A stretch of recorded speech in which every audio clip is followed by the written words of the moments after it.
After getting dumped, I activated the revenge system and married my ex-girlfriend's aunt. After getting dumped, Fang Yuan activated the revenge system. As long as he took revenge on others, he would earn all kinds of rewards. However, the system strictly prohibited any form of physical harm. To earn higher-level rewards, Fang Yuan pulled the ultimate move. He registered his marriage with his ex-girlfriend's young aunt. Now this was hilarious. You dumped me? Guess what, we're family now. Living under the same roof with his sweet and beautiful new auntie wife, Fang Yuan was enjoying life like never before.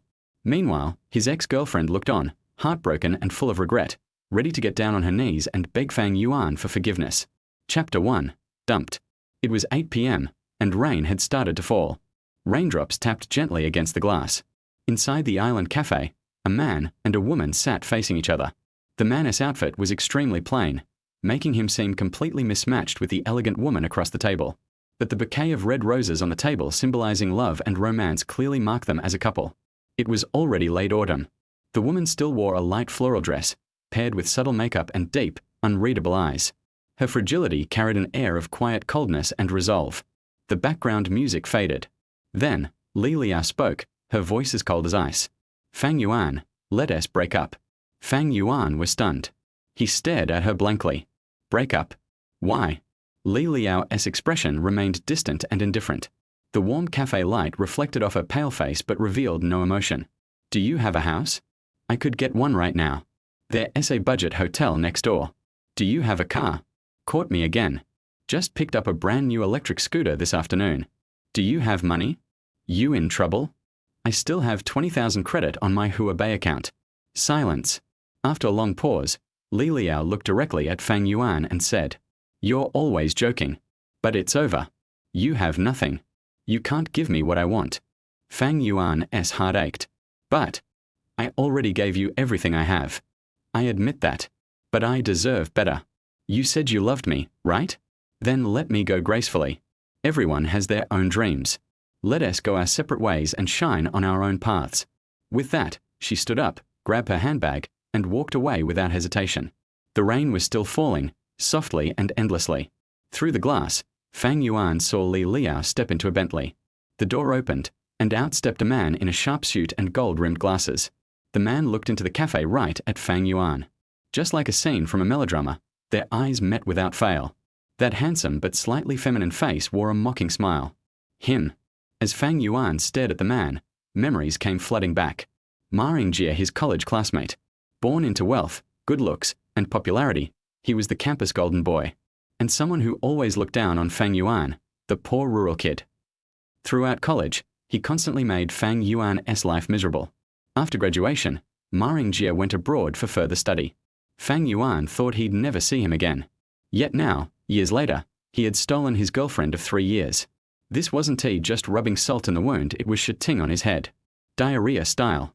Outside, Ma Yingjie proudly kissed Li Liao. Fury surged in Fang Yuan's brain. His jaw clenched so tight, it creaked.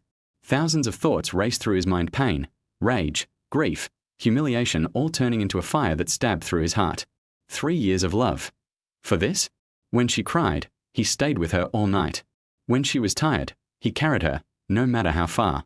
When she was hungry, he skipped work to bring her food. And now she threw him away like garbage, running straight into another man's arms? Fang Yuan's sorrow turned into a burning hatred. Only one thought remained in his mind. Bring me a knife. I'll stab 1,000 holes in those 2 dogs. Just then, a strange voice echoed in his mind. Ding. Host is experiencing extreme rage. Activating system. What? Fang Yuan blinked. A system? Like those cheat systems in web novels? Am I getting one too? A real man lives to seek justice. Blood for blood, tooth for tooth, karma never misses. Congratulations, host, your fortune has arrived. Revenge system activated. Host can now receive rewards for avenging wrongs. Rewards vary based on how thoroughly revenge is carried out. Current available target, Li Liao. You have 2 revenge attempts. You get rewarded for taking revenge? Seriously? Fang Yuan was skeptical. There were countless ways to get revenge. What if he just pooped on someone's bed? That'd be revenge too. Would he get rewarded for that? That's way too easy. Host, you don't understand. The most high-end systems always give the simplest tasks. What is the point of telling you to pluck stars from the sky if you can't do it? That actually makes sense. Still, Fang Yuan decided to test it. He glanced out the cafe window, a wicked grin forming. He stood up and left ready to start his revenge. The night was drizzly and deep, but the pedestrian street remained lively. Lonely men wandered about, many hoping for a night of companionship. Some had found it. Most were just frustrated pervs. Fang Yuan wrapped his face in a scarf and headed into a crowded public restroom.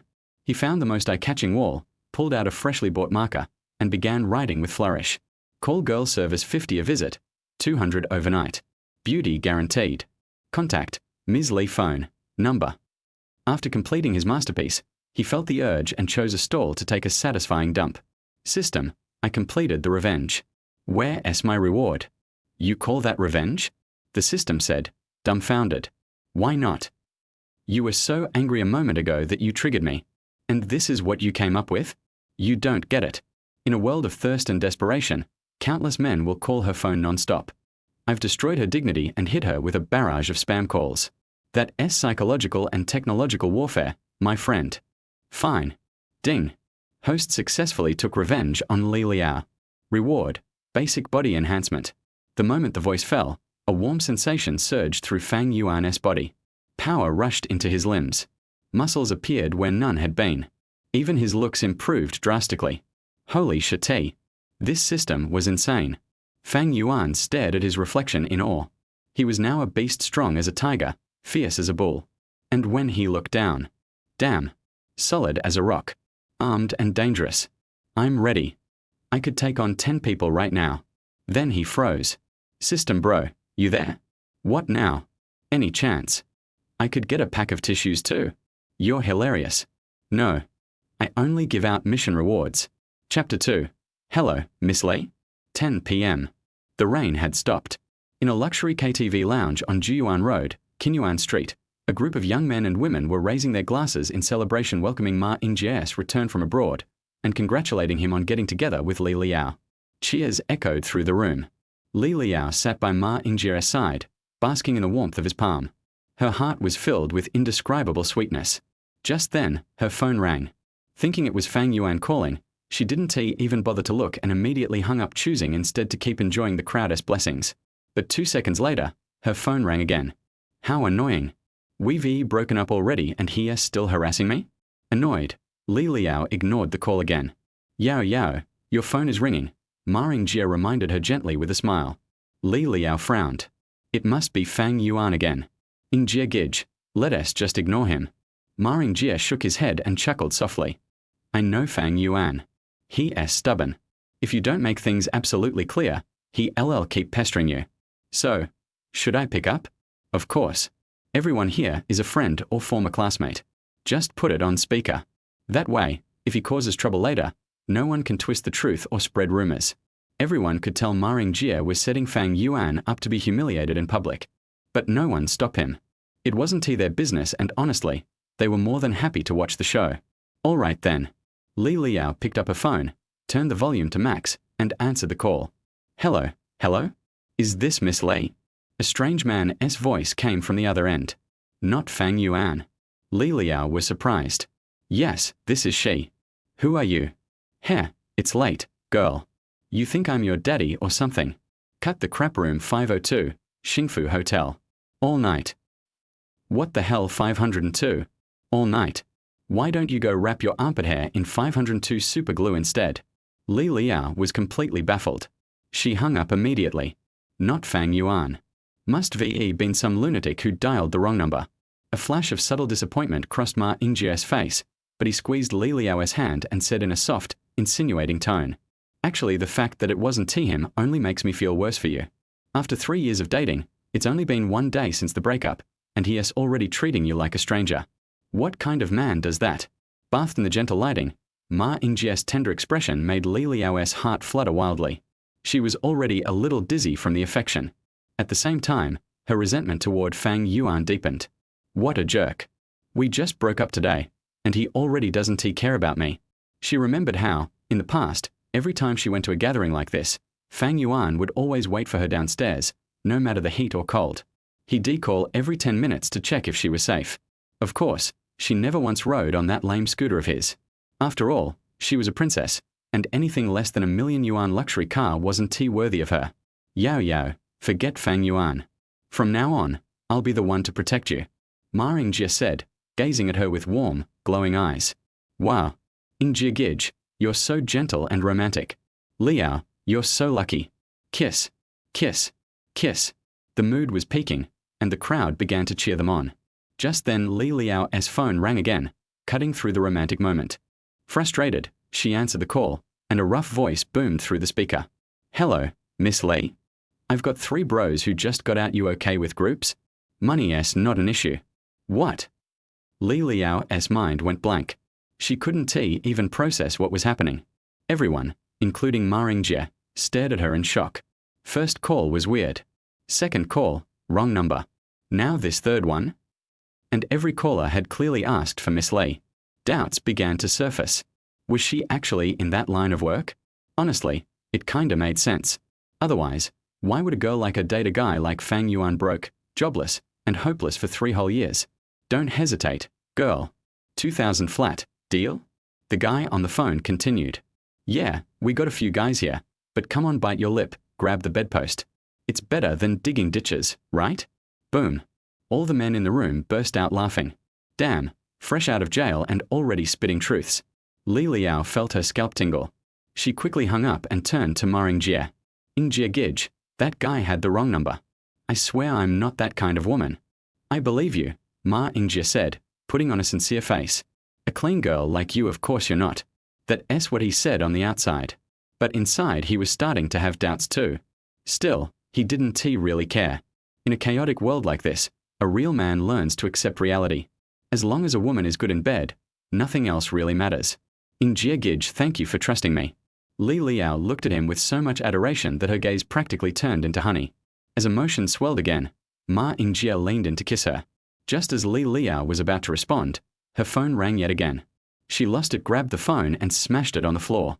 But the Huawei phone, which Fang Yuan had bought for her with 3 months' salary, turned out to be incredibly sturdy. Not only did it survive, it even accidentally answered the call. Hi, Miss Li. I've got a student ID. Can I get 50% off for an all-nighter? Meanwhile, on the other side of town, Fang Yuan was riding his electric scooter, heading straight to Li Liao's apartment complex. Now that he had confirmed the system was real, he was ready to go big. That prank phone number stunt had already earned him a full physical enhancement. Just imagine what he'd get for a more intense act of revenge. Holding a brick he picked up from the roadside, he crouched beneath her building, ready to give her a taste of what he called the black brick from the heavens. But just as the thought popped into his head, system alert. Intentional physical harm is strictly prohibited. Violators will be unbound from the system immediately. Damn, really? Fang Yuan tossed the brick aside in disappointment. How about I don't do it myself? I just have someone else do it? Also not allowed. Instigating violence counts as harm too. Fang Yuan frowned. What if I throw a bucket of shit at her? Host, you're disgusting. But technically, yes, that's allowed. Just be aware that it's a low-tier revenge action. Use your attempt wisely. Low-tier? Fang Yuan began thinking. The system classified revenge into low, mid, and high tiers, and rewards scaled accordingly. This was his second and final revenge attempt. He didn't need a top-tier result, but mid-tier was the minimum. But without causing physical harm, what could count as mid or high-tier revenge? Just as he was pondering, a pair of headlights lit up the street in the distance. Chapter 3. I am a loyal and honest person. Fang Yuan thought it was Li Liao who came back, and quickly hid in the grass nearby. The vehicle slowly drove over. It was not Ma Yingjie's Bentley, but an A6. After stopping, 2 people, a man and a woman, got out of the car. The man was in his 40s, with a big belly and few hairs left. He looked like a bad guy. The woman was a beautiful woman in her 30s. Her figure is well proportioned, neither fat nor thin, giving a very plump feeling, especially her chest, which is full of profound truths that make people dizzy. At this age, when she is mature to the core, even a blink of her eyes exudes an alluring charm. There is a kind of captivating coldness in the corners of her slender eyes.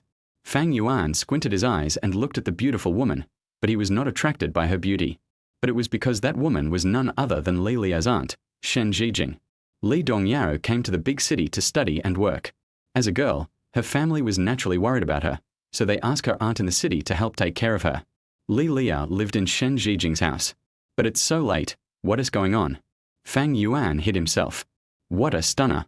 Damn, why didn't I realize she was such a beauty before? Fang Yuan muttered to himself. To be honest, Li Liao is already beautiful enough, but her aunt is even more beautiful than her. At this moment, Shen Zijing seemed to be drunk. Her snow-white skin was flushed red, and she walked unsteadily.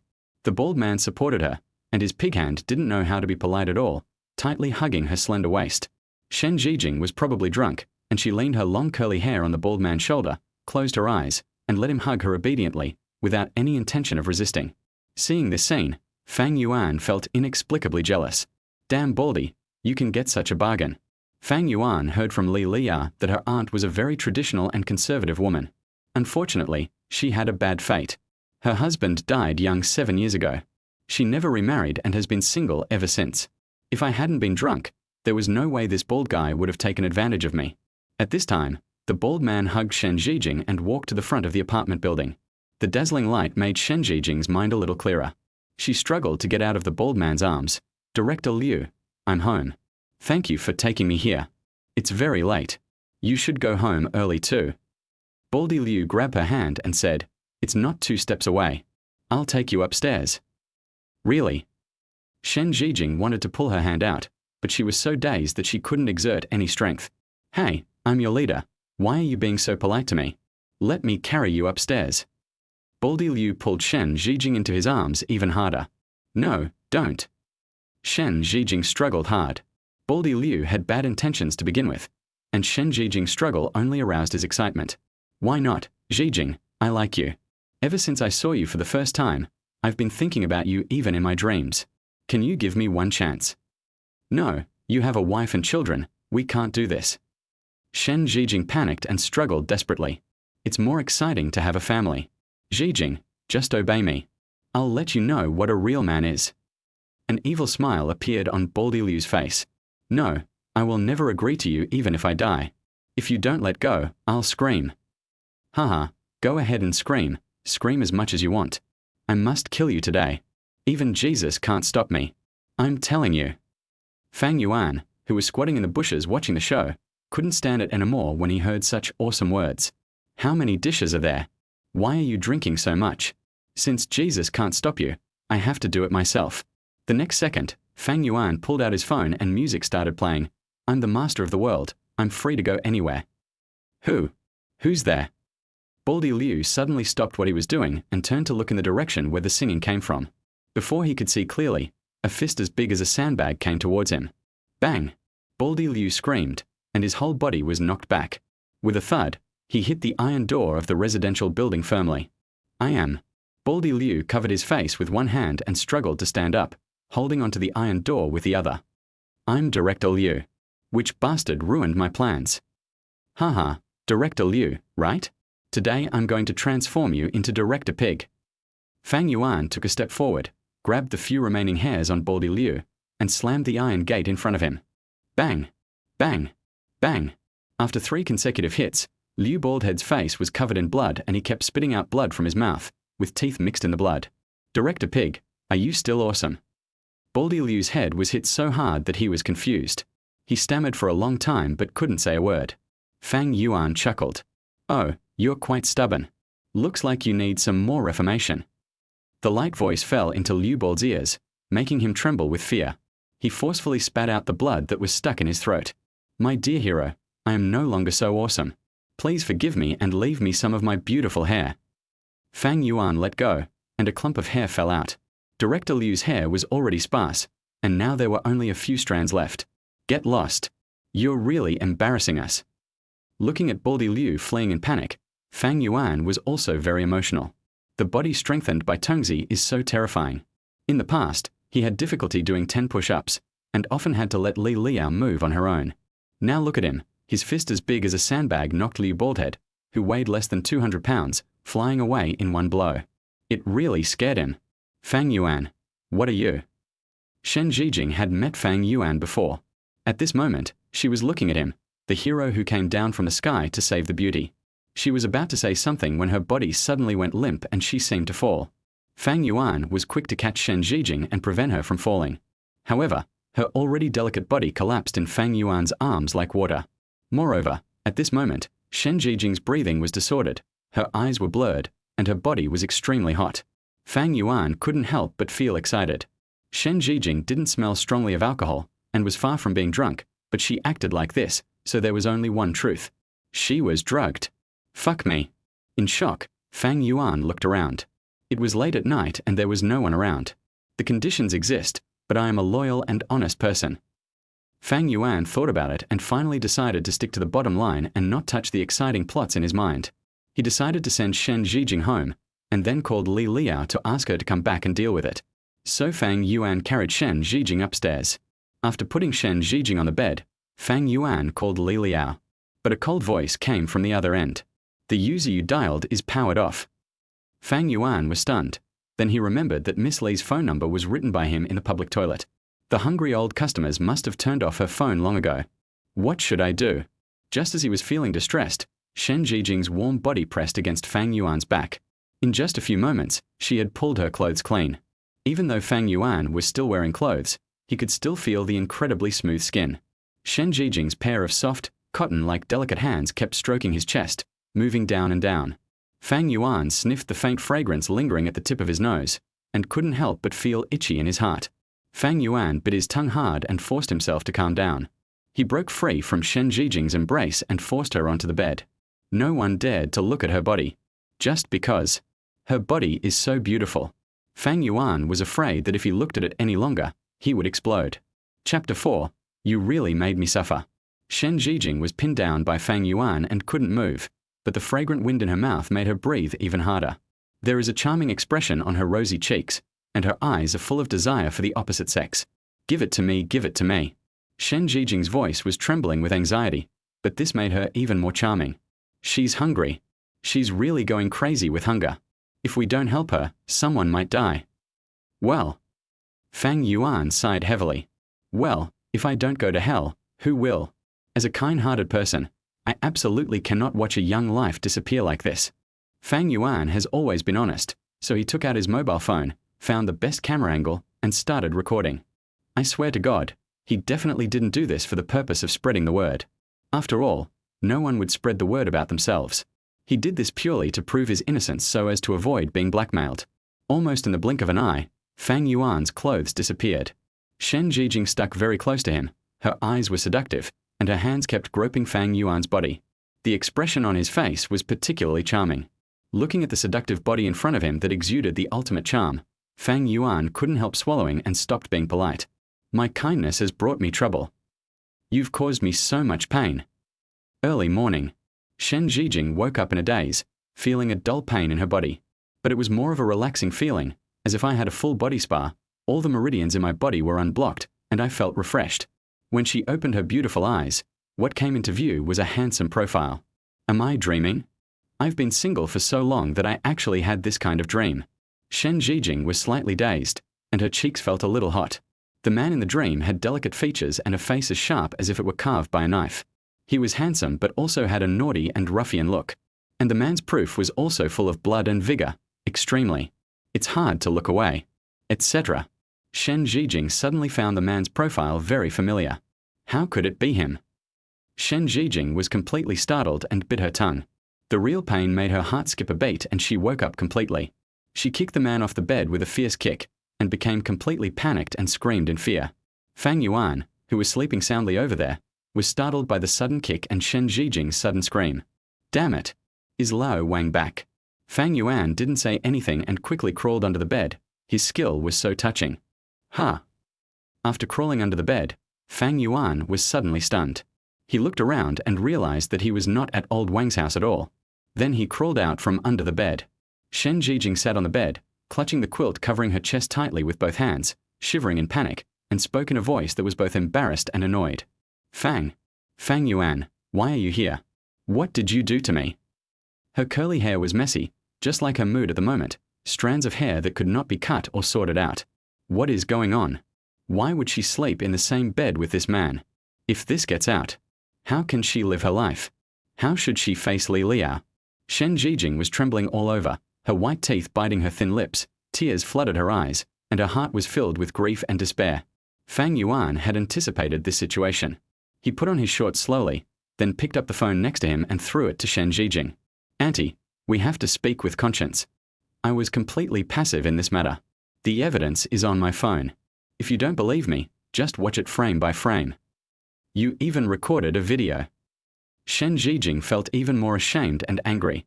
She subconsciously thought that Fang Yuan recorded the video to threaten her so that he could maintain an improper relationship with her for a long time.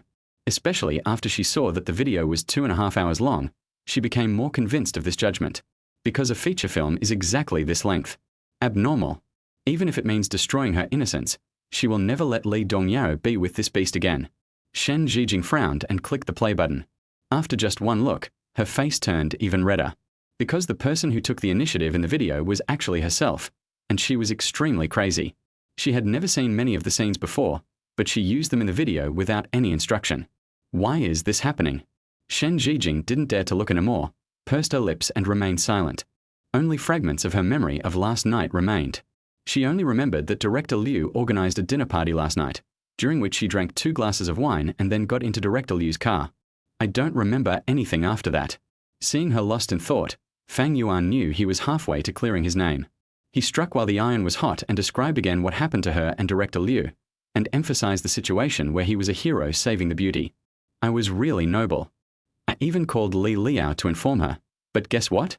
After she dumped me, she stopped answering my calls. The rest of the story is in the video. You two broke up. Shen Zhijing couldn't help but feel relieved when she heard this. If Fang Yuan had already broken up with Li Dongyao, then what happened between them last night would not be so taboo. As long as you delete the video, no one will know what happened last night. Yes, we broke up. Fang Yuan said truthfully. It's really unpredictable, and everything changes. He originally planned to take revenge on Li Liao, but accidentally, he had such a beautiful encounter with Shen Zhijing. Oh, right. System, does this count as revenge against Li Liao? The system said, Host, your behavior is a service delivered to your door, so the system cannot judge it as a form of revenge. Fang Yuan's face turned grim. So I got fucked for free. System, you can say that. Fang Yuan couldn't accept this. Li Liao treated him as a tool, and now he is a tool for Shen Zhijing. Damn, he is a relative after all, and he is the only one you can take advantage of, right? The price of foot massage in the city is clearly marked, 488 per session, and he paid at least 7 times last night.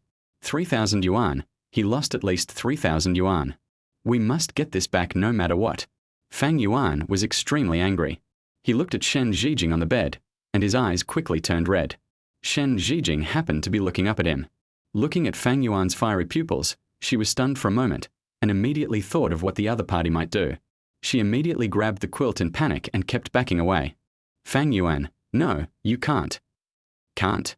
I said the same thing last night. You let me go. Fang Yuan walked towards her slowly, his breathing gradually becoming heavier.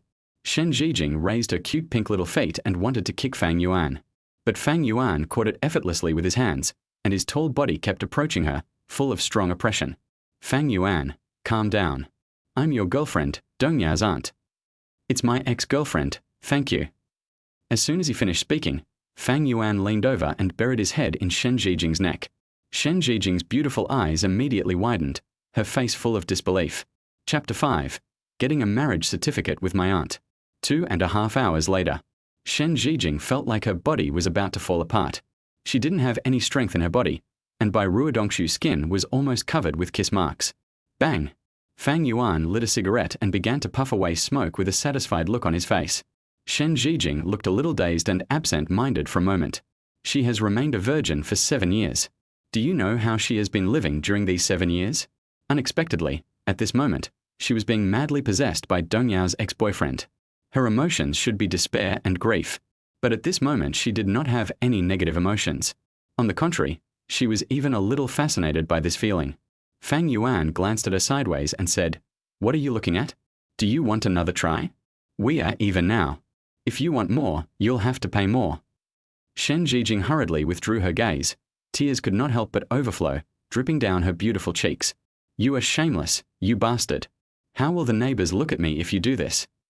Torrential tears flooded down that adorable face, leaving Fang Yuan a little bewildered. The two of them made so much noise that the neighbors downstairs knocked on their doors 5 or 6 times. There is always gossip about a widow, and it won't be long before this matter spreads throughout the community. Fang Yuan took another puff of his cigarette and said nonchalantly, "It's no big deal. At worst, we can just get married." Marry. Shen Zhijing's expression froze for a moment, and her crying suddenly became much quieter. He wants to marry me? If someone else said this to her, Shen Zhijing would not pay any attention. But for some reason, when she heard Fang Yuan's words, ripples began to form in her heart. Maybe it's because of his handsomeness. Or maybe it was because of his naughty and lazy temperament. In short, she was indeed moved, and she even began to ask in a daze, "Do you really want to marry me?" Fang Yuan was stunned by the question. He was just saying it casually, of course. After all, a man's promise is like a fart. It comes out as he pleases, so how can you take it seriously? Hesitantly, he was about to explain when suddenly an idea came to his mind. Hey, wait. Li Liao dumped me, and I turned around and got the marriage certificate with her aunt. Wouldn't she be so disgusted that she would feel worse than eating shit? System, is this revenge satisfying enough? Enough, more than enough, this is revenge of the highest order. Since even the host said so, Fang Yuan didn't hesitate any longer. He jumped out of bed, grabbed his clothes and put them on, and said to Shen Zhijing, "Let's go, I'm afraid you will regret it. Things like marriage should be done as soon as possible. Let's go get the marriage certificate now."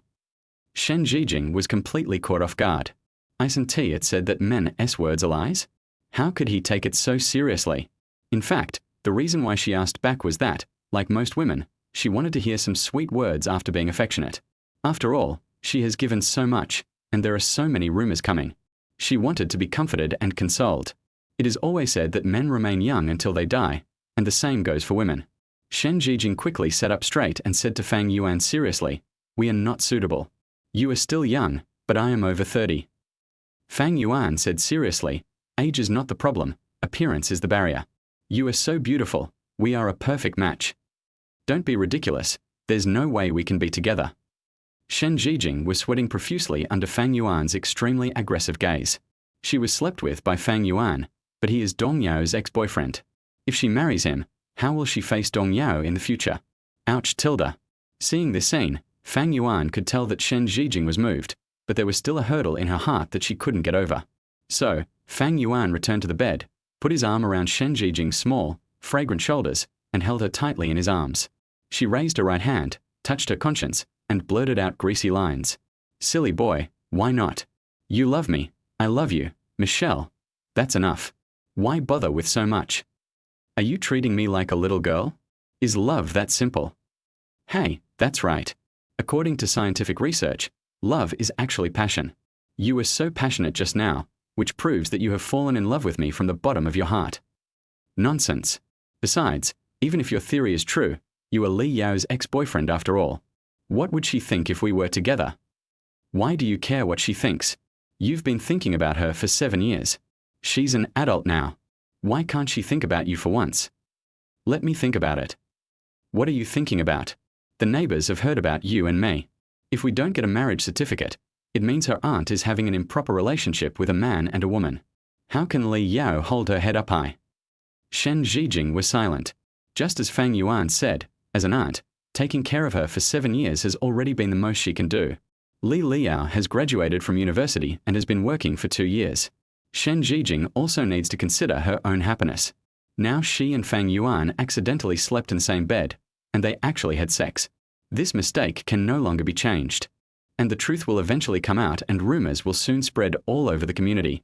After getting the marriage certificate with Fang Yuan and becoming a legal couple, no one else can say anything. At most, others can only say that Shen Zhijing found a gigolo. You really won't regret it. Shen Zhijing finally raised a question. I swear to my brother, if I regret it in the future, let me kill everyone. No, don't do this, I believe you. Shen Zhijing quickly covered Fang Yuan's lips with her hands. At this moment, she has completely fallen. Looking at Fang Yuan's handsome face affectionately, all the worries and distracting thoughts in my heart disappeared. Being looked at so tenderly, Fang Yuan suddenly felt his heart beating faster. Then, he couldn't help but touch Shen Zhijing's cheek and kissed her. The tips of Shen Zhijing's ears were red, almost bloody. She knew that she was completely bewildered.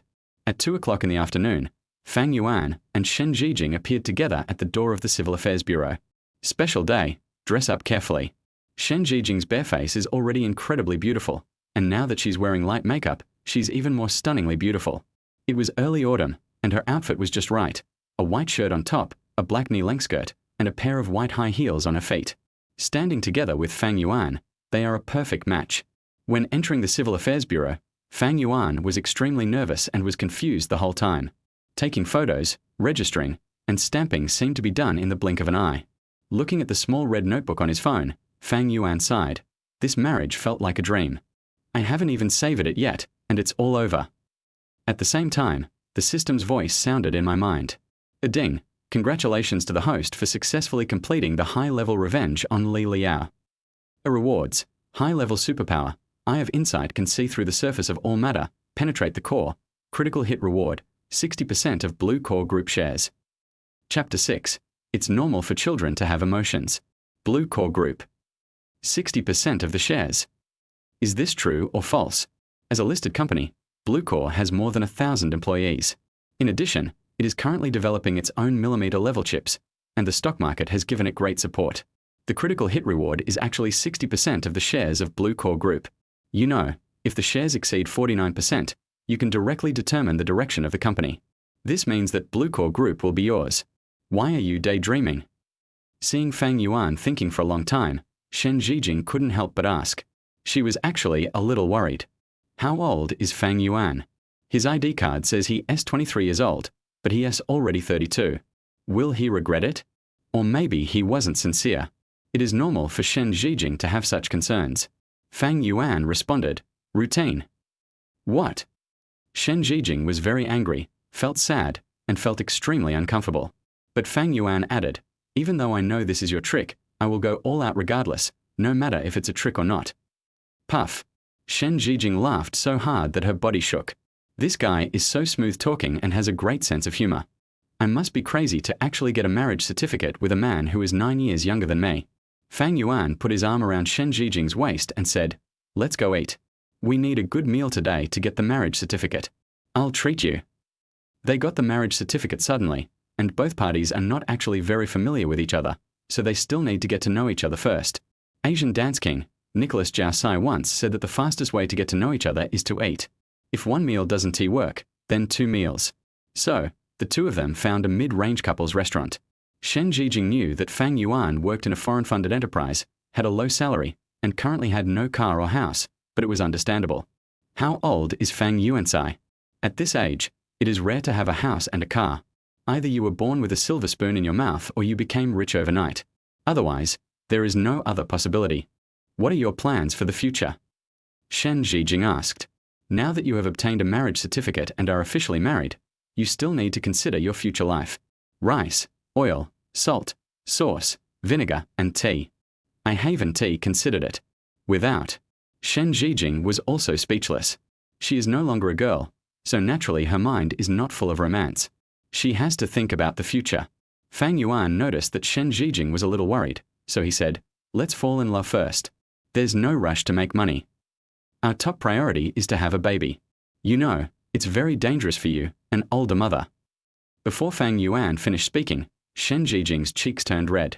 She avoided his gaze. Open your mouth and you will create villains. This is true.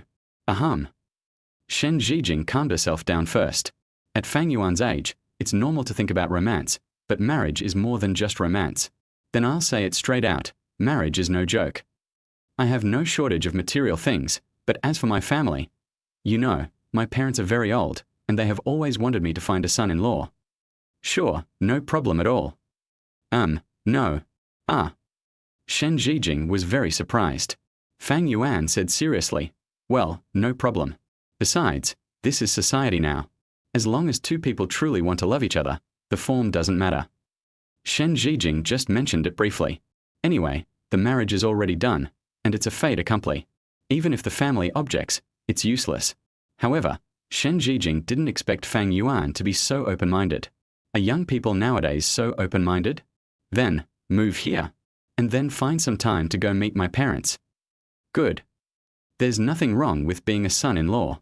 Shen Zhijing is a top-notch young woman with a great figure and good looks.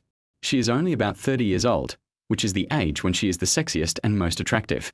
A girl 3 years older than you will get a gold brick. A girl 30 years older than you will get a kingdom. A girl 300 years older than you will get a golden elixir. And a girl 3,000 years older than you will be among the immortals. When he was young, he questioned Cao Cao, but after being beaten by society, he came to understand Cao Cao, and now he has become Cao Cao. Carry on the Prime Minister's ambition and continue the legacy of Wei Wu. We young people have an obligation to do this. In the evening, the two return home. Li Liao's shoes are at the door. She is temporarily staying at Shen Zhijing's house. After all, it is not easy for young people to work hard. As an aunt, it is normal to provide them with a place to stay. How do I explain this to Li Yao? Having come to this point, Shen Zhijing suddenly began to hesitate. Even if they broke up, Fang Yuan was still Li Liao's boyfriend. This is an ironclad fact. Tell me the truth. It's already happened. If you can't explain it, I'll do it. Shen Zhijing made up her mind and opened the door. During the day today, Li Liao received continuous calls as if demanding her life, which made her so angry that she had to cancel her number and apply for a new one. At this moment, her aunt came back. She was about to talk to her aunt about something, but suddenly she found that Fang Yuan and she came back with her. Fang Yuan. Li Liao was furious. He actually went to great lengths to find his aunt, and since he had been holding back his anger for a whole day and had nowhere to vent it, now was the perfect time to find an outlet. Fang Yuan, I know you're thick-skinned. I didn't expect you to be so shameless. Just forget about it. We've already broken up. Please don't bother me anymore, okay? Shen Zhijing didn't dare to speak. He was afraid to face Li Liao as if he had done something wrong. Fang Yuan said in a serious tone, Li Liao, from today on, you should call me uncle. What? Li Liao was stunned. Her CPU burned out instantly, and she was unable to recover for a while. In front of Li Liao, Fang Yuan took Shen Zhijing's hand. Shen Zhijing lowered her head, trying not to let Li Liao see her guilty and shy expression.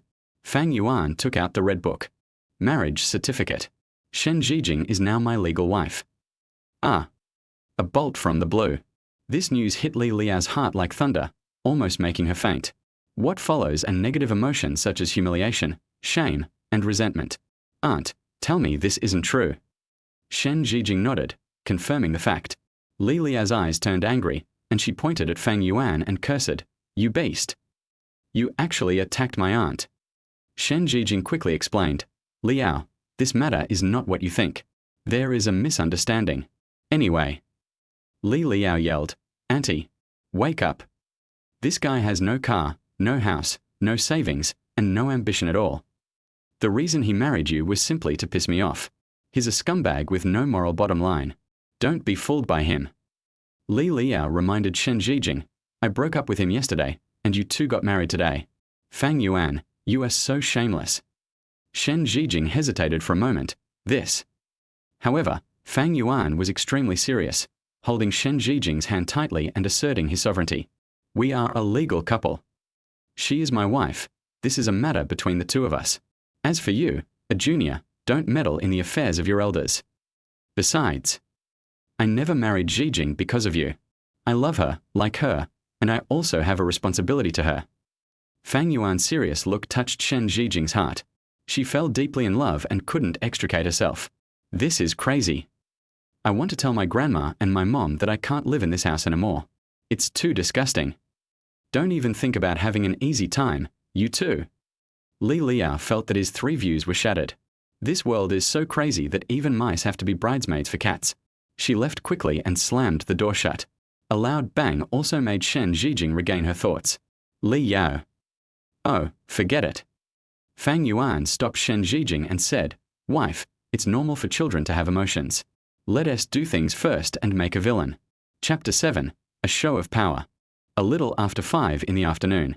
For a full 2.5 hours, Fang Yuan's fighting power was too ferocious. Even though she had 2 experiences, Shen Zhijing still couldn't handle it. But of course she was addicted to it. Zhong Ailing said it well, if you want to conquer a man, you must first conquer his esophagus. If you want to conquer a woman, you must conquer her. Shen Zhijing went to cook. At this time, her cell phone rang. Fang Yuan handed the phone over. It was Shen Zhijing's mother calling. It seems that Li Liao has told mother-in-law about our affairs. Fang Yuan has a unique sense of humor and he calls her mother-in-law happily. Shen Zhijing was already worried about this matter, so she picked up the phone. Before he could open his mouth, he heard the old lady's angry voice. Jing, are you married? Such a big thing, why didn't you tell me? Mom, please listen to my explanation. What's there to explain? If Yao hadn't told me, were you planning to keep it a secret from me forever? It's exactly what Li Liao said. She was disgusted by this, and disgusted in every way. After all, Fang Yuan is her ex-boyfriend, and her aunt knows this. Now he has suddenly become her uncle, from a peer to an elder. How can she accept this? Absolutely unforgivable. She had to separate these two people no matter what, otherwise she wouldn't be able to eat when she saw Fang Yuan for the rest of her life. Mom, the thing is, that's enough. The day after tomorrow is your father's 60th birthday. Hurry and get a divorce while your father still doesn't know about this. The other end hung up the phone without giving Shen Zhijing a chance to explain. What to do? Shen Zhijing was at a loss for a moment. She seemed to have returned to the age of teenage love, the embarrassing situation of being discovered by her parents but unable to explain. Also because it all happened so fast. In less than 2 days, she had a little husband. Leave it to me. Fang Yuan was full of confidence. He put his arm around Shen Zhijing's waist, got very close to her, and whispered softly, "From now on, don't frown. It's so ugly." Shen Zhijing pouted, a little unhappy. Although I know that this is just to comfort myself, women dress up to please themselves, and they will definitely not be happy to be called ugly. Fang Yuan pinched her buttocks and said seriously, "Leave this matter to your husband. My father-in-law's birthday is in 3 days. Let's prepare well in the next 2 days." Shen Zhijing felt a sense of security in her heart. She wondered if she was crazy. It's not that no one is pursuing him. Although those people said sweet words to him, they were not even 1/10 as sweet as what Fang Yuan said at this moment. Shen Zhijing buried her head in Fang Yuan's arms. Night. Still 2.5 hours. Come again. Just because you are so beautiful. Early in the morning, I sent Shen Zhijing to work. She is a blue-collar worker at Fengrui Group, with an annual salary of 200,000 yuan. The baldy Liu who came the night before was her direct superior and the director of the entire design department. I'm going to work. Shen Zhijing was in the passenger seat, ready with her ID card, and was about to get out of the car when Fang Yuan thought of Liu Tuzi and said, "Oh, by the way, if Liu Tuzi tries to make things difficult for you, tell me and I'll beat him up." Shen Zhijing rolled her eyes at him. Baldy Liu isn't stupid. He'll have to suffer in silence over this sort of thing. If he really wants to make things difficult for me, I won't tolerate it. Don't mind your own business. Shen Zhijing was afraid that Fang Yuan was young and impulsive. If anything really goes wrong with Liu Tuzi, it will be an indelible stain. There is 100,000 yuan in this bank card. Today, you go shopping for clothes and see if you need anything for the house. Tomorrow I'll take a day off and we'll go furniture shopping. Shen Zhijing kissed Fang Yuan, then got out of the car, waved, and walked into the company to punch in for work, swaying her hips.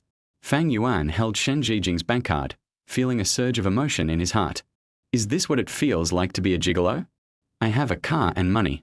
A young girl is precious, but a mature woman is even more valuable. If there is a rich woman around, both of them can be thrown away. Step on the accelerator. Fang Yuan turned on the positioning navigation and headed to Blue Core Group. As a high-tech industry, Blue Core Group is in its heyday. In recent years, China has vigorously developed chip manufacturing, new energy industry, drones and other new era technologies, and is in a leading position in all of them. As an emerging high-tech industry, Blue Core Group is naturally standing at the forefront of the times. Especially half a month ago, it announced that it was developing an AI smart chip, which caused a sensation across the country. The stock market is also rising steadily and is now gaining momentum. Fang Yuan owns 60% of its shares, which is great to think about. Downstairs of Lanshan Building, Shiqing District. The building has a total of 31 floors, with a majestic architecture and a sense of technology. The main entrance also has the most advanced intelligent recognition system. It has thousands of employees and the park has many sections including entertainment, catering, fitness, etc. Its market value is conservatively estimated to be over 1.2 billion. Moreover, as long as the AI chip is successfully developed and put into operation, the market value of Blue Core Group will definitely increase several times. Billionaire. Aha. Chairman's office. Standing in front of Fang Yuan were outstanding employees from various departments. In particular, the leading employee of the sales department submitted a letter of resignation. Director Fang, I was brought up by former Director Wang. Now that you are the chairman of the company, I'm sorry, but I may have to resign. A show of force, absolutely a show of force. This man's name is Zhu Dao. He is the sales champion of Blue Core and the core of Blue Core. He is a powerful figure in the group. Others also stated their departments and positions. From the Human Resources Department to the Finance Department, each important department sent a representative. You are forcing the emperor to abdicate. Fang Yuan didn't read the resignation letter, but crossed his legs with an indifferent expression. Seeing that he couldn't threaten Fang Yuan, Zhu Dao said firmly, "Director Fang, if you don't agree, we can only initiate labor arbitration." Fang Yuan reached out and picked up the resignation letter on the table. Labor arbitration, right? Fang Yuan opened the resignation letter and glanced at it briefly before placing it on the table. He said, "Okay, I agree. You can report to the HR department and follow the contract procedures." Zhu Dao was very surprised. His purpose today is actually very simple, which is to take advantage of the adjustment of the group's senior management to gain more rights and interests. He is the top salesman and is always pampered in any company. Of course, this is also related to the scale of Blue Core. Lanshan is the company that can offer the best salary and commission in the city. Only a fool would leave. However, with the sudden change of chairman, Zhu Dao did not want his salary to decline or to become relatively less free, so this happened today. The same goes for other departments. With so many departments in the company, personnel changes are inevitable. Anyone with a little common sense in running a company will definitely choose to compromise. Forehead. As a result, they hit a wall. The new chairman actually agreed so readily without even trying to persuade him to stay. At this time, the employee representative of the Human Resources Department said, "Director Fang, 35% of our company's projects were done by Zhu Dao. If he leaves, it will be a loss for the company." Chapter 8. Trouble. It doesn't matter. Let him go. I'll bear the loss. By the way, which one of you is my secretary? Fang Yuan began to look forward to his secretary, wondering if she was the kind of beautiful career woman with a curvy figure. "Mr. Fang, it's me." A woman who looked to be around 30 years old walked forward. She wore a white suit, a light grey pencil skirt and delicate flesh-coloured stockings, which highlighted the unique charm of a working woman. She wore a pair of gold-rimmed glasses and had her long hair tied up, looking very capable.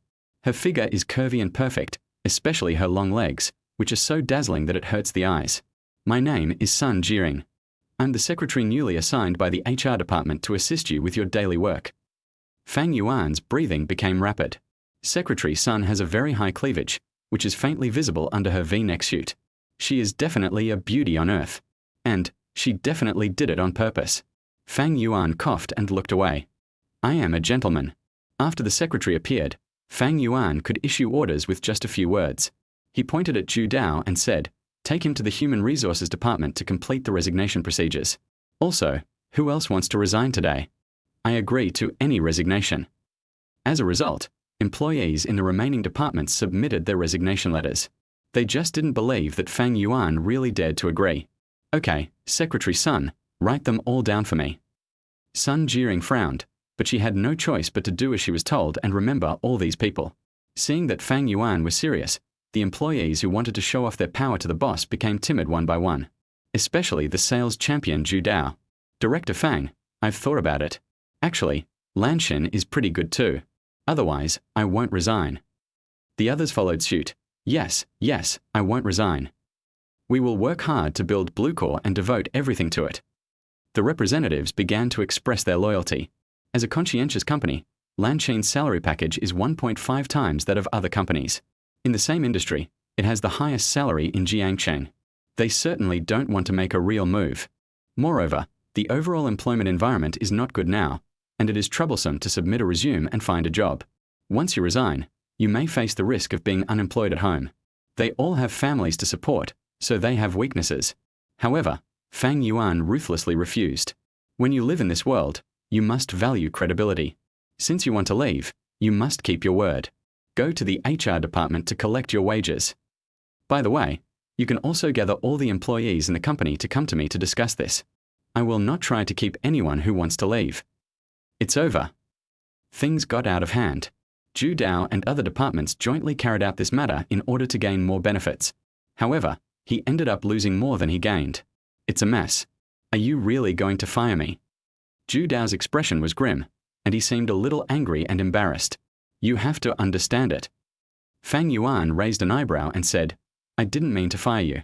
You wanted to resign on your own initiative. And here's your resignation letter, and I didn't force you to write it. You'll regret this. Zhu Dao said this and turned and left.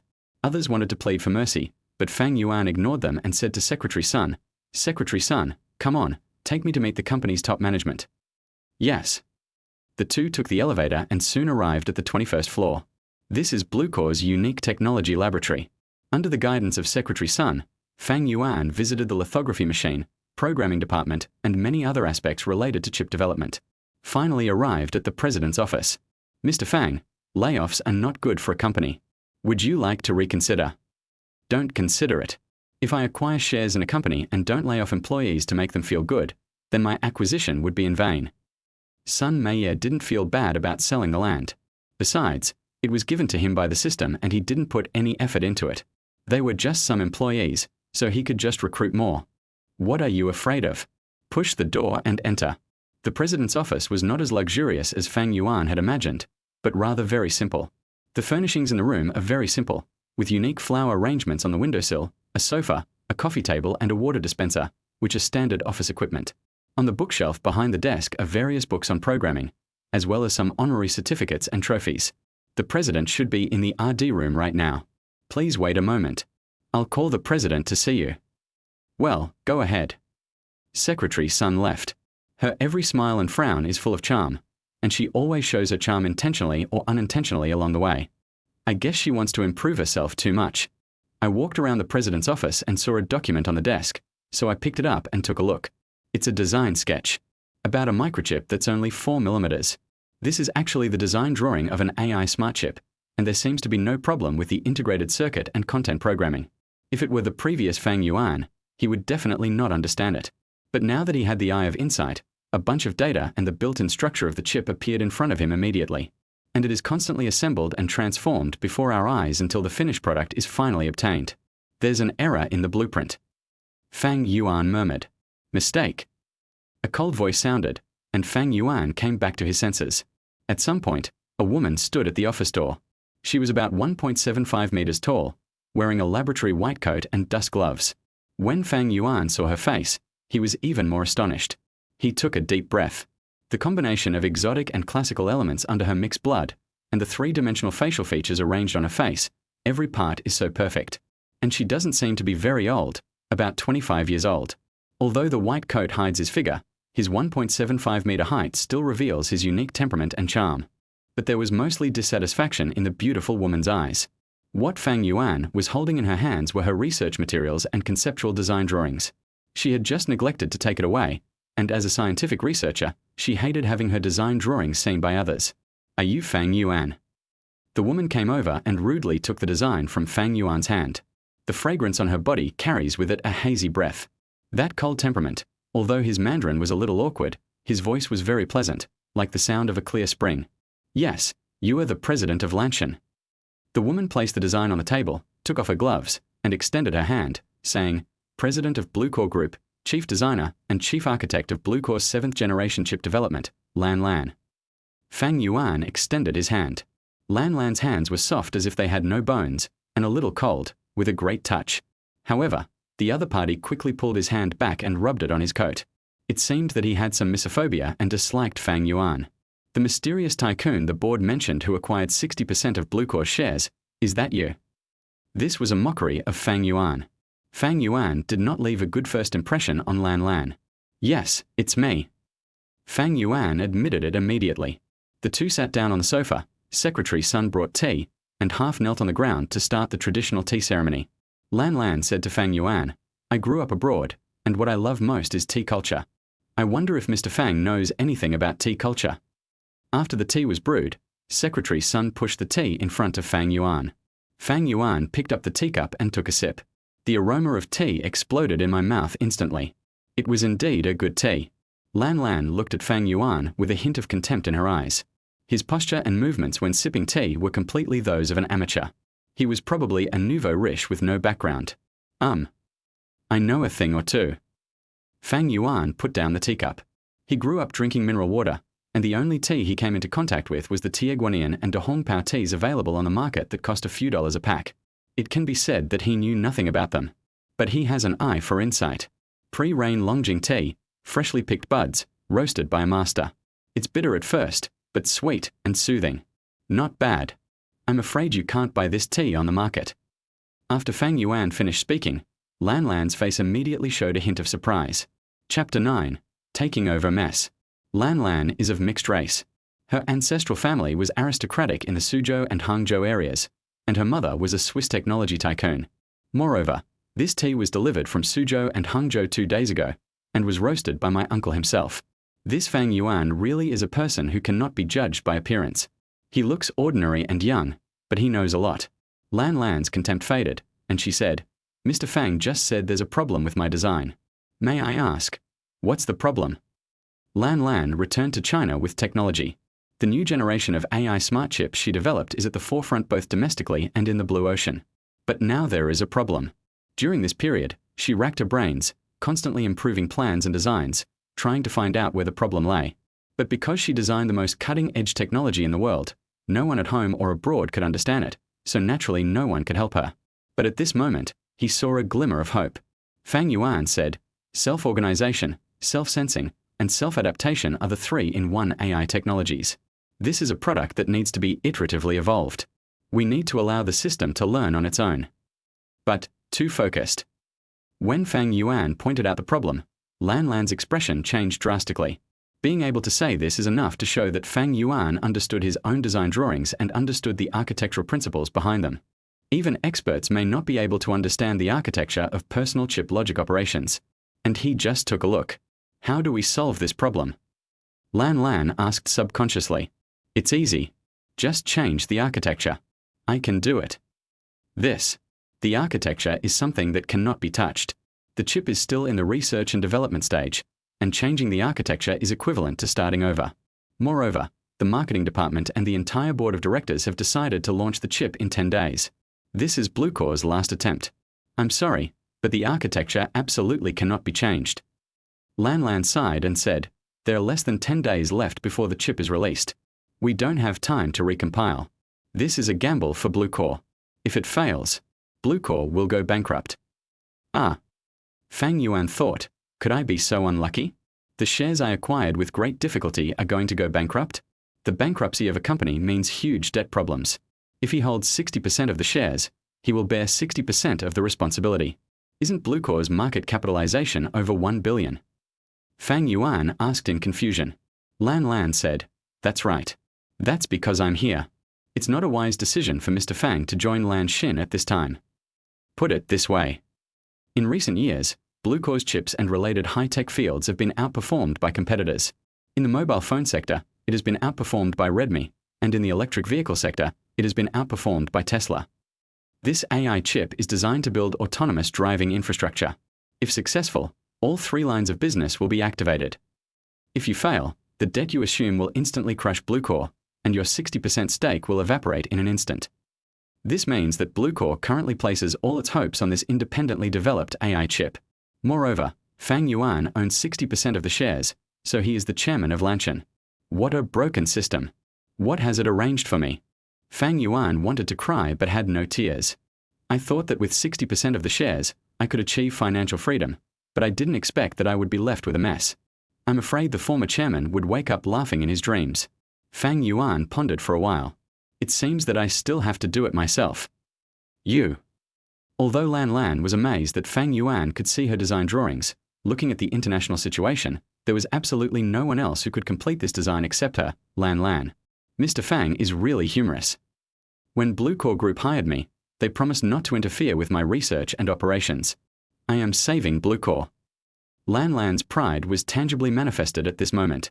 She folded her arms and looked down upon Fang Yuan completely. I'm the boss, I'm the chairman. Fang Yuan emphasized his identity. Lan Lan chuckled and said, then let's hold a board meeting. I can't promise you this. Secretary Sun, please take our chairman to visit his company first. Yes. Fang Yuan said nothing more and followed Secretary Sun to tour the company. As a newly established 5-year-old technology company, Bluecore's businesses include high-tech fields such as mobile phones, trams, and computers. Just as Lan Lan said, technology is developing too fast, and it will be difficult for Bluecore to gain a foothold in the market if it only relies on previous chip designs. Moreover, it is invested in many industries, ranging from lithium batteries to parts production, but it is always one step behind others and only occupies 7% of the market share in the category. The rate of return is pitifully low. Lan holds a double master's degree from Switzerland. She independently completed the research and development of nanolithography technology and the architecture of a new generation of adaptive artificial AI systems. She can be said to be a leading international expert. Lan Xin paid a huge price to hire her to return to China. In order to stabilize the stock market and have sufficient funds for research, Bluecore announced its AI smart chip research and development plan in advance in order to reap a wave of funds from the stock market. It can be said that Bluecore is now just an empty shell. Everyone is gambling, risking everything, betting on Lan Xin's worth and future. Fang Yuan asked curiously, then why did President Lan choose to return to China to help Lan Xin? Have no idea. Secretary Sun shook his head. Mr. Lan's return to become Bluecore's president and chip D architect is the most incredible thing in the industry. He gave up the advanced technology from abroad and insisted on returning to China to join Bluecore and start from scratch. No one knows what Mr. Lan is thinking. Domestic high-tech companies are often worth tens of billions of dollars. Bluecore's valuation of over $1 billion is indeed not good enough. Among domestic technology companies, it is even ranked at the bottom. Fang Yuan grinned. It doesn't matter, let me accomplish this magnificent reversal. Puff. Secretary Sun smiled sweetly, then quickly adjusted her mood and made a cute cheering gesture to encourage Fang Yuan. Come on, Chairman. I'm counting on you. Fang Yuan blinked. Secretary Sun was indeed trying to seduce him. Thank you for your encouragement. I have high hopes for you. Follow me in the future and I will guarantee you a promotion and a raise. Fang Yuan also plays the role of a domineering president. Secretary Sun's cheeks flushed instantly, and she worked hard to improve her cleavage, trying her best to let Fang Yuan see her excellence. When this sentence is said, it means that there will be unspoken rules. Secretary Sun became a little excited. It's Mr. Fang, who is not only young but also very handsome. He is much better than those old guys. 11 o'clock in the morning. The board meeting was held on time in the conference hall. But there are only 3 members on the board of directors. Among them was an old man who looked to be around 60 years old. He was very arrogant and looked at Fang Yuan with disdain. The remaining 2 people were younger, both around 30 years old, and bore some resemblance to the old man. They were probably relatives. The board structure of Bluecore is as simple as it can be. Fang Yuan sat in the chairman's seat, with a clear view of everything. Lan and Secretary Sun entered the room and the board meeting officially began.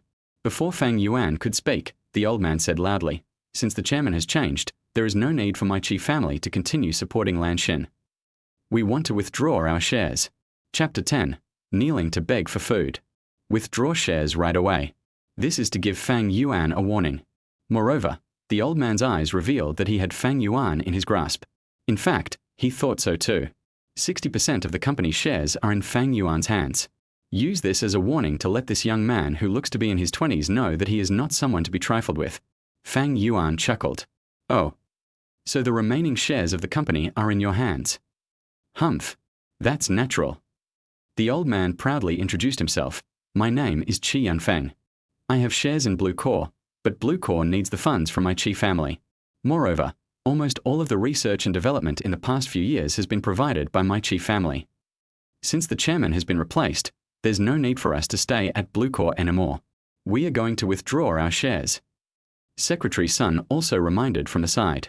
Director Fang, more than 75% of Bluecore's channels are retained for the sake of the Qi family. If they withdraw their shares, then the subsequent RD funds and related RD talents will be.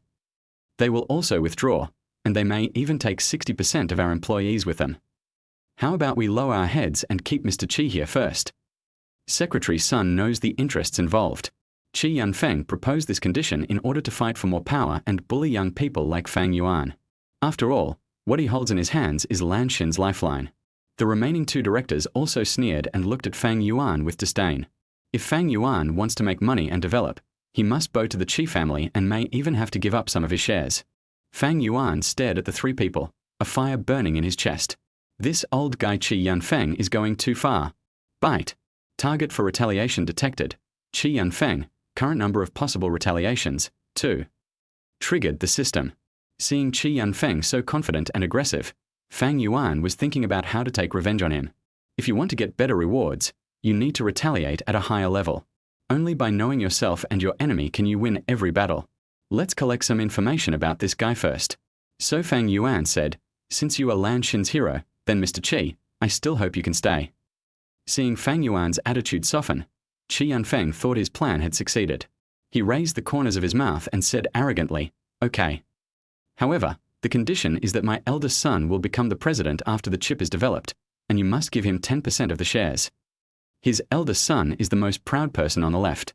He is quite handsome, about 30 years old, and should have some shares. But this condition is no less than an unequal treaty.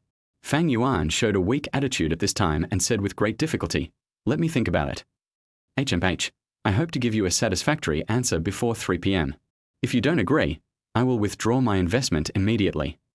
After Qi Yunfeng finished speaking, he stood up from his seat, not giving Chairman Fang Yuan any face at all.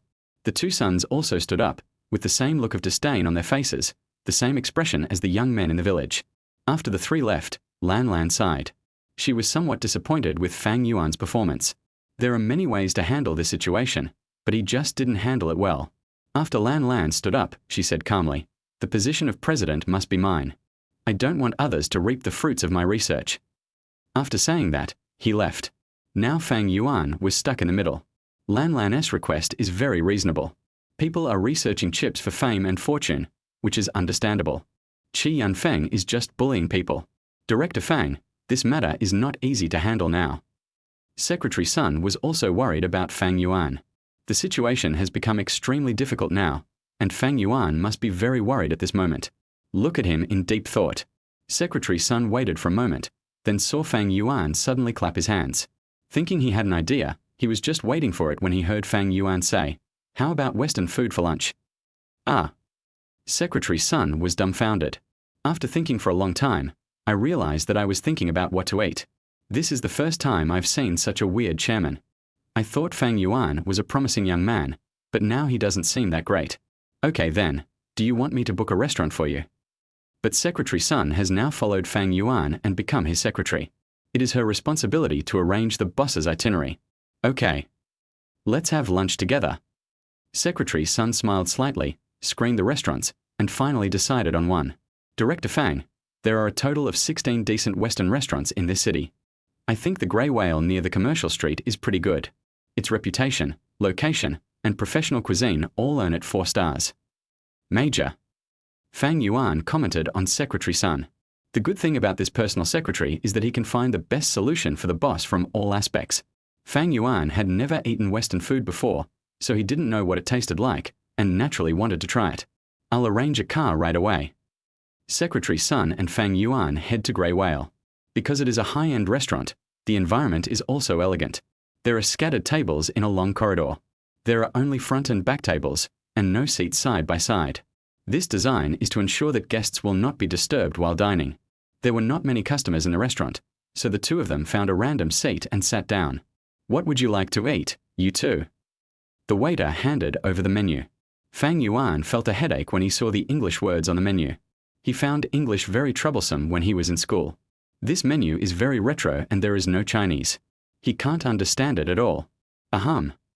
Secretary Sun, do you understand English? Secretary Sun nodded slowly. She had a complicated look in her eyes. She took the menu and chose 2 steaks, a main course and an appetizer. Nothing more, thank you. Okay, please wait. The waiter left, and Secretary Sun held his chin with his hand, thinking in his heart. Although Blue Core doesn't have any international business, if its chip development is successful, it will definitely have international projects in the future. If the chairman doesn't understand English, the future of Lanshan is a bit worrying.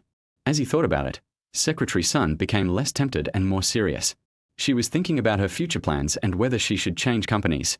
She heard that a multinational company seemed to be recruiting recently, and the boss was also a returned overseas Chinese. I think his name is Jie. In short, you can submit your resume and quit your job immediately after finding another job. Secretary Sun, do you think Qi Yunfeng is really important to Lanshan? Speaking of Qi Yunfeng, Secretary Sun nodded slightly and said, Qi Yunfeng is the lifeblood of Lanshan. Qi Yunfeng and his 2 sons hold 35% of Lanshan shares. He is the absolute core of Blue Core. Director Fang, I suggest you stabilize them first. Once the AI chip is completed, the company's valuation will naturally rise.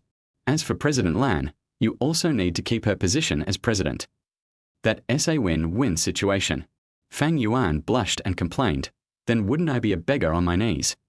Chapter 11. I feel bad for nothing.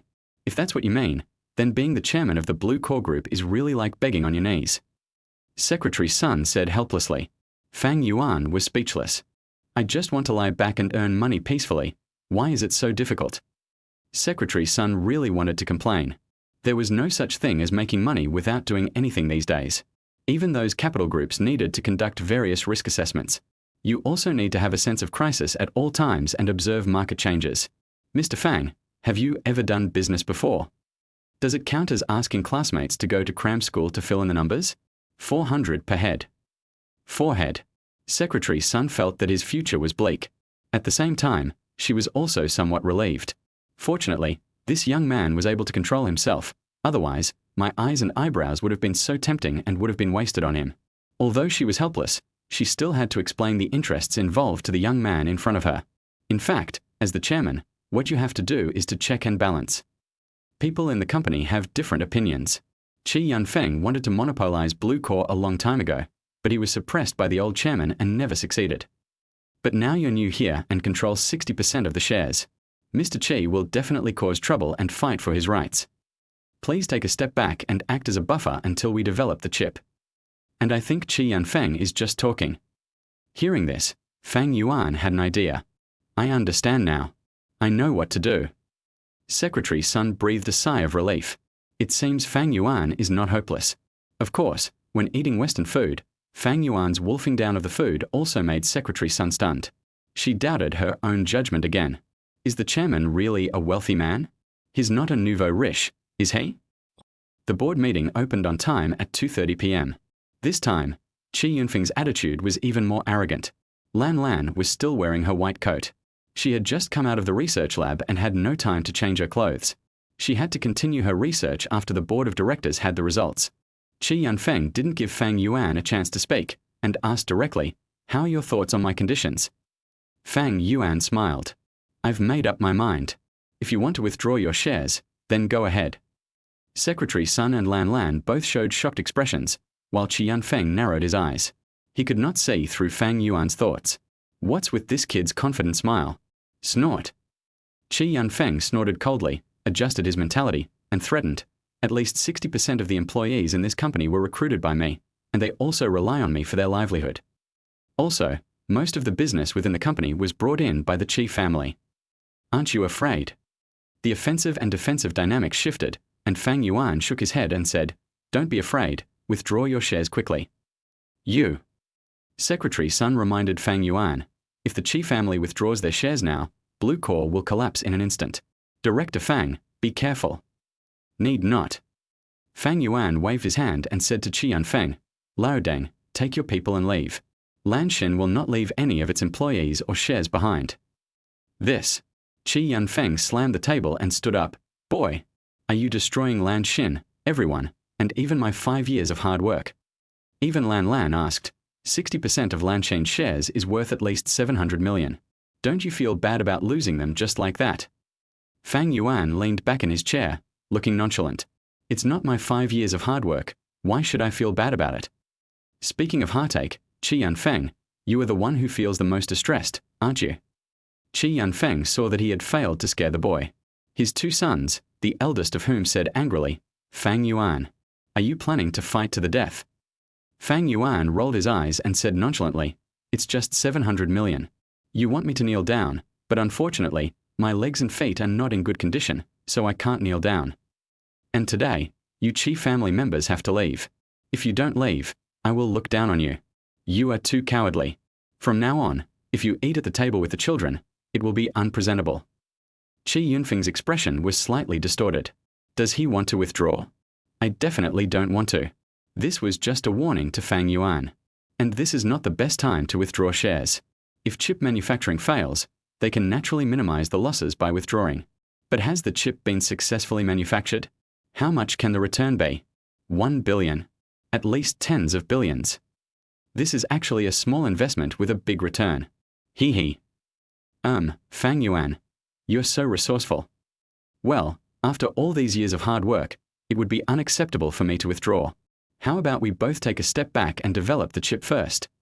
Qi Yunfeng gave Fang Yuan a step up. But the next moment, Fang Yuan sneered, "No. You must withdraw, and if you don't I will. That's 700 million. Are you kidding me? I'll maximize my profits if I withdraw now." Puff. Qi Yunfeng was so angry that his blood boiled and he spat it out. Seeing this, the two sons immediately came over to support and help Qi Yunfeng to calm down, and shouted, "Dad, are you okay?" "Fang Yuan, if anything happens to my dad, I'll never let you off. Then go recuperate first." Fang Yuan stood up and said, "I'll transfer the money to your account. You're old, and instead of staying home and taking good care of yourself, you have to come out and suffer for yourself." "Ah." In anger, Qi Yunfeng shouted again and then fainted. Everyone present hurriedly called an ambulance, and the two sons carried their old father downstairs. Ding! Congratulations to the host for completing the intermediate revenge against Qi Yunfeng. Rewards: intermediate level supernatural power, language proficiency, master the languages of all countries in the world, and use them skillfully. Additional reward: Xiaowei Technologies 700 million yuan order. The rewards are in place, so cool. Fang Yuan probably understood this rule. Low-level revenge usually doesn't have any good rewards. And if you take mid-level revenge, you can get extra rewards. As for high-level revenge, there is a chance to get a critical hit reward. It seems that I need to think carefully about how to take revenge in the future. But then again, Fang Yuan felt that the previous wave of operations was pretty good, so why did it trigger the intermediate retaliation? Brother Tongzi, can you explain it to me? Host, you've spit out so much popularity. It's good that I didn't turn you into a low-level revenge. Although the operation is sharp, it's a pity. While physical harm feels good, it's not the best form of revenge. Faced with this explanation, Fang Yuan was speechless. Fang Yuan. Lan Lan was very angry. So what if Fang Yuan is the chairman? She asked sternly, "Do you understand what the Qi family's withdrawal means? At this critical juncture, if the Qi family withdraws, all our funding chains will be broken, and our partners will definitely withdraw. How can we continue research and development?" Lan Lan's focus was on research and development, but now, even her more than a year's hard work would be wasted. Fang Yuan said nonchalantly, "If you want to resist foreign aggression, you must first stabilize the country. Your efforts will not be in vain. Don't worry, when you reach the mountain, there will always be a way out. When you reach the bridge, the boat will naturally sink. It will naturally straighten itself out." Ha ha ha ha. Lan Lan looked at Fang Yuan as if he were looking at something weird. "It's already this time, and you're still in the mood to joke?"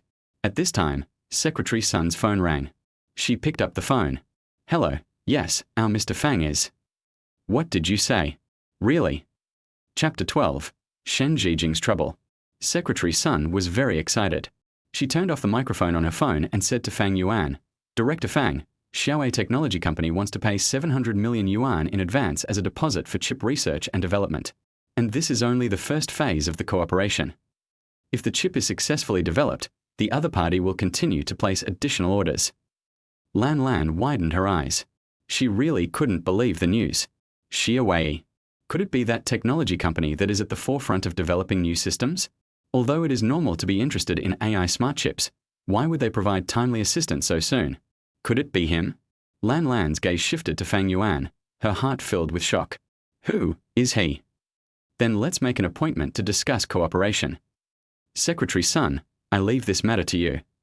Secretary Sun hesitated and asked, "Me?" Fang Yuan nodded and said seriously, "I believe in your business ability.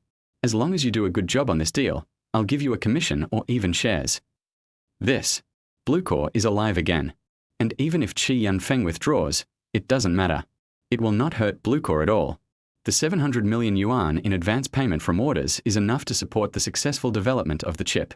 In just one afternoon, the share transfer contract was signed neatly, and Qi Yunfeng withdrew from Lanshan. Before leaving, almost everyone in the company asked to resign. Fang Yuan waved his hand and said, "If you want to leave, leave. I won't keep you." One of the salesmen, the top seller in the sales department, sneered in front of Fang Yuan. "Director Fang, I'm responsible for 35% of our company sales. If I leave, it will be a loss for Lanshan." "No, it's your loss." Fang Yuan sneered. "You're not the only capable person out there. Let's go." Out of 1,000 employees, only less than 300 were left overnight. The entire sales department was gone, There were only 3 people left in the human resources department, and less than 2 people left in the accounting department. It seems that the lifeblood of the entire company is indeed in Shi Yunfeng's hands. 9 o'clock in the evening. It was already past the end of the working day, and Fang Yuan and Secretary Sun were chatting and laughing as they prepared to leave. Secretary Sun was a little excited. "Mr. Fang, you are truly courageous and have made drastic changes to the fate of the entire company. I believe that under your leadership, Bluecore will reach new heights." Fang Yuan felt very comfortable with the flattery. Secretary Sun is the kind of person who decides what to do depending on the situation. Now that Fang Yuan has Xie Wei's advance payment for the order, continuing with research and development is not a problem. He has also been promised shares, so Secretary Sun is working even harder. The two were about to take the elevator to leave when they noticed that the lights in Lan Lan's office not far away were still on. "Boss Lan hasn't finished get off work yet?" Fang Yuan asked curiously. Secretary Sun said, "Boss Lan is a workaholic and often stays up late, especially recently. With less than 10 days until the chip is released to the market, the progress has been stalled. I think she must be having a hard time sleeping." "I see." Fang Yuan was thoughtful, then left with Secretary Sun. On the way, Fang Yuan called Shen Jijing. I didn't know what was going on her end, and I called her twice before she answered. "Hello." Fang Yuan heard the sound and it seemed to be in the bathroom, and there was an echo, so he asked, "Is my wife off work yet? I'll pick you up." "No. I have something to do today. A multinational group's project has been suspended. I'm treating them to a meal. You can come over. I'm at the Hill Hotel." "Good." Fang Yuan hung up the phone. Secretary Sun's eyes flickered slightly, and he chuckled. It turns out that Director Fang not only established a career, but also started a family. "Yeah, I just got married." Fang Yuan said lightly, planning to send her home first. Along the way, Secretary Sun kept showing off her thighs, which were very attractive with the backdrop of stockings and perfect curves. But Fang Yuan looked serious and ignored Secretary Sun's little actions. "Just kidding, he is a serious man, at least definitely not the casual type. Although Secretary Sun is a rare beauty, in his eyes. We'll talk about this later." Secretary Sun's home is in an old residential area. Before getting out of the car, Secretary Sun leaned forward slightly, approached Fang Yuan, unbuckled his seatbelt, looked at him with bright eyes, and said softly, "Then, Director Fang, I'll be leaving first." Fang Yuan nodded, still ignoring everything. Secretary Sun leaned down again and touched Fang Yuan's arm with the hand holding the bag. But Fang Yuan remained unmoved, and Secretary Sun couldn't bear to be embarrassed any longer, so he had to get out of the car. Fang Yuan drove away. Secretary Sun frowned. What's going on? Is he a man? After thinking about it, she smiled at herself. I am narrow-minded and think that men are creatures driven by their lower bodies. Maybe he is a good man. Secretary Sun turned and went upstairs. When she opened the door, the strong smell of cigarettes and alcohol made her frown and feel very uncomfortable. She closed the door and looked at her drunken father lying on the sofa and all kinds of garbage on the table, and the light in her eyes faded. Are you back? In the bedroom, a woman dressed in gold and silver came out and said, Do you have money? Today, a few sisters and I saw a brand name bag. It's not more than 10,000 yuan. No money, no salary yet. Secretary Sun bit her lip and turned back to her room. Kid, you don't know how to get a salary advance. After this discount season, that bag will cost 20,000. Hill Hotel. It is one of the luxurious hotels in Jiqing. The price is relatively expensive and it is basically used to entertain foreign guests. At this time, in a VIP room, 7 or 8 people were gathered together to discuss business. Baldy Liu was there too. As his direct superior, he was directly responsible for the problems in this project, but he pushed all the responsibility onto Shen Jijing and even asked her to pay for entertaining foreign guests. The contract must be obtained. There's no other way. This month's performance depends entirely on this project. If it fails, the entire department's work for a month will be in vain. Shen Jijing gritted her teeth and agreed. 4 foreign guests plus an interpreter are negotiating the specific details of the contract. Shen Jijing said, Mr. Pierce, the cosmetics produced by our Fengrui group are already offered at the lowest price, both in terms of quality and price. Looking at the international market, your company will also gain considerable benefits by becoming an agent. Pierce mumbled a lot. The translator said, Mr. Pierce's point is that although he is satisfied with the price and Fengrui has a certain international reputation, Fengrui has not been sincere in terms of cooperation. They can't even meet some of our simple requests. Shen Jijing frowned and said, A simple request? I don't know, What is the request? Baldy Liu smiled awkwardly and said to the translator, "We want to drink, not talk about business." After saying that, he winked at the translator. The other party understood. So everyone continued to drink happily. Shen Zhijing knew that something was wrong. Yesterday's drinking. Liu Tuzi drugged her. If it weren't for Fang Yuan, she couldn't imagine how she would face it. It seems to be the same routine again today. I have to be careful. After 3 rounds of drinks, Shen Zhijing had had a bit too much, so Baldy Liu motioned for her to come out first. Chen Zhijing. Let me be frank. These foreigners have been interested in you since the first time we worked together. You don't have a husband, do you? Marry Pierce. That's their condition. And we researched it and decided to say yes. What? Chapter 13. Translation Issues. Who are you to decide for me? Shen Zhijing angrily scolded Liu Tuzi. No wonder he dared to do such a disgusting thing yesterday. It turns out he had already sold himself out. Chen Zhijing, what's wrong with Pierce? He's a foreigner, his genes are so good. You fart. Shen Zhijing bit her lip and stared at Liu Tuzi. Baldy Liu chuckled and said in a low voice, "Believe it or not, I can make you leave this company with just one word. If there is a stain on your resume, no company would dare to hire you." Seeing that the negotiation failed, Liu Tuzi started to threaten. "I have a husband. I will never agree to your shameless request." Baldy Liu chuckled. "Husband? You're kidding. Your husband died 7 years ago. How about we give it a try? If you agree to be my lover." Bang! Before Liu Tuzi could finish his words, he was slapped in the face. It was Shen Zhijing who hit me. At this moment, even if she lost her job, she would never do such a thing. You make me sick. When Liu Tuzi was slapped, he was immediately furious and roared in a low voice, "Chen Zhijing, you dare to hit me. I want to let you know how expensive this slap is." After saying that, Baldy Liu pressed Shen Zhijing down and was about to force a kiss. Bang! Another slap. This blow made Liu Tuzi feel dizzy. When he came to his senses, he found that it was Fang Yuan in front of him. He looked at Liu Tuzi with a fierce look on his face. This old fellow didn't succeed the night before yesterday. It seems he's still determined to steal. I have to teach him a lesson. When Liu Tuzi saw Fang Yuan, he seemed to be scared. He covered his face and pointed at Shen Zhijing and said, "Okay. You wait for me, Shen Zhijing, and see how I deal with you." After saying that, Baldy Liu left quickly, probably because he was afraid that Fang Yuan would beat him. Husband. Shen Zhijing threw herself into Fang Yuan's arms, crying out of fear. No matter how strong a woman is, she still needs a hug. The sense of security Fang Yuan just gave her immediately broke her fragile heart. All right. It's okay, tell me, what happened?" Shen Zhijing explained it all. After understanding the whole story, Fang Yuan said, "These foreign rubbish are causing trouble in China again. Let's go and meet them." Shen Zhijing wiped away her tears. Fortunately, she didn't have the habit of wearing heavy makeup, otherwise her makeup would have been ruined. Don't cause trouble, they are foreign guests. Rest assured. When they returned to the private room, the foreign guests saw that everyone had returned, but Liu Tuzi was not there and was replaced by a young man, so they looked puzzled. The translator asked, "Where is Director Liu?"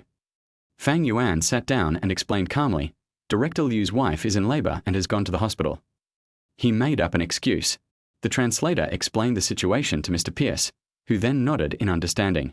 The language spoken there is German, which is considered a minority language and not as popular as English. Fang Yuan understood now. Mr. Pierce said, "Since Director Liu is not here, should we continue with our contract? I'm a little tired today, so why not find a time to discuss it tomorrow?" The translator translated to Shen Zhijing. Mr. Pierce means that since Director Liu is not here, there is nothing to discuss. Regarding our previous agreement, I hope Mr. Shen can abide by it. What agreement?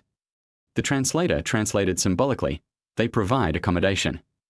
Mr. Pierce was confused and shrugged. That's infuriating, but I still hope to finalize the contract as soon as possible so that we can go back sooner. The translator translated, Mr. Pierce believes that the hotel should be borne by you, and he also hopes that Mr. Shen can take care of Mr. Pierce in the hotel. Shen Zhijing's face suddenly showed embarrassment. These Germans were really going too far. Just as he was about to stand up and leave, Fang Yuan held him back. There is something wrong with this translation. Ah. Shen Zhijing was surprised. You know German. Fang Yuan narrowed his eyes and said to Pierce in pure German, Mr. Pierce, there is a problem with your translation. Finished the sentence. The translator broke out in a cold sweat and his pupils were trembling. Pierce was a little surprised that this unattractive-looking boy could speak German, and his accent was almost indistinguishable from that of the locals. You speak German? Yes. Pierce looked at the translator he hired and his eyes turned slightly. In cross-border business, in-house translators are usually employed. Pierce did not believe what Fang Yuan said and said, Mr. Liu is an employee of our company. I cannot believe your words. Fang Yuan pretended to take out his cell phone. Mr. Pierce, here is the complete recording. We can find an international organization to notarize it. Of course, I can also translate it for you so that we can facilitate this cooperation as soon as possible. Good. Pierce agreed. He has been on a business trip for 10 days and has family waiting for him at home, so he wants to return home as soon as possible. With Fang Yuan around, the other translator didn't dare to cause trouble and began to translate seriously. Pierce naturally discovered the problem. But he didn't show any anger. Even if he really wanted to lose his temper, he would wait until there was no one around and deal with it privately. Very good. Then we have a pleasant cooperation. Mr. Pierce stood up and shook hands with Shen Zhijing. The two parties signed the contract, the project was concluded, and Pierce and his team could return to the country as soon as possible. The dinner was over. Fang Yuan was driving, and Shen Zhijing was sitting in the passenger seat. She was holding the signed contract, still feeling a little dreamy. Hubby, you're awesome. I didn't expect you to know foreign languages. Why don't you become a translator? International translation is very lucrative, starting at least 20,000 to 30,000 yuan a month. Fang Yuan pretended to be profound and explained, it's purely a hobby for me. I like to work hard quietly and then surprise everyone. Mua. Shen Zhijing was so moved that she couldn't help but kiss Fang Yuan on the cheek. Don't worship me. I'm just a legend. Keeping a low profile is my life motto. Think about it, Li Bai didn't even participate in any poetry competitions, right? You're so smooth talking, you still want to be my brother. Shen Zhijing rolled her eyes and suddenly felt much younger, and started flirting with Fang Yuan. Really? I can make you call me brother right away. You bad guy, ah. The car parked on the side of the road was swaying from side to side. Good brother. Shen Zhijing was filled with shame, but she was willing to do it. When she got home in the evening, Shen Zhijing was exhausted. I'm going to take a shower first. I need to go to bed early today. I'll take the project contract to the company tomorrow, and then I should have a vacation. Then we can go out and look at furniture and decorate the house. After that, Shen Zhijing went to sleep. Fang Yuan stretched lazily.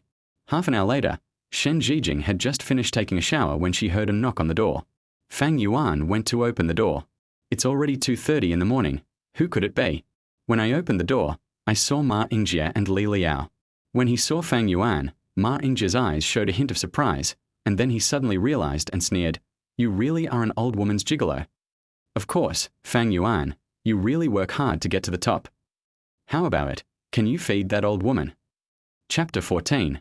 Promotion. What are you doing here? Fang Yuan asked back. Li Liao took over the conversation. Of course I moved out. My things are still here. I came here to get them. That's right, make way. Ma Yingjie put his arm around Li Liao's waist, squeezed past Fang Yuan, and the two of them entered the house. Shen Zhijing, who had just finished taking a shower, came out of the room in her pajamas and saw Li Liao and Ma Yingjie. Yao Yao. It was already early morning, and Li Liao came to pack up at this time, bringing a strange man with her. Ma Yingjie almost had a nosebleed when he saw Shen Zhijing. In contrast, Li Liao was completely outshined by Shen Zhijing in terms of both appearance and figure. What is a mature woman? What is the temperament of a queen? Exquisite facial features combined with the unique charm of maturity, this is the real romanticism under the peony flower. Ma Yingjie's eyes turned red with jealousy. I am rich, handsome, and my career is thriving. So why is it that this loser is always one step ahead of others and has so many romantic partners? Li Liao took the good things. Shen Zhijing still wanted to keep her. After all, they are real relatives and have been together for such a long time that they have feelings for each other. However, Fang Yuan is around and she also has a boyfriend, so she didn't say this. Before leaving, Li Liao boasted, Auntie. This is my boyfriend, Ma Yingjie, the country manager of Syndicate Technology Company. Aham. Hello, Auntie. Ma Yingjie took the opportunity to shake hands with Shen Zhijing and get close to this plump beauty. But Shen Zhijing didn't move at all, and the atmosphere was a little awkward. Shen Zhijing could guess it. Although she didn't know why Fang Yuan and Li Liao broke up, when Ma Ringjie came to her house today and stared at her, she felt uncomfortable all over. No need to guess, it's just that they despise the poor and love the rich. At this moment, Shen Zhijing no longer felt much guilt, but at the same time, she was angry at Li Liao's behavior. But as an elder, Shen Zhijing still said, "Yo, you are still young. You should practice your ability to judge people. You should know that money is not everything." What Li Liao hates most is the preaching of the elders. "Humph, I'll walk my own path from now on. You don't need to bother me." After saying that, he picked up his things and went out. Ma Yingjie's eyes lingered on Shen Zhijing for a moment, and he finally chased after her. "Are you okay?" Shen Zhijing asked Fang Yuan with concern, worried that he might be sad. After all, she knew something about the relationship between Fang Yuan and Li Liao, as well as how they usually interacted with each other. At least in her opinion, Fang Yuan was innocent in this matter. "Fine." Fang Yuan smiled, having already let it go, and then changed the subject. "If it weren't for this, we wouldn't have met you." There is no coincidence in the world. Some things seem to be guided by fate, and Shen Zhijing also firmly believes this. "Go back to your room and sleep." The next morning, Fang Yuan was gently called up to have breakfast. Shen Zhijing is definitely the kind of good woman who can live at home. She is good at both housework and cooking, and has strong key business capabilities. The breakfast was very rich. Although most of them are fast food, they are made with great care. It seems like the two of them are really living together. "Today, I will go to the company first and submit this signed contract, then apply for leave. Let's go to the furniture store." "Good." Fang Yuan drove Shen Zhijing to work, kissed her before leaving, and then drove to Lanshan. At the main entrance, the security guard immediately stood in position and saluted Fang Yuan. After yesterday's lesson, the security guard was afraid of losing his job and his attitude became much better. "Hello, Director Fang." "Not bad, very energetic." Fang Yuan praised and drove into the company park. In the office, Secretary Sun reported today's schedule. Director Fang, Mr. Song, the representative from Xiaowei Technology Company, will be taking the G258 high-speed train this afternoon and will arrive at the station at 2:25 p.m. I've already arranged for the Foreign Affairs Department to send a forward business reception. I'll first arrange for them to stay at the Royal Hotel and coordinate the business procedures. Fang Yuan took a deep breath. Is this what a professional secretary is capable of? Every detail is taken into consideration. This business process includes when the other party will arrive at the station, what car they will take, what car will be used to pick them up after they arrive, and where they will stay. Secretary Sun, your professional ability is truly impeccable. Secretary Sun was very happy. Finally, there was a leader who understood her level and praised her generously. Although this is the secretary's job, the emotional value is maximized. Director Fang, this is what I should do. Secretary Sun briefly reported on the current situation of Blue Core Group. Because a large number of employees chose to resign after Qi Yanfeng left, many job vacancies appeared in Lanshan. Director Fang. Mr. Lan is currently engaged in scientific research and development. Personnel matters are the most urgent. It will take a while to recruit people like this. Fang Yuan asked Secretary Sun, "Do you have any good suggestions?" "Have. This is a solution I prepared. Please review it, Director Fang." Secretary Sun is prepared for both situations. If a problem is raised, it must be solved, and the boss is responsible for making the final decision.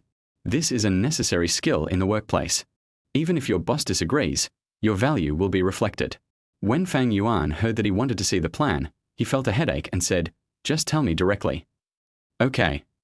Secretary Sun presented a plan and said, "I think we should first give the current employees a 20% salary increase to stabilize the remaining employees.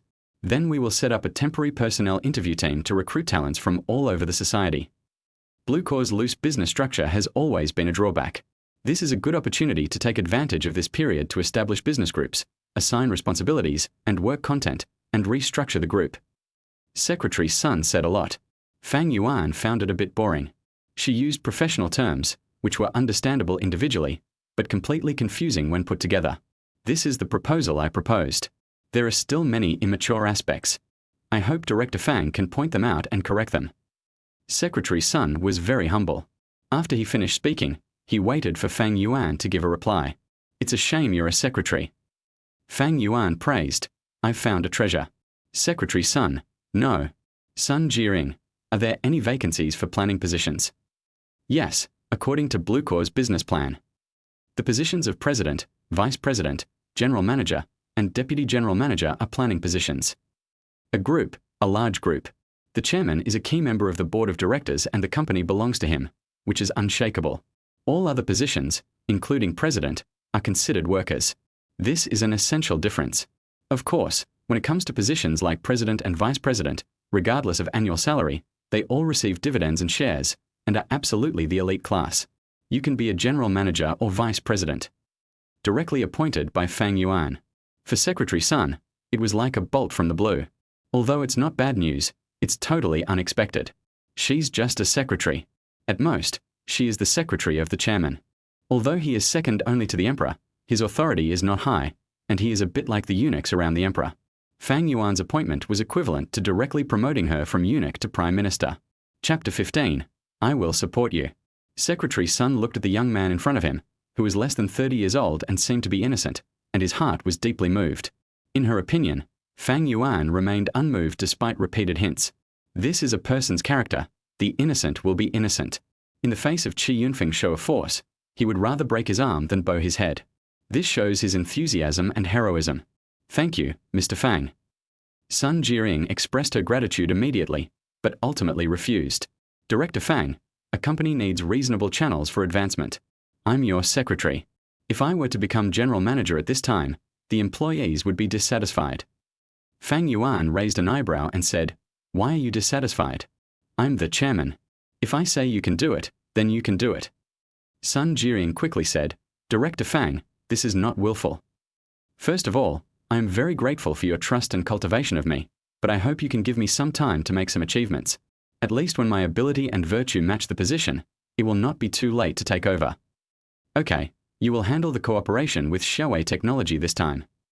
Fang Yuan did not insist, but handed the 700 million project to Sun Jiring. She said solemnly, I will definitely not let Director Fang down. Go get busy. Secretary Sun went off to get busy. Fang Yuan left the office, walked around, and came to the door of Lan Lan's office. She looked a little pale, as if she hadn't slept all night and had been looking at the design drawings. She wasn't in a very good state. Boss Lan. Director Fang. Fang Yuan entered the room and Lan Lan stood up. Maybe it was because I got up too fast, and coupled with not sleeping all night, my energy and blood were a little insufficient, and I felt dizzy and was about to fall down. Fang Yuan was quick and rushed over to hug Lan Lan. Forehead. Are you okay? You look like you didn't get enough rest.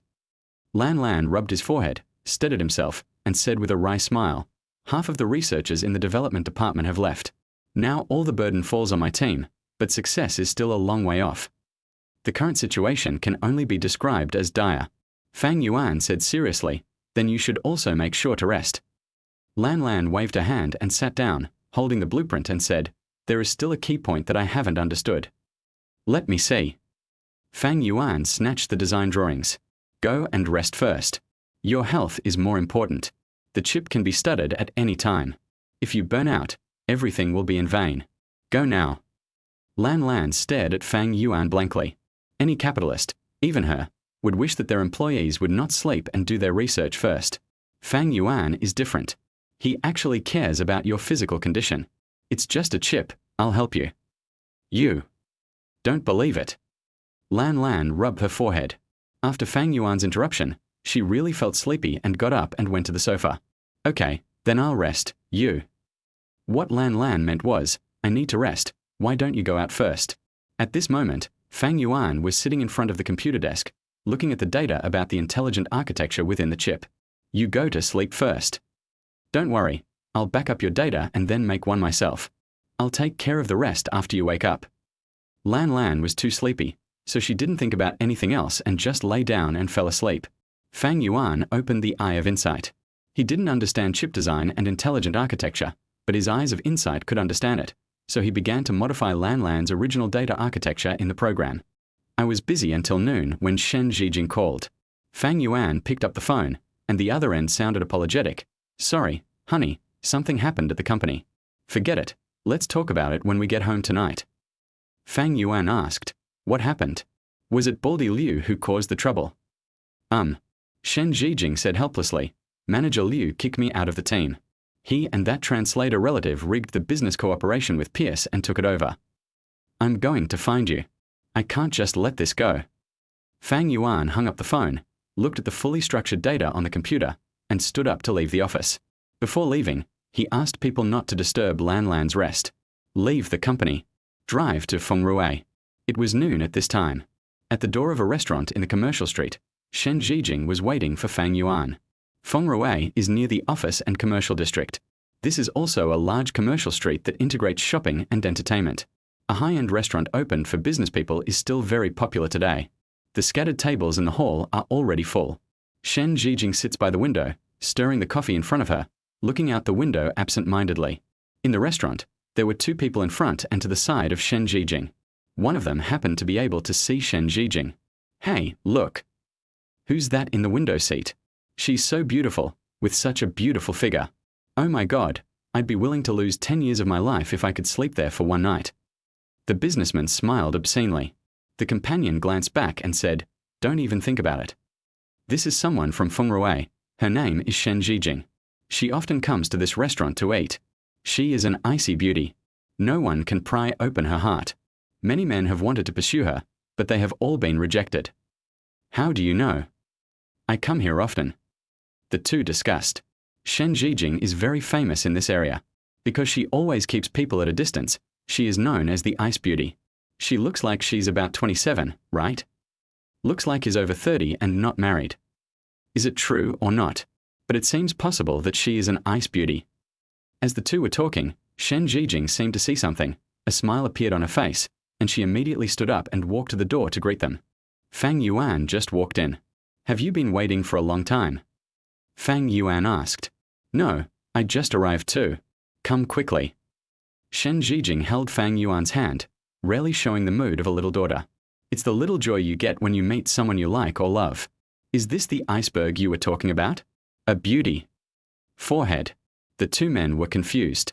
Shen Zhijing and Fang Yuan sat down and scanned the code to choose their meals. Fang Yuan asked, you signed the contract, so how did it become Baldy Liu's achievement? That's the workplace. Shen Zhijing said helplessly that Baldy Liu is a relative of Feng Rui's president. He has great power. To grab my project, he only needs to make some moves. Alas, I worked so hard for a month, only to end up being someone else's wedding dress. Shen Zhijing was very disappointed. There's nothing you can do about it even though it was robbed. You need to eat, and the department under her also needs to eat.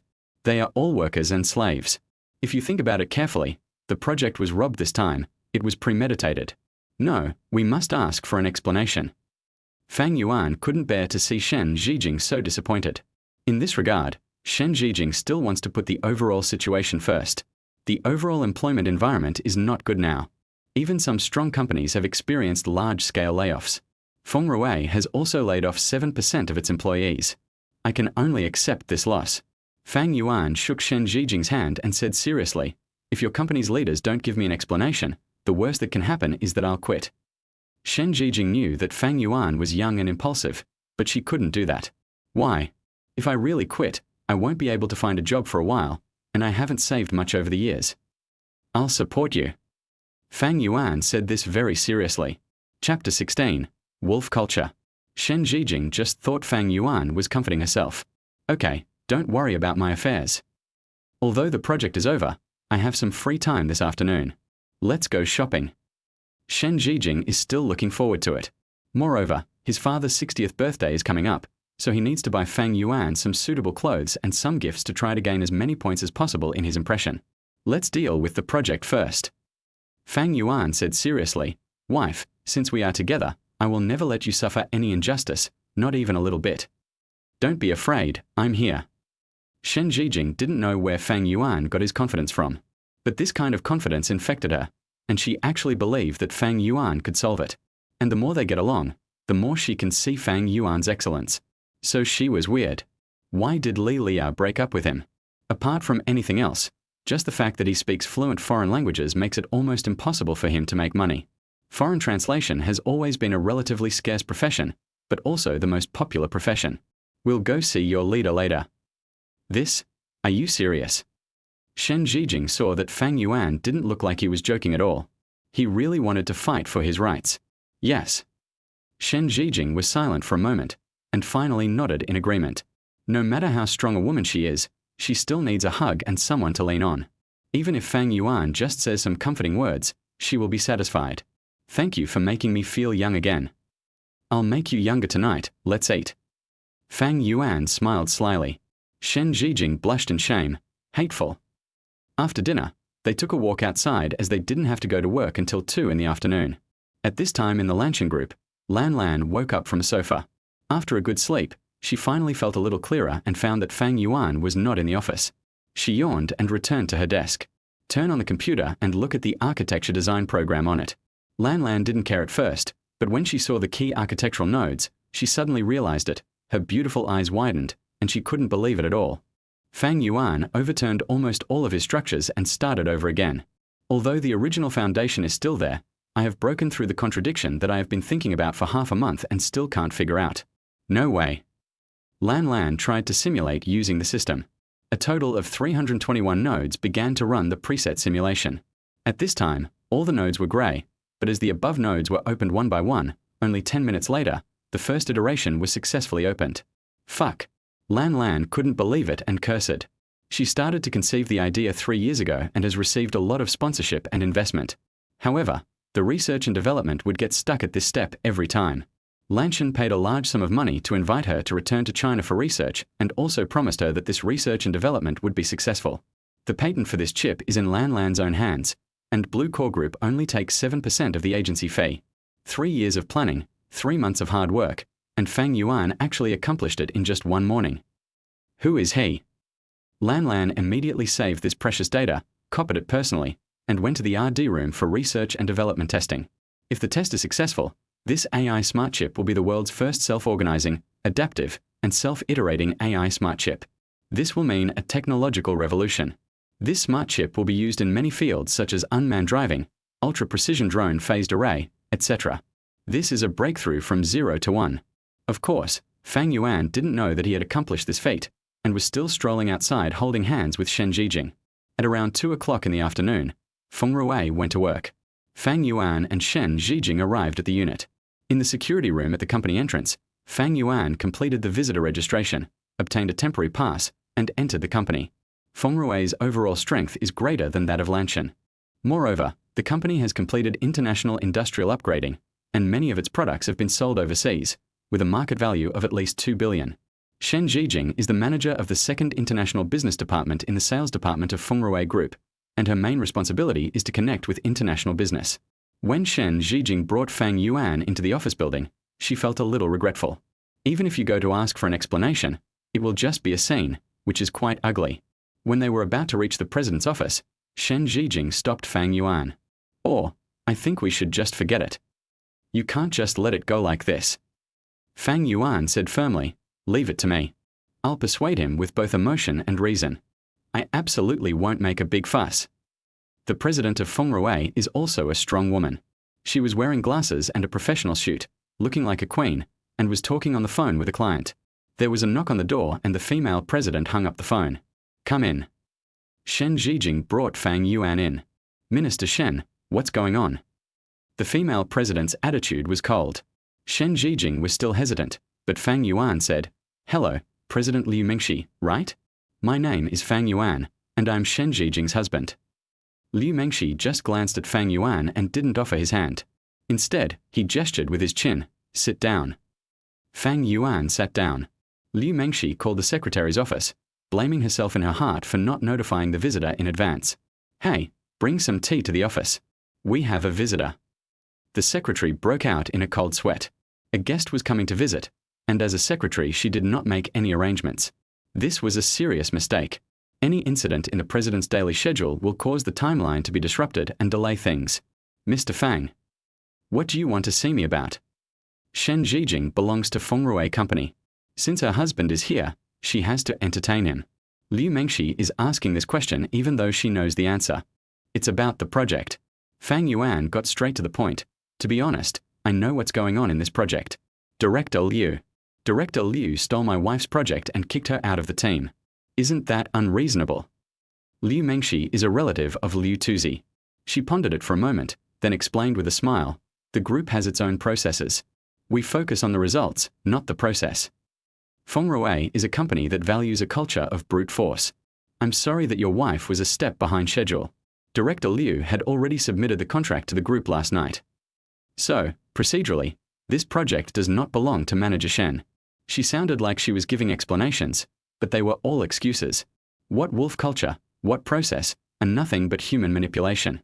Fang Yuan smiled and said, President Liu, my wife's team is working on the entire project.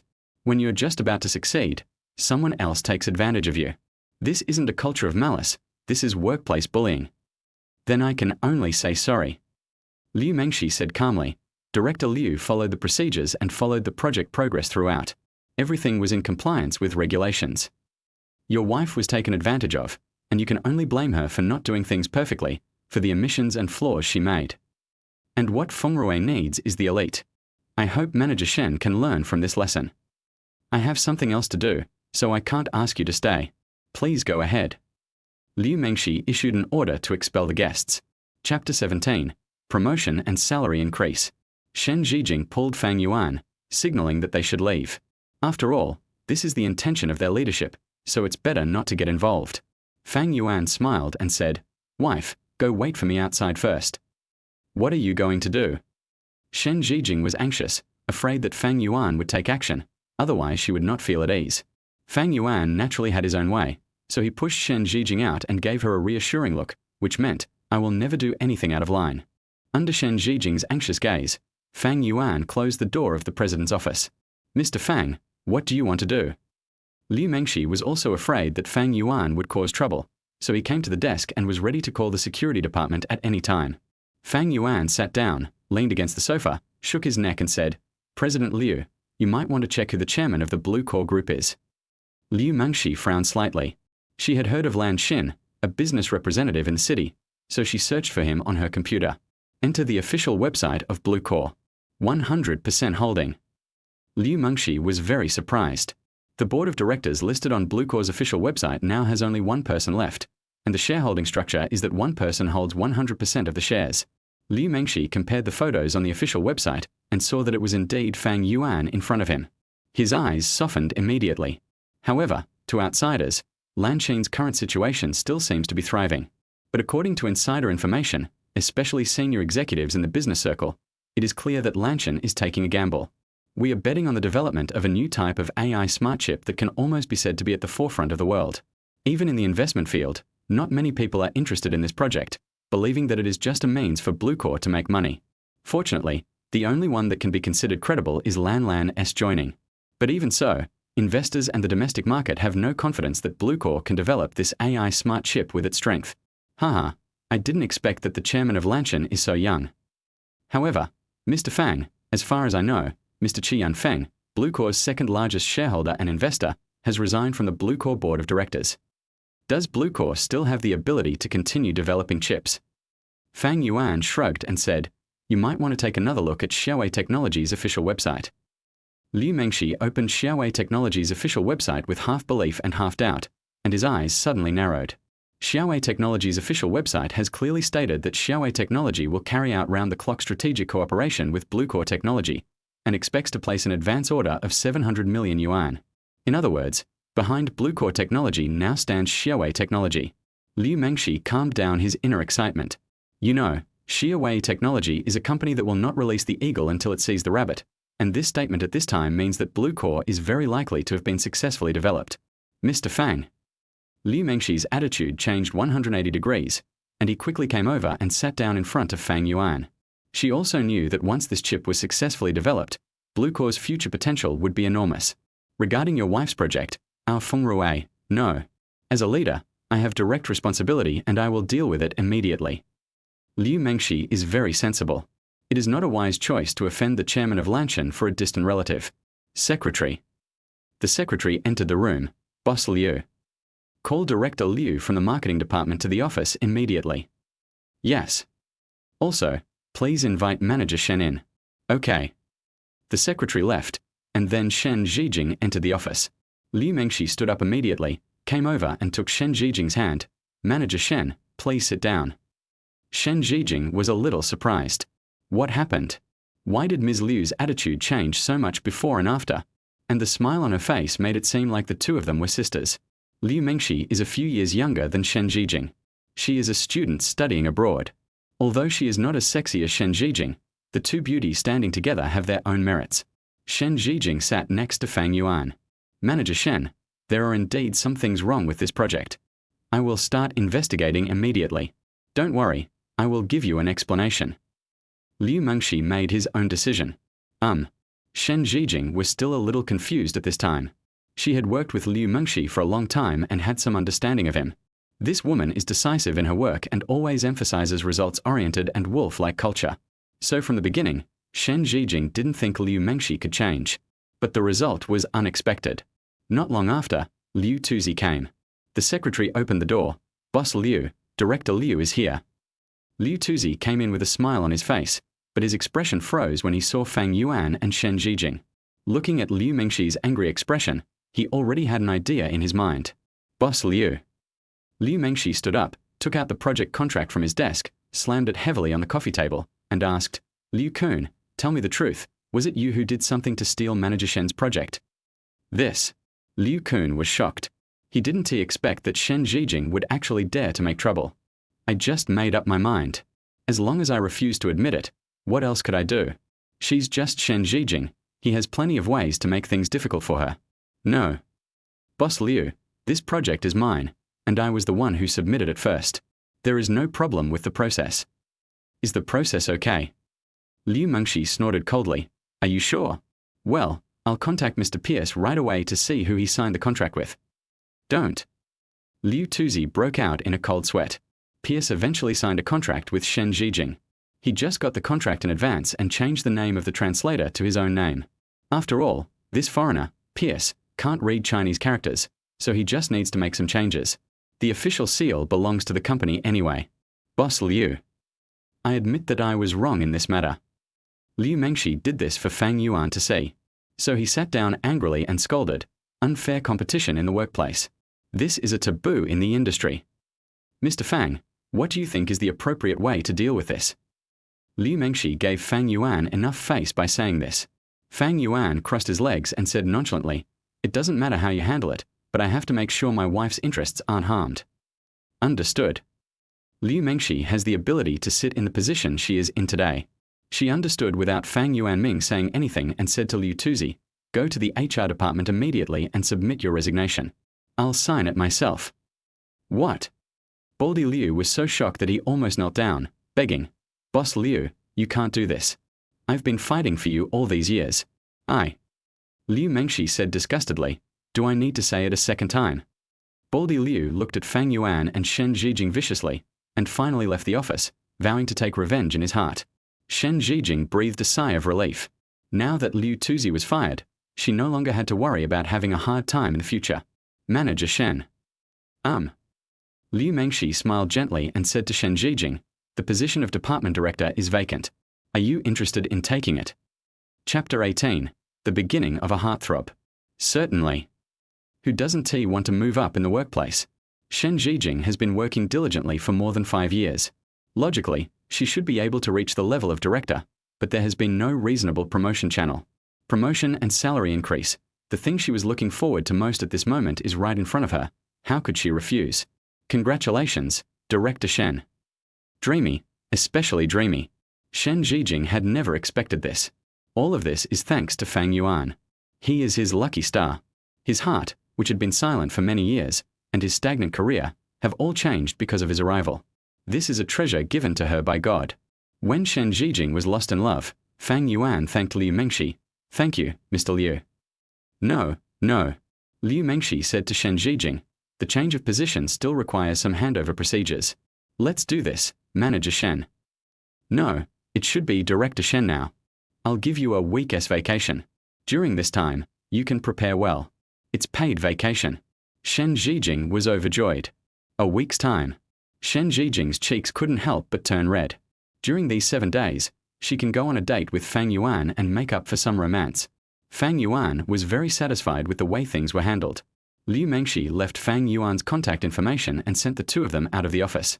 After coming back, she returned to her seat and thought for a while. People go to high places and water flows to low places. She has studied a lot of management and also advocates wolf culture, but she is not a diode. When dealing with her subordinates, she has a set of strategies, and when dealing with her superiors, she also has her own thoughts. Stand out from the crowd? No. She wants to fly out of the flock. If Bluecore Group really develops AI smart chips, this technology alone will be enough to make Bluecore one of the Fortune 500 companies and achieve a leap forward. Lanshan is the most suitable for me. So Liu Mengshi sent a message to Fang Yuan. Mr. Fang, I'm not sure if you're satisfied with my handling of the matter. I hope we can find time to have dinner alone and discuss future cooperation plans. Sent successfully. Liu Mengshi waited excitedly for a reply. Fang Yuan replied quickly. Besides. These two simple words extinguished Liu Mengshi's fire. But she won't give up so easily. Taking out the mirror from the drawer, Liu Mengshi looked at her delicate face in the mirror and admired her beautiful legs. Fang Yuan, watch how I take you down. Fengrui parking lot. Fang Yuan drives the car. Everything is over now. It's already past 4 in the afternoon and it's definitely too late to go to the furniture store. So Shen Zhijing suggested, Hubby, you are really my lucky star. I had a heavy bleeding today. Let's go eat Western food and celebrate. Seeing Shen Zhijing so happy, Fang Yuan naturally would not refuse. Just as he was about to agree, the phone rang. It was Sun Jirying calling. Who is Secretary Sun? Shen Zhijing asked when she saw the incoming call notification. Oh, colleague. After Fang Yuan finished speaking, he answered the phone. Secretary Sun on the other end reported. The contract signing went very smoothly. The other party had no objections to our requests. Well, that's good. Secretary Sun thought about it again. This project was given to him by Fang Yuan. Even if it was a commission, he would get 700,000 yuan, so he had to report it. Director Fang, can I treat you to dinner tonight? Sorry, I have an appointment tonight. Fang Yuan decisively refused. Okay, another day then. Secretary Sun really wanted to express his gratitude. It seemed that today was unfortunate, but it didn't matter. There would be plenty of opportunities in the future. There is another person in Lanshan Group who wants to make an appointment with Fang Yuan. That's Lan Lan. That smart chip was manufactured based on the overall architecture created by Fang Yuan. Although this is a preview version, it only needs to be tested. Who is he? Lan Lan couldn't help but develop a strong interest in Fang Yuan. This man is very secretive. Even though I have been deeply involved in this field, I have never heard of Fang Yuan. Lan Lan was a little tired, so she took off her white coat. Although the chip was successfully developed and the finished product was in hand, and only product testing was needed, she still felt a sense of emptiness. Lan Lan has been concentrating almost all of her 28 years on research. She thought that after the research was successful, she would feel unprecedented joy and excitement, but this was not the case. Instead, she felt a little lonely. Could it be because Fang Yuan's structure was not created by himself? But it could also be that. No. An idea suddenly popped up in Lan Lan's mind. She needs a man. No, absolutely not.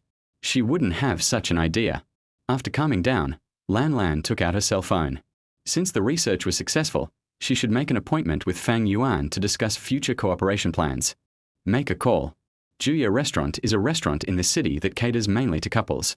It offers a wide variety of dishes, but they are expensive and only middle-class people or white-collar workers can afford them. Shen Zhijing had a heavy bleeding, so she rewarded her little husband. Honey, let's go buy some clothes tomorrow and come home with me in the afternoon. It's my father's birthday. Are you ready? Fang Yuan was very confident. Always be prepared. You can't come empty-handed. I've already ordered 2 boxes of Maro Tai and some massages. You can take them with you as a gift. We'll have a banquet at Wanfuju tonight, so we still have time. Fang Yuan was somewhat looking forward to meeting his parents, but he didn't know what the old man thought of him. Oh right. Although we got the marriage certificate, everything happened too quickly. We didn't have a wedding banquet, and you didn't formally propose. This doesn't count. You must formally propose to me. Shen Zhijing has certain requirements for life. That is, everything must have a sense of ritual. She had never experienced dating, proposal, engagement, or wedding banquets. Although she married Fang Yuan without knowing why, she was not very satisfied. It has to be experienced once. It's a coincidence. These are also what Fang Yuan pursues. Shen Zhijing began to look forward to her future life. After our wedding reception, we can go on a honeymoon. I've already thought of the Aegean Sea, the Church of Bones, or Hawaii. How about all of them? Shen Zhijing doesn't look like a person in her 30s, but she is completely like a girl in her 20s who is getting married for the first time and is looking forward to a new life in the future. In comparison, Fang Yuan is much more stable. As the two were talking, Lan Lan called. Fang Yuan thought it was a work matter, so he picked up the call. Ahem, Fang Yuan, are you free? Do you want to go out for a midnight snack? I have something to tell you. Fang Yuan looked at Shen Zhijing's face and said, the day after tomorrow. All right. Without any hesitation, Lan Lan hung up the phone immediately. She is really frugal with words, and her main focus is on being quick, accurate, and ruthless in doing things. Fang Yuan had just finished answering the phone when a discordant voice rang out. Hey, isn't this an old classmate? A female voice sounded in my ears. Fang Yuan looked in the direction of the sound. Next to the two of them, there was a woman of similar age to Shen Zhijing, and there was a young handsome man next to her. The woman had a face full of technology. Because of the pursuit of internet celebrity style, it looks very awkward. The same goes for the young man next to him, full of collagen and technology. Oops. So you like this too? I thought you would never find a man in your life. The woman pulled a stool over and sat down unceremoniously, looking at Shen Zhijing provocatively. It seems that there is a deep conflict between the two. Chapter 19. Continuous counterattack. Dear, who is this? Fang Yuan asked Shen Zhijing at the right time. This woman targeted her right from the start. She must be her enemy. Shen Zhijing was also fed up with her and didn't want to have much contact with her. She just said lightly, my high school classmate, Zhu Yu. The woman turned her eyes slightly and looked back at Fang Yuan, thinking, this handsome boy is not bad, and his face is natural, and you can tell at first glance that he is not the type with technology. Zhijing, I'm wrong. You and I are not just high school classmates. To be more precise, we are competitors. Zhu Yu winked at Fang Yuan and said, handsome boy, let me tell you something in secret. All the boys who chase after her will end up being my type. This kind of affectation perfectly illustrates what it means to be slutty and cheap. But Fang Yuan ignored her completely and said seriously, sorry, tonight is our party for two. Could you please leave? Zhu Yu chuckled. She was also a white-collar worker in the workplace, with a status similar to Shen Zhijing's. The handsome guy around her was a kept gigolo, so she instantly lost her good impression of Fang Yuan. You little white face, why are you so arrogant? Shen Zhijing immediately defended Fang Yuan and said, please be respectful, he is my husband. Husband? Zhu Yu couldn't believe it. How could Shen Zhijing find such a young husband? Shen Zhijing, look at you. You're already middle-aged and pretty. In a few years, you'll be completely unattractive. And yet you found such a young husband. Aren't you afraid that in a few years, you'll cut off the water and electricity, and she'll still be cheating on you while she's still in her prime? You. This was really too much. Shen Zhijing's eyes widened. You're overthinking this. Fang Yuan retorted, we are not together because of our looks, and I believe that when Zhijing is with me, she will not have any worries or sorrows, and naturally she will not age. Unlike you, the Korean semi-permanent hair will fall apart in 2 years. Zhu Yu immediately shouted angrily, who are you talking about? My hair is all natural. I have insight, activate. Fang Yuan enumerated them carefully. Nose augmentation, lip piercing, cheekbone lift, double eyelid surgery, apple cheek augmentation, and a face full of hyaluronic acid. Wow, she's like a man made human. And you went to a small cosmetic surgery just to save money. It won't be long before your face is completely ruined. I can't even imagine what that would look like. It must be horrible. You. Zhu Yu was furious, but didn't know what to say, so he turned around and looked at the young man next to him and shouted, you are dead. The young man shuddered all over. He quickly said in a baby voice, sister, I'm a little scared. This brother is so fierce. Bite. Current targets for revenge, Zhu Yu, Xiao Dao Dao, current number of revenges available is once.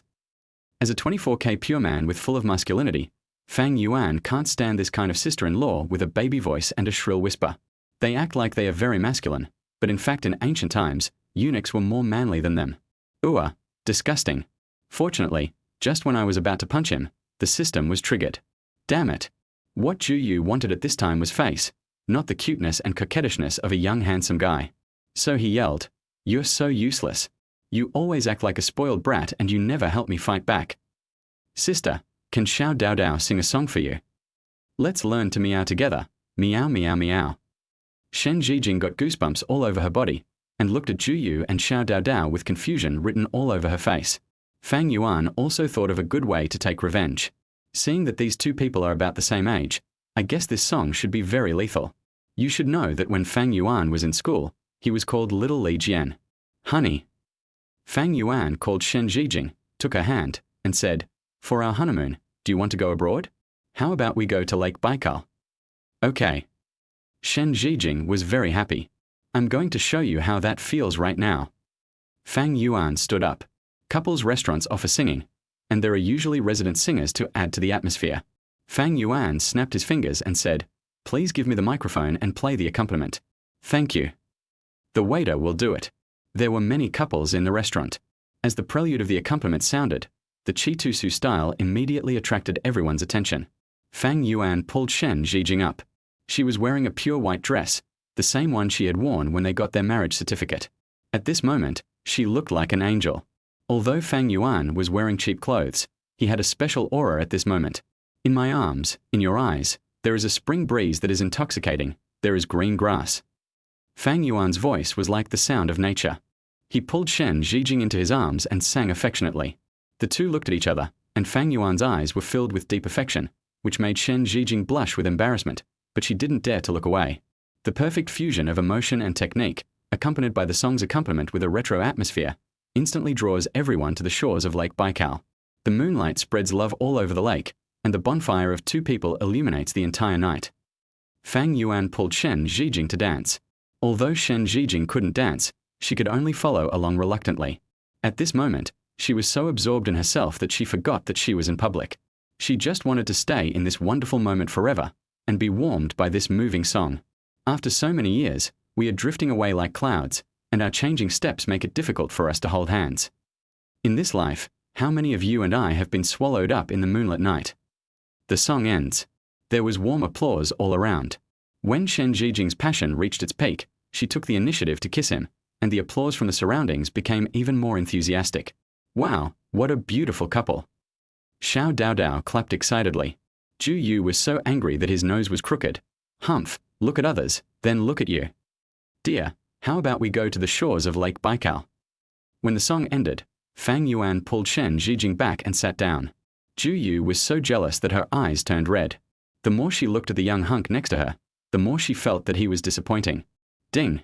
Congratulations to the host for successfully taking mid-level revenge on Ju Yu and Xiao Daodao. Rewards: intermediate level supernatural power, universal medical skills can cure intermediate level diseases and hidden diseases. Additional reward: Bugatti Veyron RS. Bugatti Veyron. As a car lover, Fang Yuan was so excited that he almost jumped up. Although this car is not a limited edition, it is worth 30 million.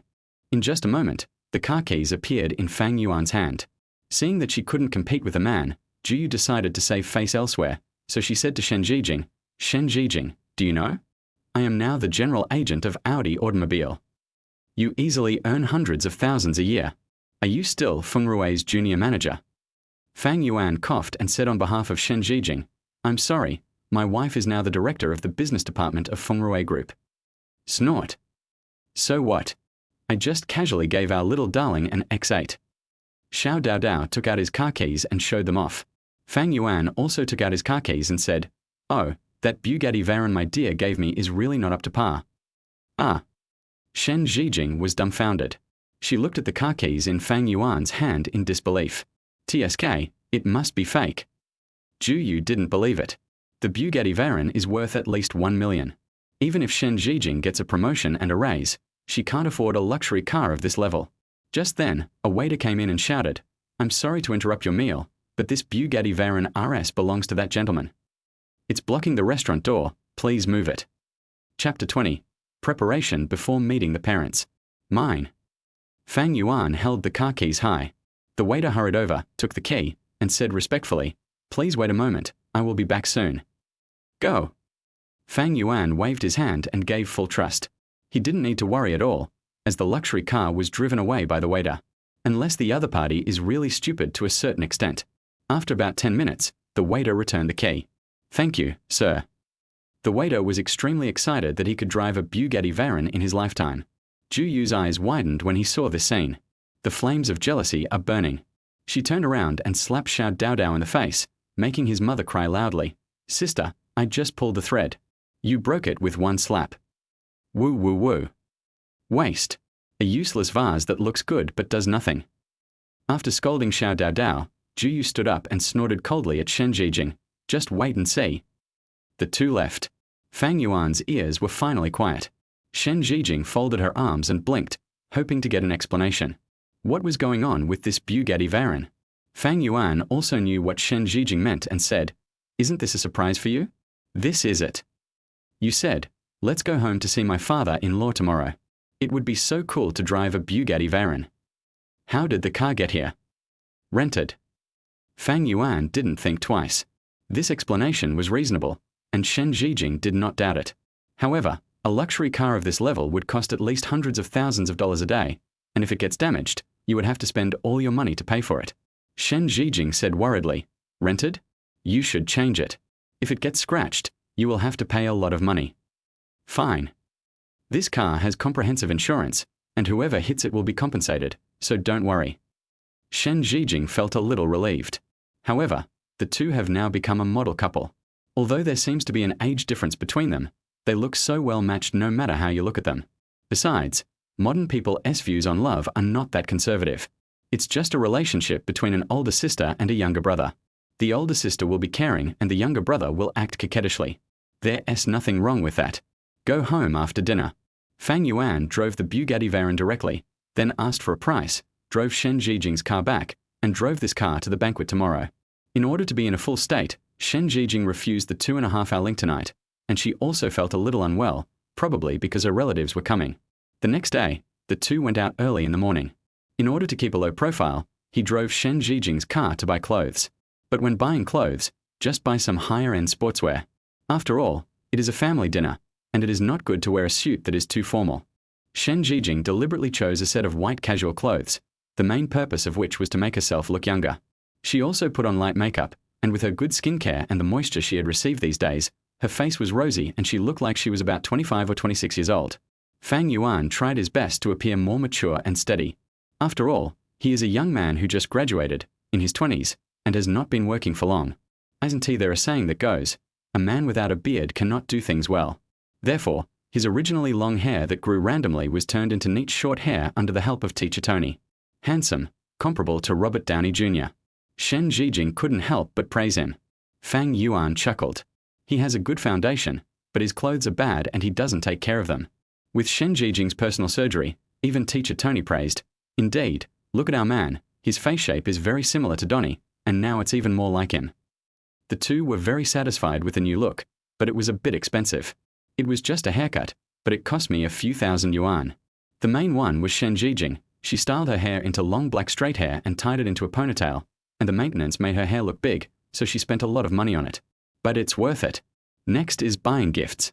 According to the original plan, a maro tie and a massager would be enough, but Fang Yuan always felt it was too shabby, so he asked about Shen Zhijing's family composition. Although she had heard some things from Li Liao before, she didn't go back to her grandfather's house often, so she didn't know much. Only after Shen Zhijing told him in such detail did he realize how powerful her family was. Mr. Shen has 3 daughters and 2 sons. Shen Zhijing is the youngest daughter and the last in the family. Her elder brothers are her second sister, her third brother, and her fourth sister. Among them, the eldest brother Shen Linfeng is a senior executive of a foreign company and is often abroad. Because this year is my father's 60th birthday, I came back specially to celebrate. My second sister married and moved to Beijing a few years ago. Her husband is very capable and started a company at a young age. The third brother is doing even better, having opened several restaurant chains and his own internet-famous brand. The fourth sister is Li Liao's mother. She has always lived in the countryside. After her husband had an accident, she single-handedly supported the family's land, contracted an orchard, and also built a juice production base. He is a famous township entrepreneur. Although he doesn't earn much, it is enough to live on. As for the fifth sister, Shen Zhijing, she is now the director of Fengrui Group. She has been promoted 2 levels at once, and she is considered to have some reputation. It's his 60th birthday after all, so I think we should bring some expensive gifts. Fang Yuan pondered. Only if the gifts brought can make Shen Zhijing look good, will there be a greater chance that her father-in-law and mother-in-law will agree. 2. However, my father likes antiques, calligraphy and paintings, but I don't know much about them. Besides, antiques, calligraphy and paintings are very expensive, and I don't know if they are real or not, so it's not easy to give them away. That's not difficult. Fang Yuan's eyes of insight can see through everything and guarantee the authenticity of antiques. There are still 7 hours before the evening banquet begins, which is plenty of time. Let's go take a look first. Shen Zhijing agreed, and the two drove to the antique city. People in the antique industry like to gather in groups. As the saying goes, if you don't open for 3 years, you can make a profit for 3 years after opening. Whether you can sell out depends entirely on luck, so they are basically located near tourist attractions. The advantage of doing this is that those black tour guides will force tourists to buy these fake things, so they can make more money. Therefore, sometimes when you sign up for a low-price tour group, it seems like you are getting a bargain, but in fact you are being ripped off. If you don't buy anything, you will be kicked out and you will have no way to complain. Besides, it's not worth making a fuss for $2,000, so most people just pay the money out of fear. So the antique industry here is clearly a scam, and many shops even sell fakes, while the real stuff has long been hidden away. Or they were set up. There are many forms of so-called situations, some of which are even heavenly situations. In short, if you don't have money, or simply want to gamble, forget it if possible. This business is very complex and young people cannot grasp it. Shen Zhijing understood some of the ins and outs of it. After all, he had some social experience, so he was afraid of being cheated, so he kept persuading Fang Yuan to be careful. The two of them went around in a circle. Fang Yuan's insightful eyes took a quick glance. Damn! They were all fake, not a single one was real. But looking at these buyers, it felt like they had bought the real thing. There were even a few old men bragging about their collections, such as brush washers and white marble bowls. You've been sold and are still helping others count money. Fang Yuan didn't give up and turned around again. There is a small shop in front. There is a wooden sign hanging on the door with gold-inlaid words on it, which says Wanbao House. At the door of the store, a thin and withered man wearing a marasuit and a goatee came forward and greeted them after seeing them again. Hey, you two. I see you've been walking around twice. Are you looking for treasure or buying treasure? Our treasure house is a place for treasure hunting, buying, and selling. He. You'll be satisfied. Chapter 21. Life and Death Warrant. Shen Zhijing shook her head. She is still very wary of this kind of door-to-door business. Fang Yuan thought about it. Opening a shop is much better than setting up stalls outside. The main thing is that none of the things sold at the stalls outside are real. They are all made of young cucumbers painted yellow to look old. So we have to enter the treasure house. Go in and take a look. Shen Zhijing was still very cautious and whispered, It's not a good deal if you rush in. He may not have anything real in it. Fang Yuan chuckled and said, Don't worry, I'm an expert in this area. Ah. Shen Zhijing was a little confused, so she followed Fang Yuan into the Wanbao house. The man with the goatee introduced himself. Little brother, my name is Ma Yi, and they all call me Ma San here. Little brother, I've been walking around here twice. Have you found the treasure you like? Fang Yuan said, The ones out there are all fake and boring. I'm buying this as a gift for my father-in-law, so it has to be real. Ma Yi immediately judged that this guy was an amateur. No expert would try to trick people right away. That is to say, state your true purpose. If you want to buy real things, you need good eyesight and money. Most people will not easily reveal their abilities. This is what it means to see through things but not to speak them out. Generally, you just use a few words and say them in harmony. After confirming that Fang Yuan was a novice, Ma Yi's eyes rolled and he immediately said, Then you have come to the right place. Everything in my Wanbao house is genuine. Since you're giving it to your father-in-law, it must have special meaning. I'm wondering what your expected price is so I can recommend something. Psychologically expected price? Fang Yuan thought for a moment and said, About 300,000. Okay, wait a moment. After saying this, Ma Yi went to the backyard. Fang Yuan was visiting in the front hall. There are many antique collections in this store, but they are all fake at first glance. Not long after, Ma Yi and 2 employees took out several sets of antiques. It is a painting and calligraphy, a set of 4 treasures of the study, a set of purple clay teapots and matching teacups. Little brother. This calligraphy piece is from the most famous period of Huang Tingjian's career during the Song dynasty. The brushwork is a bit immature, but it is indeed one of the rare masterpieces.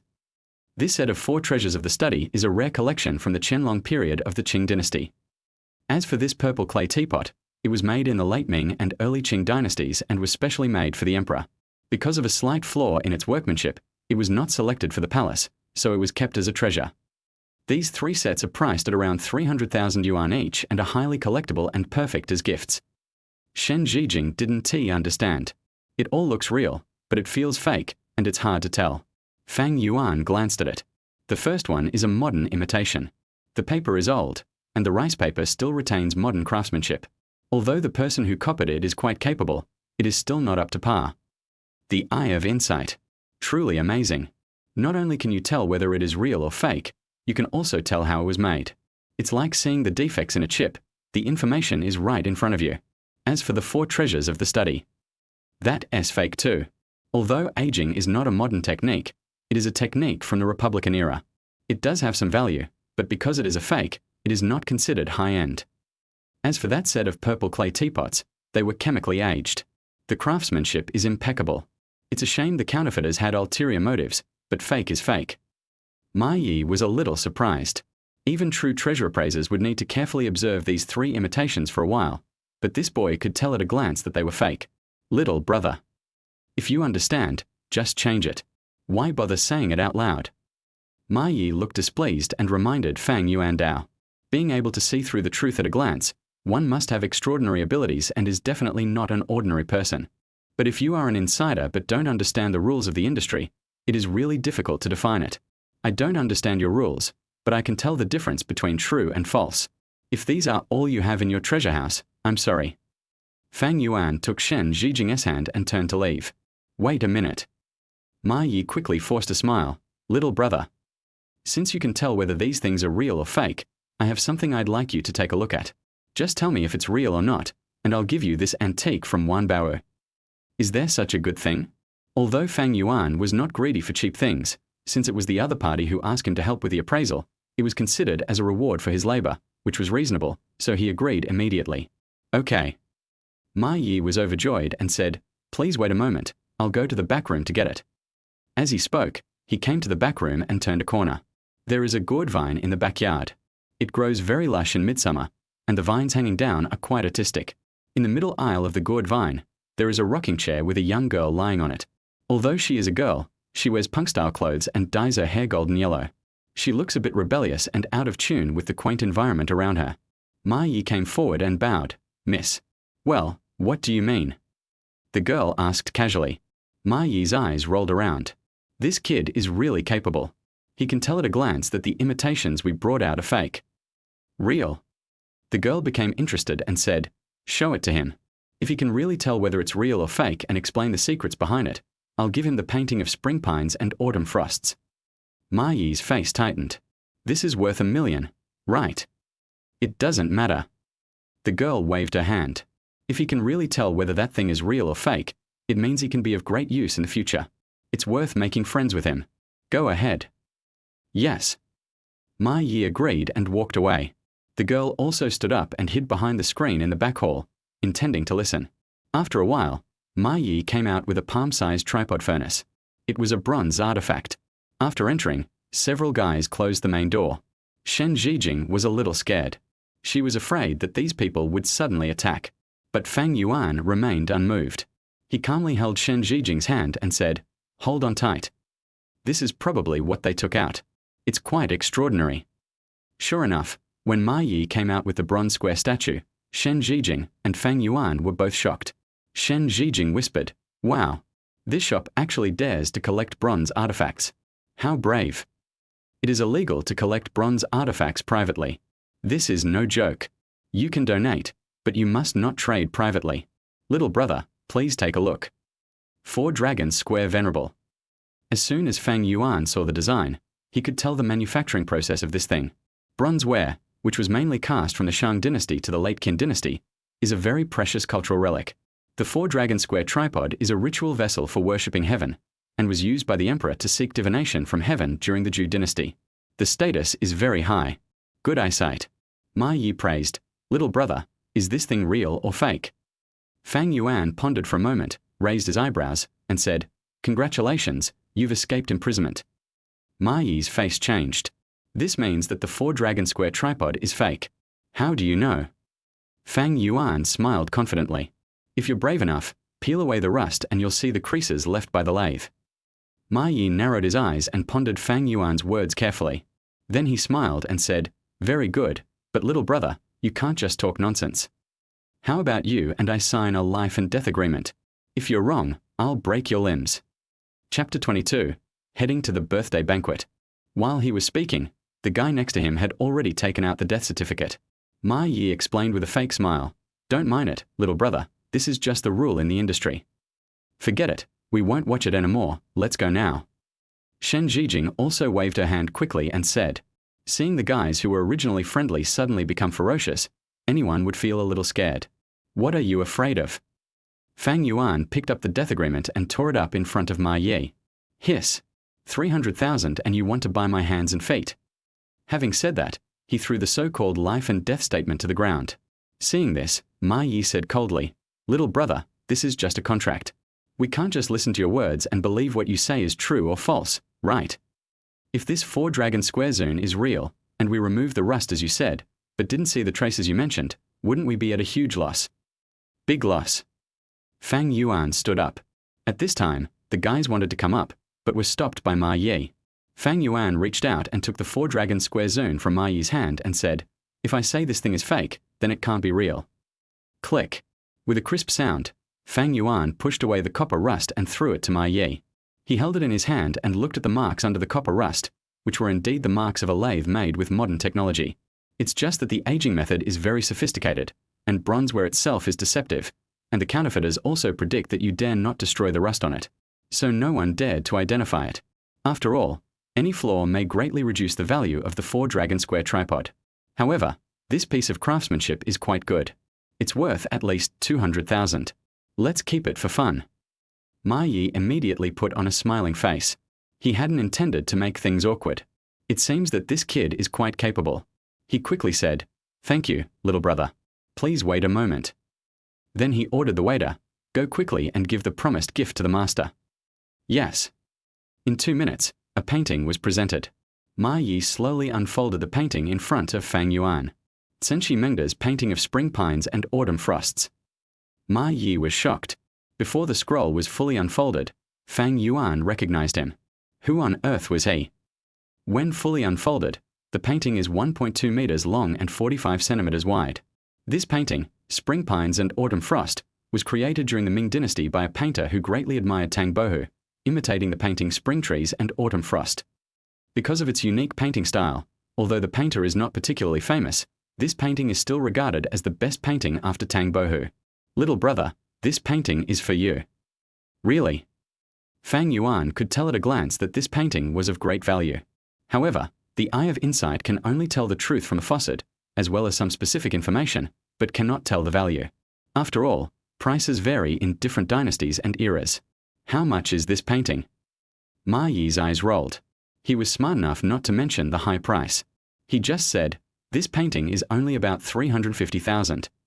As he spoke, Ma Yi asked the waiter to pack up the painting and gave it to Fang Yuan. He also took out a gold-stamped business card and handed it over. "One Bao House welcomes you at any time, little brother. I also hope to make friends with you. I wonder if you could leave your contact information." That must be possible. Based on the principle of more friends, more paths, Fang Yuan and Ma Yi left their contact information with each other. I got a painting without spending a penny. It was already afternoon, and the two hurried home to change their clothes, pack their gifts, and drove their Bugatti Veyron straight to Wanfuju. Wanfuju is a good place to host large banquets in the local area. Not only are the prices reasonable, the service is also very good, and the supporting facilities are complete. The parking space outside is the largest in the city. There is an entire parking space, nearly as large as 2 football fields, leaving enough space for people attending the banquet. It is the best choice for company gatherings, weddings, funerals, birthday banquets, and other large-scale events. Today is Mr. Shen's 60th birthday. He is a country boy, but his children are very successful.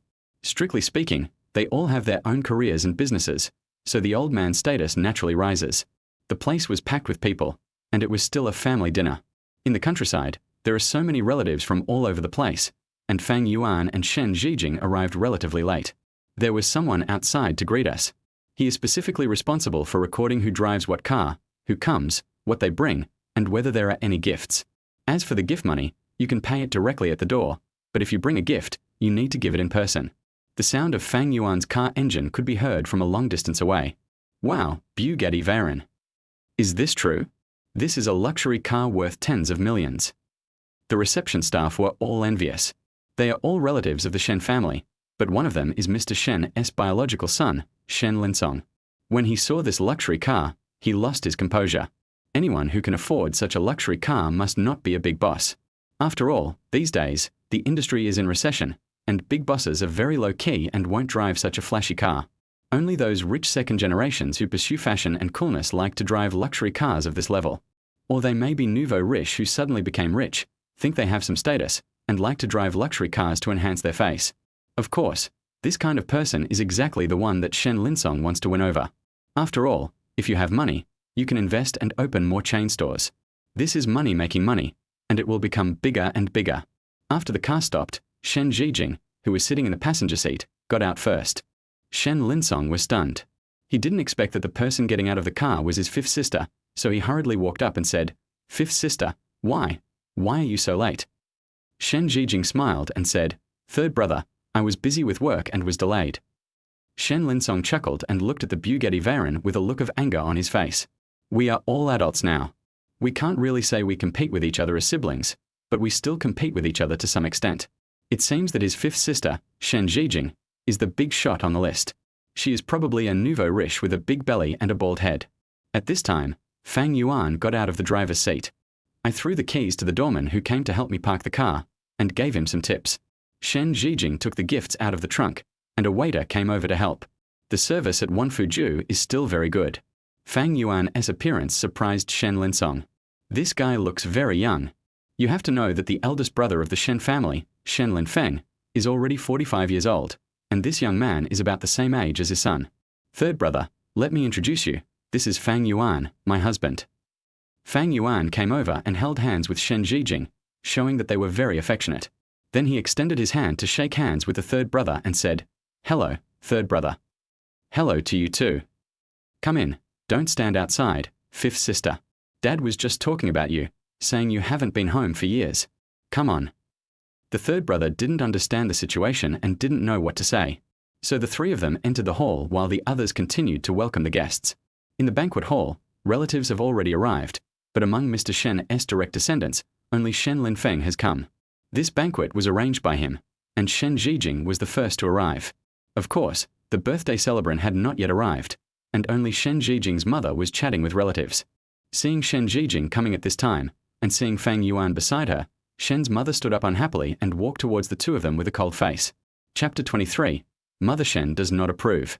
Mother Shen heard Ye Yao talk about Shen Zhijing getting a marriage certificate a few days ago. She is very angry.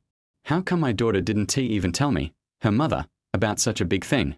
And in Li Liao's mouth, Fang Yuan must not be any better. He just graduated and entered the society, making very little money a month, and relied on his good looks to suck Shen Zhijing's blood. He added fuel to the fire and said a lot of other things. At the end, he said aggrievedly that he was kicked out by his aunt. Shen's mother felt bad when she heard this. Who wants their daughter to get married and be treated like a slave, and be exploited by a man? Jing. Mom. Shen Zhijing still acted like a child, running over and holding her mother's hand. She had indeed not been home for a few years, and it had not been easy for her to work hard outside all these years. Let me introduce you. This is Fang Yuan. Fang Yuan saluted generously and addressed Mother Shen respectfully. Hello, mother-in-law. Who is your mother-in-law? Mother Shen looked unhappy. Her preconceived notions made her dislike Fang Yuan more and more the more she looked at him. You are so young, you have hands and feet, but instead of working hard to make money, you live off your wife and still want to be in the limelight? Your name is Fang Yuan, right? I don't want to say anything more. Just leave now and leave my daughter. You have hands and feet, so why not learn something else? Why do you have to learn to live off others? I despise people like you the most. Mother Shen was full of gunpowder from the beginning. No, Mom, you misunderstood. Fang Yuan is actually very capable, but he just hasn't found a place to showcase his talents yet. What? Mother Shen immediately said, Yayaro told me that it's been more than a year since I graduated from college, and my salary is only more than 3,000 yuan, and I still owe a lot of online loans. For a moment, Fang Yuan had the urge to curse. Li Liao really says everything. Although I could imagine that she would definitely discredit me, she didn't do it in this way.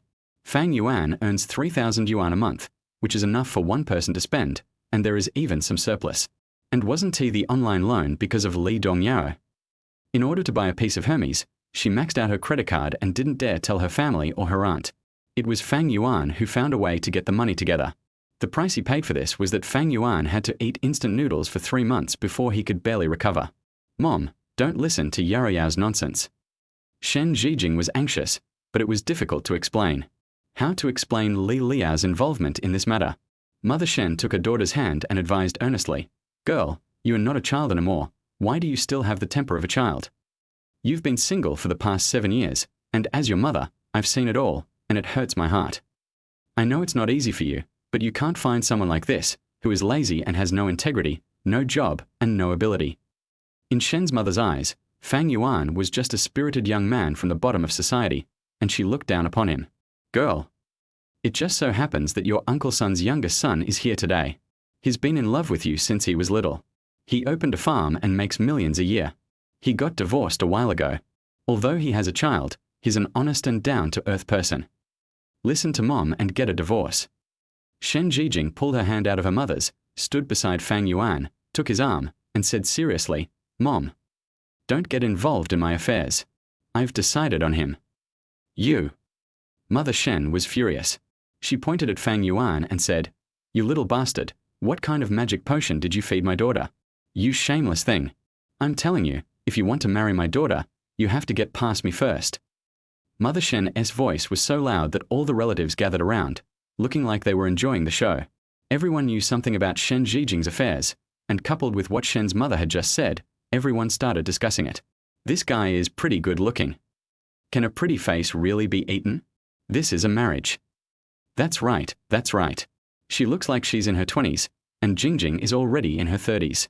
How can they live like this, as an old wife and a young husband? I guess she's just a gigolo.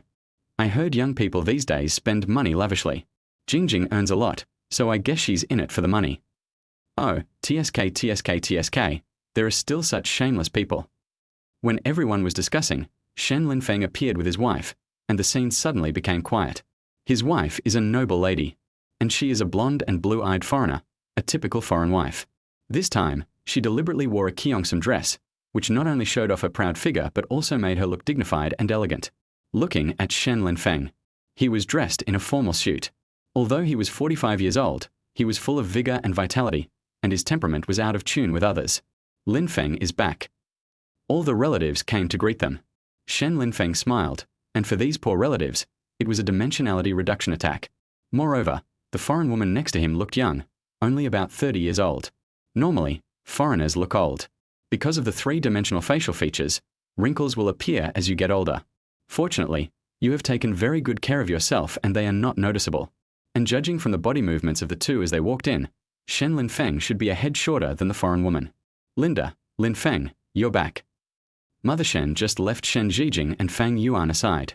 After all, this is the biggest prophet of the Shen family, and he can also take this opportunity to leave the center of public opinion. Shen Zhijing pulled Fang Yuan to sit down. "I'm sorry for making you suffer today." Fang Yuan said gently, "It's okay, take your time, don't rush." Not long after, my second sister also came. My second sister married well. Her husband is very wealthy and looks very kind. The last people to arrive were Shen Jimo and Li Liao, mother and daughter. After entering, Li Liao saw Fang Yuan sitting in the guest of honor seat at a glance. Similarly, Ma Yingjie also came. Ma Yingjie knew the foreign woman, so he went straight over to her as soon as he arrived and started communicating with her in fluent foreign language. "President Linda, I have completed everything you asked me to do. Based on Bluecore's current to deep progress, the expert group believes that it is impossible for Bluecore to develop an AI smart chip at this stage. I have contacted Qi Yanfeng, and he has confirmed that the chip is still in the architecture stage." Linda smiled slightly and said confidently, "I didn't think Lan Lan could succeed at first. Without the support of Kanya technology, her research and development space will be greatly reduced. However, there is an old saying in your country, a boat capsizes in a ditch, so we still need to be cautious." Fang Yuan understood their conversation, but he remained calm on the surface, thinking in his heart that it seemed that Ma Yingjie came back to China to investigate Lan Xin, but he was not sure what his purpose was. The birthday star has arrived. As Mr. Shen entered the room, everyone stood up. The old man is 60 years old, but because he does farm work during the new year, he is in good health. Although he looks weathered, his eyes are bright. Everyone please take a seat. The birthday star has spoken. After sitting down, everyone at the table seemed to be having a good time, but there was an obvious rivalry, and the brothers and sisters seemed to be unwilling to accept the result. We are all rich people. The competition of financial strength is not only done openly, but also in secret. Li Liao stood up first. Grandpa, today is your 60th birthday. I wish you good fortune as vast as the East Sea and longevity as great as the Southern Mountains. Yao doesn't have anything to give you, so I'll give you a birthday peach as a gift. The waiter brought a longevity peach gift box made of pure gold, but it was not certain whether it was pure gold. However, this longevity peach is about the size of a casserole, and the picture is very impactful. Li Liao smiled confidently. This cost 300,000 mana. The filial piety was definitely enough. With the display of her gift, the competition has officially begun. Chapter 24. Tribute. Fang Yuan couldn't understand what these people were fighting about. Whose filial piety is more valuable? Then this so-called value rises to economic value. What are the benefits of doing this? Maybe it was for the sake of face, wanting to show up in front of relatives, but spending so much money for face is somewhat inappropriate. Compared with them, Shen Zhijing is very open and generous. She never thought about these things. In her opinion, true filial piety is companionship and a kind of thoughtfulness, which cannot be replaced by these worldly things. The birthday peach gift was actually given by Shen Zhimo and his daughter Li Liao together. Li Liao introduced, Grandpa, this birthday peach is made of pure gold custom made by Lao Fengxiang. Mr. Shen couldn't stop smiling. The reason why this year's 60th birthday was celebrated with such grandeur was that all of my children had already started their own families and careers.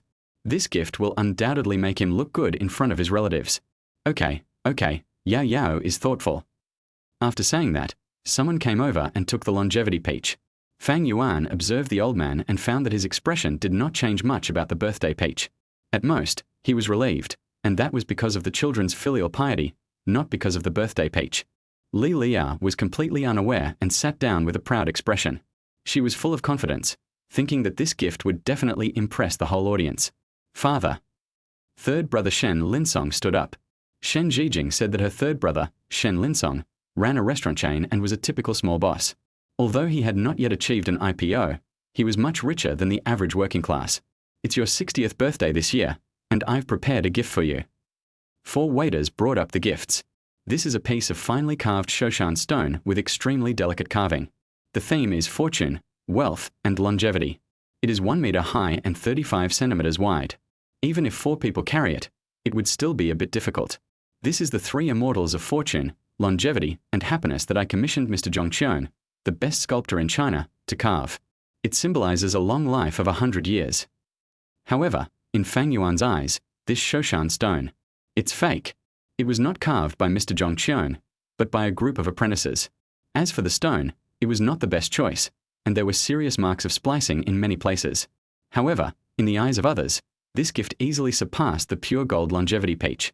The carving workmanship alone is enough to make it commemorative, and it was personally carved by a domestic carving master, so the added value is self-evident. Shen Linsong looked at the envious eyes of his relatives and sat down proudly. Then the second sister of the Shen family stood up. She came with her husband and didn't bring any special gifts, just a gold card. Dad, you've worked hard for half your life. This is a supreme gold card from the Nanhai Shipping Company. You can go on a trip when you have nothing to do, and you don't have to pay anything. You like fishing, right? You can also go sea fishing here. This simple gift satisfied the old man's needs for the rest of his life. Compared to those gifts that can only be seen, the second sister's gift is based on practical considerations. She glanced at Shen Linsong with a hint of provocation. The fight continues. All eyes fell on Shen Linfeng. As the eldest son of the Shen family, he not only does a thriving business abroad, but also marries a foreign wife. He is the most envied person among his relatives. Dad. Shen Linfeng said, I don't have anything good to give. After all, it's still very difficult to get things through customs from abroad. Time is too tight and I don't have time to arrange it. However, Linda and I recently discussed doing business in the country. Today happens to be your birthday, and we don't have much to say in return. We'll just give you 5% of the company shares. You don't need anything else, just wait for the dividends every year. Everyone gasped after hearing this. Why do some workplace elites work so hard for their companies? It's all for the so-called dry stock dividends. Putting aside other things, for a company that can earn hundreds of millions, as long as you get 1% of the shares, that would mean hundreds of thousands or even millions of dollars in income every year. Getting paid just by lying down is the life that many people dream of. Now that the financial problem is solved, the entertainment life for retirement in the future will also be solved. This is what it means to truly have a place to rely on in old age. Okay, Lin Feng is thoughtful. When Mr. Shen was laughing, Shen Jimor suddenly said, "Fifth sister, what gift have you prepared for Dad?" Shen Jimor's sudden words caught Shen Zijing off guard. She thought it was not her turn yet, but now all the relatives were looking at her. She's lucky enough not to have to take money from home. Mother Shen sneered and said, "Your sister has been entangled by a kid, taking money out every day. She is really like water poured out after being married off." This is no longer an innuendo, it's a direct scolding. It can be seen that Shen's mother dislikes Fang Yuan. Li Liao also shook her head. She finally let out a sigh of relief and decided to see how Fang Yuan would end up. "Dad." Shen Zijing stood up and asked the waiter to bring up a box of Maotai. Under normal circumstances, this would be considered a valuable gift, but Mother Shen's face was full of disdain. Father Shen also frowned and said nothing. He only recently found out that his daughter had obtained a marriage certificate with a young man. Although he was open-minded, he still felt a little uncomfortable. Father Shen said, "It doesn't matter whether you give gifts or not, they are all my children, but there are many things that I, as a father, have to say. Son, you're looking for a useless burden. I can't expect you to support the family by yourself, right? You should think about your future life. You can't make yourself suffer." Shen Zijing quickly said, "Dad, Fang Yuan also brought a gift." Fang Yuan took out the painting of spring pines and autumn frosts and said, "Mr. Shen, this is your 60th birthday this year. This is my gift to you, the painting of spring pines and autumn frosts." Oh. Father Shen became interested when he heard it. If people have money, they will think about improving their status. He did look at antiques with a few old friends, but he just stood by and watched without making any moves. But after all, I have been in this industry for some time, so I have heard a little about this painting of spring pines and autumn frosts. Fang Yuan unfolded the scroll. Father Shen stood up, excitedly got down from his seat, and got closer to watch. Yes. Haha, it really is the painting of spring pines and autumn frosts. I like this. You are thoughtful, young man. Father Shen accepted the gift with a smile, and simply couldn't let it go. In his eyes at this moment, traveling to the beach or stocks are not as direct as this painting, and its collection value and appreciation potential are very high. From the performance point of view, what Mr. Shen liked most was Fang Yuan's gift, which truly touched Mr. Shen's heart. Shen Zijing was also secretly delighted. If her father thought it was a good idea, then the matter would basically be settled. "Grandpa, there's something fishy going on here." Li Liao stood up and said, "Grandpa, Fang Yuan only earns 3,000 or 4,000 yuan a month. How could he possibly afford to give me these antiques and calligraphy and paintings? In my opinion, these calligraphy and paintings must have been bought by my aunt as a favor." Father Shen frowned and looked at Shen Zijing. "Jingjing, is that so?" Without waiting for Shen Zijing to answer, Fang Yuan took out the invoice. "Mr. Shen, this is the invoice issued by Wanbao House." Li Liao bit her lip and said nothing. Because Fang Yuan's name was written on the invoice, it directly proved the true ownership of the painting. "Yo, don't believe everything you hear." Father Shen scolded. "Snort." Shen Linsong said coldly, "What does this mean? I'm afraid this painting is fake." Chapter 25. Identification. "What? Fake?" Father Shen was stunned and looked at Fang Yuan. Shen Linsong continued, "I've also heard of the painting of spring pines and autumn frosts. It said that the last collector was a Mr. Bai Suoqing, also a well-known collector. But 5 years ago, Mr. Bai Suoqing was killed in a fire. Buried with him were his collections, including this painting of spring pines and autumn frost." As he spoke, Shen Linsong stood up, took the invoice and looked at it, then said with a smile, "Little brother, if you want to cheat people in the future, it's best to do your homework first. This painting of spring pines and autumn frosts was sold for 1.3 million 6 years ago, but the value you wrote on it is only 300,000. Shen Linsong picked up the invoice and showed it to everyone. "Is this true?" "No way. You actually used a fake painting to fool the old man." "Let me check. It really is 1.3 million. It was indeed bought by Suoqing. Look at the news above." Everyone was talking about it. The news that a wealthy man died tragically in a fire is very eye-catching. Although more than 6 years have passed, people still talk about it until now.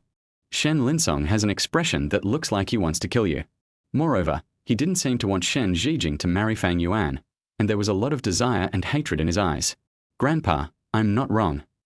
Li Liao stood up, picked up the painting, and sneered in front of Fang Yuan.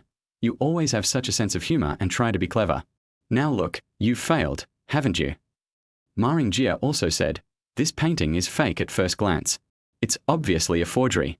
Fang Yuan, you are too mean. That's right, bring me a fake painting. Boy, why are you pretending? Everyone started to make a fuss. Sizzle. Li Liao even tore up the painting in front of everyone, threw it on the ground and stomped on it twice. Fang Yuan frowned. Shen Zhijing quickly said, Yo, what are you doing? Do what? Shen Jimo stood up to defend Li Liao. Of course we destroyed the fakes. Fifth sister, don't you understand? This kid lied all the time and used a fake painting to deceive our father. Why are you still defending him? It's true. Shen Zhijing was anxious. She couldn't imagine how things would develop to this point. Father Shen slammed the table angrily. Someone, kick this liar out. I don't want to see him again, Jingjing, if you still insist on associating with this guy. Don't recognize me as your father. And don't even enter my house. Ding. Current targets for revenge, Li Liao, Shen Jimo, Shen Zhongwo, and can be retaliated once. Revenge on 3 people at once. If we seize this opportunity, we will definitely win. Fang Yuan held Shen Zhijing's hand tightly and said in a cold voice, Mr. Shen, I will not divorce Jingjing, and we will live a good life. I came to your birthday party today to tell you that we are married. This is not a request, this is a notice. Fang Yuan spoke with great force. He lowered his eyes to look at the painting of spring pines and autumn frosts that Li Liao was stepping on, and said, I haven't given this painting away yet, and now you've destroyed it. Since you said it's worth 1.3 million, then you should pay me back. Fang Yuan is also capable of turning his back on people. Li Liao sarcastically said, You're so humorous. Are you so poor that you're trying to scam us with a fake painting? Ma Ringjie also took out 2,000 yuan from his wallet and threw it to the ground. Here, this is your compensation. Pick it up and get out of here before you disturb everyone else's dinner. Today is Grandpa's birthday, and the sight of you makes me lose my appetite. Once these words were spoken, it would be difficult to resolve the matter. But Shen Zhijing always chose to stand by Fang Yuan. Fang Yuan did nothing wrong. He shouldn't be targeted like this. Feeling Shen Zhijing's support, Fang Yuan was very touched. When no one believed in herself, she was the only one who chose to stand firmly by her side and bear everything with her, even facing the contempt of relatives and the ridicule of family members. This can't make Shen Zhijing feel disappointed. Fang Yuan then said, whether it's true or not, we'll know if we can get someone who understands to take a look. And to be fair, you guys go find someone. I believe with your means, you can definitely find someone who understands antiques, calligraphy, and paintings. Good. Shen Linsong volunteered. I know the treasure appraiser Li Hailong, who is an expert in our field. I will ask him to come over and let you die with a clear mind. Shen Linsong made a phone call in front of everyone. After the call was connected, Shen Linsong said, Master Li, I'm sorry to bother you so late. Is it convenient for you to come out now? We have a painting of spring pines and autumn frosts that needs to be verified. No problem. Any amount is fine. Okay, thank you very much. Shen Linsong hung up the phone and sneered at Fang Yuan. Boy, just wait. Master Li will be here soon. I wonder what you can say then. During the time that Mr. Li was here, everyone was pointing fingers at Fang Yuan, but he didn't care at all and just sat back and watched. About half an hour later, Master Li arrived. He looked to be about 70 years old, with wrinkles on his face. He was wearing a tank suit and standard old cloth shoes. He had ornamental beads around his neck and wrists, and he was wearing an old-fashioned cap. As soon as he entered the door, he asked, Whose Bugatti Veyron is that at the door? Mine. Fang Yuan raised his hand. Master Li came over and said with an apologetic smile, Little brother, my grandson likes this model of car, but it has been discontinued. I can't buy it even if I want to. Can you please give it up? I'm willing to pay double the price for it. Master Li showed his sincerity, but Fang Yuan still refused. Sorry, this is my favorite car too. Okay, if you want to help, please contact me. Li Hailong did not insist and handed over his business card. However, Li Liao was shocked. Fang Yuan can actually afford a Bugatti Veyron? Rented it. So she whispered something in Shen Linsong's ear. Shen Linsong rolled his eyes, nodded slowly, and then stepped forward. Master Li, I'm here to ask you to help me authenticate a painting. Li Hailong took a quick glance and said in a rather serious tone, Where is the thing? Here. Li Liao picked up the torn painting and handed it over. Li Hailong took one look and shouted angrily, Who did this? The angry shout scared Li Liao so much that she dropped the painting on the ground without holding it properly. Li Hailong hurried forward and picked up the painting. Shen Linsong asked, Mr. Li, is this painting real? Even if it's fake, who told you to tear it up before it's authenticated? If it were real, you. Humph. As a master of appreciation and collection, Li Hailong knows that antiques are one less piece if each one is destroyed. Moreover, the cost of replicating this fake with current technology is extremely low, which has led to a large number of fakes flooding the market. But this is a painting of spring pines and autumn frosts. If it is real, losing money is a small matter, and the value of the cultural relic itself will be destroyed. Then please identify it. Li Hailong sighed, took out white gloves from his pocket, took out his reading glasses and put them on, put them together for a few seconds, and looked at the painting carefully. Li Liao looked completely unconcerned. In her opinion, this painting could not be real. After looking at it for about 4 minutes, Li Hailong pulled out the scroll and continued to look at the year. After confirming it, Li Hailong calmly took off his reading glasses. Shen Linfeng's heart finally settled down. Old Li's reaction was definitely fake, so he pointed at Fang Yuan and said, You're trying to scam me with a fake painting. Boy, this matter isn't over yet. Don't even think about walking out of here with your head held high today. However, the next second, Mr. Li trembled and said, Who said this painting is fake? Chapter 26. Lose money, not even a penny less. The whole audience fell silent instantly. This painting. Is it real? That's impossible. How could it be true? Li Hailong now wants to hit someone. This painting was indeed genuine, and even the scroll was carved by him personally. It was sold at the auction that year, and he personally handed it to Bai Zuochen. How could it be fake? Who destroyed this painting? This is a true painting of spring pines and autumn frosts. I survived the fire, but I can't escape your hands. Li Hailong was really angry. No one in the antique industry can tolerate the fact that good things are destroyed by humans. Master Li, are you saying this is true? Father Shen regretted it so much that his intestines turned green. The authentic painting of spring pines and autumn frosts was destroyed in this way. Of course it's true. I'm so pissed off. Father Shen's eyes were a little empty, and he almost fell into the chair. Who would have thought that what Fang Yuan took out was real? Since it's true, Li Liao, pay me. Fang Yuan folded his arms. 1,300,000 was wasted, but he was not worried at all, because no one present could escape anyway. This has nothing to do with me. Shen Linsong shrank back immediately, and the person who tore up the painting was Li Liao, so everyone started to stay away from her. What? You want me to pay for it? Li Liao looked around in disbelief. Even Ma Yingjie took 2 steps back, seemingly wanting to distance himself from her, etc. At this time, Shen Jimo stood up and raised questions. Wait a moment, Fang Yuan, who knows if this Master Li is one of your hired agents? Are you funny? Fang Yuan crossed his legs and looked at Shen Jimo coldly. He was so angry that he laughed. You found someone and then said he was my agent? You are the funniest one. You are a true master of humor. Thor. This statement also aroused Li Hailong's disgust. As the foremost treasure appraiser, he always speaks the truth and generally no one dares to provoke him. Even if someone sets up a trap, they dare not do it in front of him. All he wants is to remain innocent for the rest of his life. Fourth sister. Master Li. There's absolutely no way he's a shill. Shen Linsong quickly reminded. After all, if you offend Li Hailong, you will have no good days in the future. Depend on 300,000, right? Give me a bank card number and I'll transfer it to you right away. Shen Jimo could only swallow his anger now. He couldn't really put his daughter in a difficult position. No, it's not 300,000, it's 1.3 million. Fang Yuan spoke lightly. What? Your crappy invoice says 300,000, and you dare ask me for 1.3 million? Fang Yuan shrugged. This is the friendship price my friend gave me, but the item was destroyed by your girl, so you have to pay the original price. 1,300,000. Don't even think about leaving this door if you're short of 1 cent. Li Hailong chimed in. That's right. This collection is worth over 1 million yuan.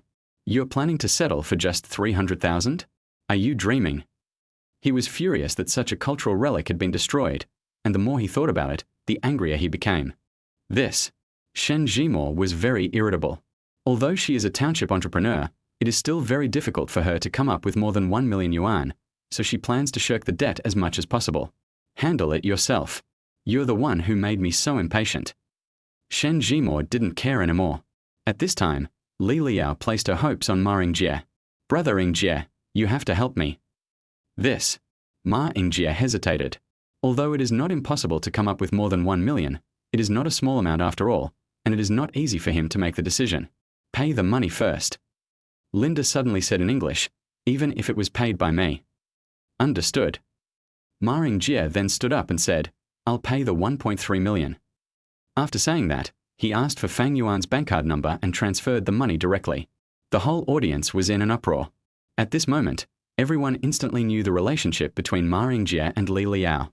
However, since he was able to spend over 1 million to help settle the matter, it seems that Ma Yingjie is not an ordinary person. But Ma Yingjie felt bad about spending this money, and he squeezed out a few words from between his teeth. Fang Yuan, I know your character best. Don't give me a chance, or I'll kill you. Then I'll wait and see. Fang Yuan didn't care. Now both Li Liao and Shen Zhimo got their comeuppance. However, the one who suffered the most was Father Shen. The painting of spring trees and autumn frost could have been something he could show off, but it slipped away right before his eyes and was destroyed by his own granddaughter. They say birthdays are a time of great joy, but today is filled with sadness. There's no joy at all. Ding! Congratulations to the host for successfully completing the high-level revenge against Li Liao, Shen Zhimo, and Shen Zhongwo. Reward, intermediate physical enhancement, special reward, a set of 9 dragon needles. Li Hailong folded the scroll. Of course, he knew that it did not belong to him. Little brother, this painting. TSK, I can take it back and try to restore it. If I can, I'd like to buy it for 400,000. Li Hailong feels sorry for the cultural relics. What are you talking about, brother? Why not give it to you? Fang Yuan gave the painting to Li Hailong as a favor, since he was going to give the painting away anyway. Woo! Suddenly, there was a muffled groan, and Father Shen covered his chest with his hands. His face was pale and twitching constantly, with white foam coming out of the corners of his mouth. Dad! Shen Zhijing was the first to rush over. The others hadn't reacted yet and looked like they were just watching a show. Only when they saw Shen Zhijing coming to Shen Zhongwo did they react. Dad! These people's filial piety is also shown after they see others taking action. Don't scare me, Dad. What are you standing there for? Call an ambulance. After Li Hailong's reminder, Shen Linfeng and others remembered to make a phone call. Fang Yuan pushed through the crowd and walked over. Shen Zhijing was so anxious that she cried. She was at a loss and subconsciously asked for help from the person she trusted the most. Fang Yuan, what should I do? My dad. It's okay, the inner fire came too quickly. Please make some space, I'll do it. Fang Yuan was about to take over when Shen Linfeng stopped him and asked sternly, what are you going to do? What to do? Treat illnesses and save lives. Fang Yuan replied. Li Liao was stunned. Fang Yuan wants to cure illnesses and save lives. Is this true? Are you kidding? Stop joking, will you? Shen Linfeng also stopped him. Get out of the way. Fang Yuan didn't care about that. He just picked up Mr. Shen and laid him down in a spacious place. The relatives looked at him and didn't dare to get close. Fang Yuan. Shen Linfeng roared. If anything bad happens to my dad, I tell you, your life won't be enough to compensate for it. Brother, just let Fang Yuan try. Shen Zhijing requested. She believed Fang Yuan. This was an inexplicable trust. Seeing that her father was almost dying, she had to grab a life-saving straw first. Aunt, what are you crazy about? Fang Yuan studied art in college, and he can sing all right, but you want him to save people? He can't even keep a cat alive. How can he save people? Li Liao reveals Fang Yuan's true identity. When Shen Linfeng heard this, he immediately stepped forward, grabbed Fang Yuan's hand and said, let go, you want to kill my father, right? During the struggle, Li Hailong suddenly saw Fang Yuan holding an ancient wooden box in his hand. This is a kind of ash wood, which is said to last for thousands of years without rotting or decaying. He has only heard of it in books, and few people have seen it in real life. Stop! Li Hailong suddenly roared. Shen Linfeng let go of his hand and glared at Li Hailong.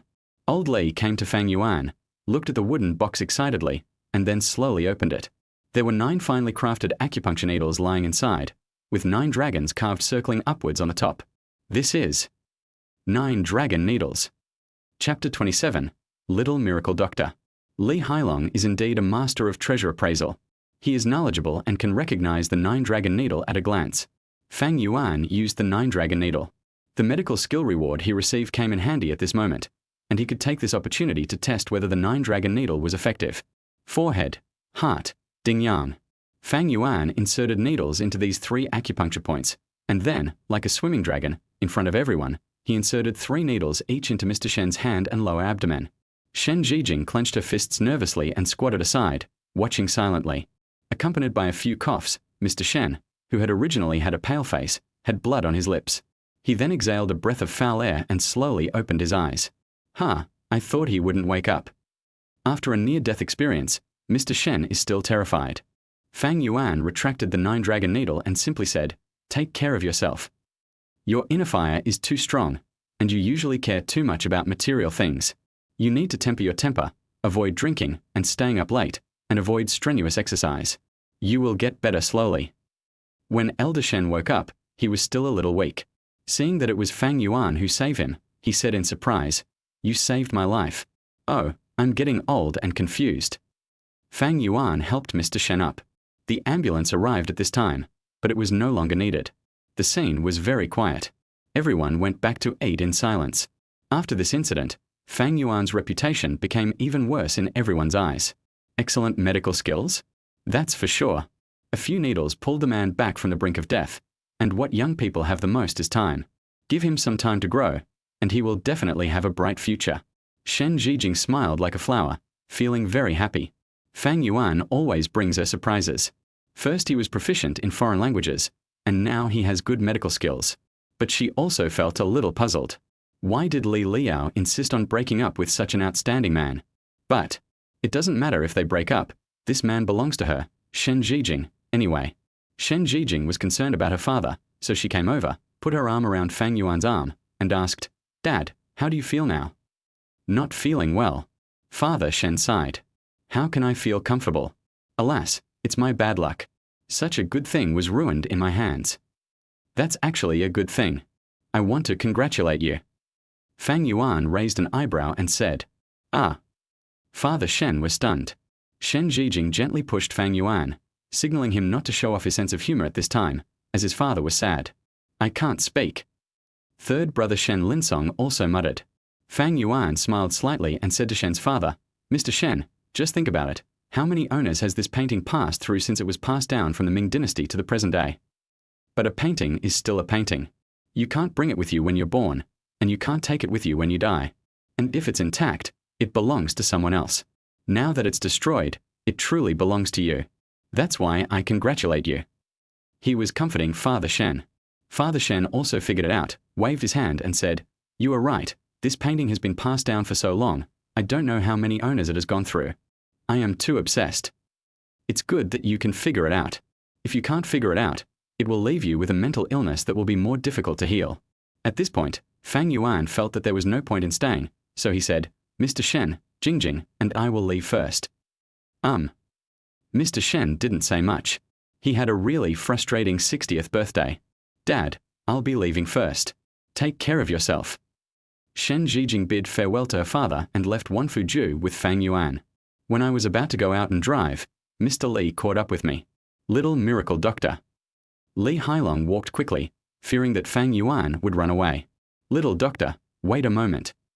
Fang Yuan said modestly, "Mr. Li, I'm not some miracle doctor." Li Hailong laughed and said, "Little miracle doctor, they don't understand, but I, an old man, do. Your 9 dragon silver needles, coupled with your 9 dragon acupuncture points technique, are the long-lost methods of a miracle doctor. Please don't be so modest, little doctor. I have something I'd like to ask you for help with. The price is negotiable." Seeing Fang Yuan's embarrassment, Shen Zhijing helped to refuse. "Mr. Li, my husband really doesn't have any medical skills. He's just lucky. I beg you to misunderstand him." Little miracle doctor. To be honest, this dear friend of mine is quite special. He has been suffering from an illness for over 30 years and is now in critical condition. He has sought medical help everywhere, but no one can cure him. A year ago, A master examined me and said that only someone holding the 9-dragon needle could cure me. If you can't find that person, then you'll have to prepare for your funeral.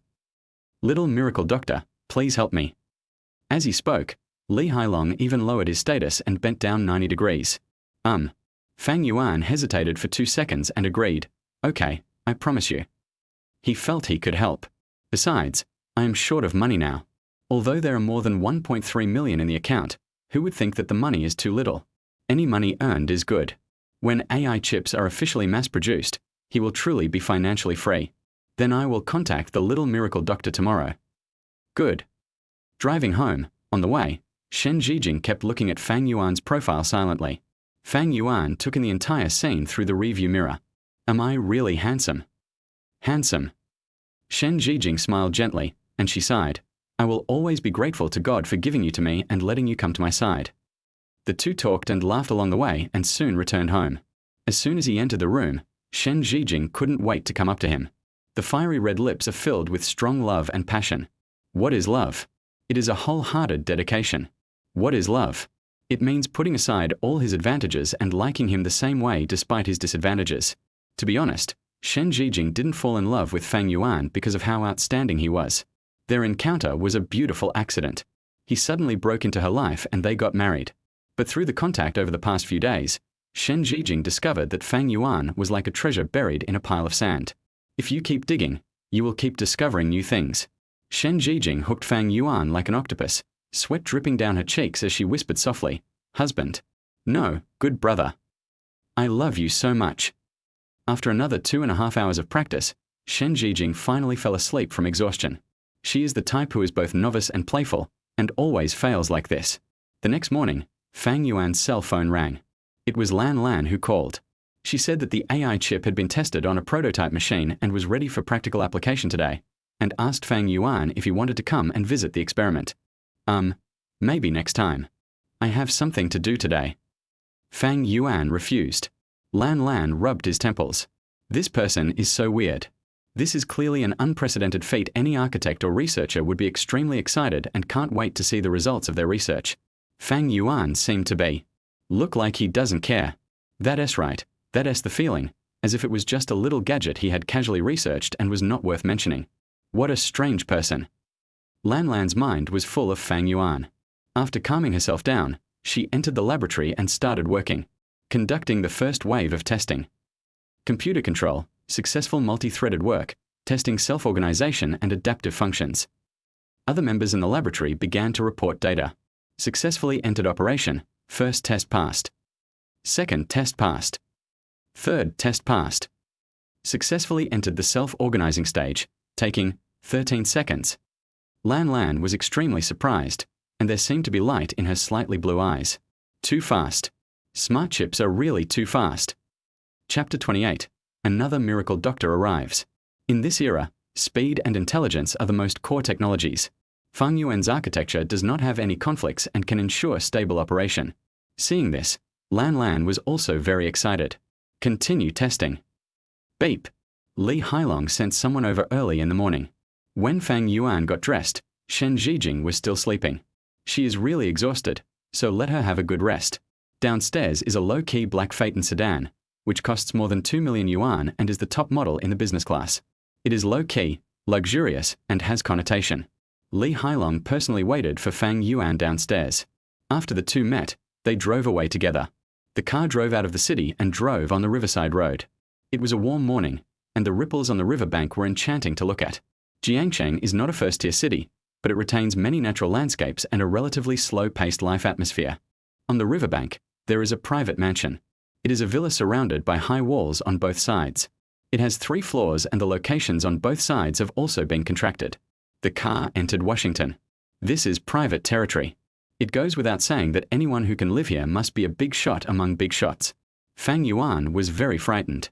The car stopped after entering the inner courtyard, and then we had to walk. Fang Yuan got out of the car, and accompanied by Li Hailong, the two walked along the riverbank. The breeze is very comfortable, and living here is really a pleasure. Jiangcheng is located in the south, and the 4 seasons are not distinct. From January to March, the wind by the river can give people a headache, but the climate is pleasant at other times. On the riverbank, on a protruding plank road, An old man sat at the end, fishing with a fishing rod. 2 security guards on the plank road stopped the 2 people and conducted a round of inspection. After confirming that there were no dangerous items, they let them go.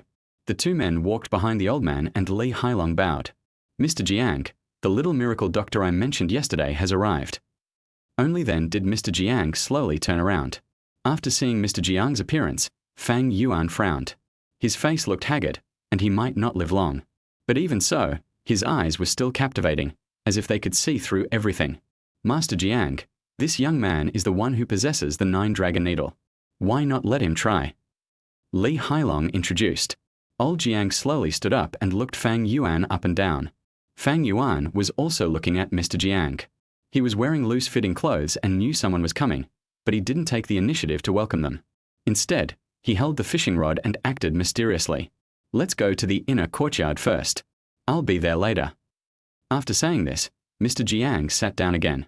Li Hailong took Fang Yuan and headed towards the inner courtyard. On the way, Li Hailong explained this.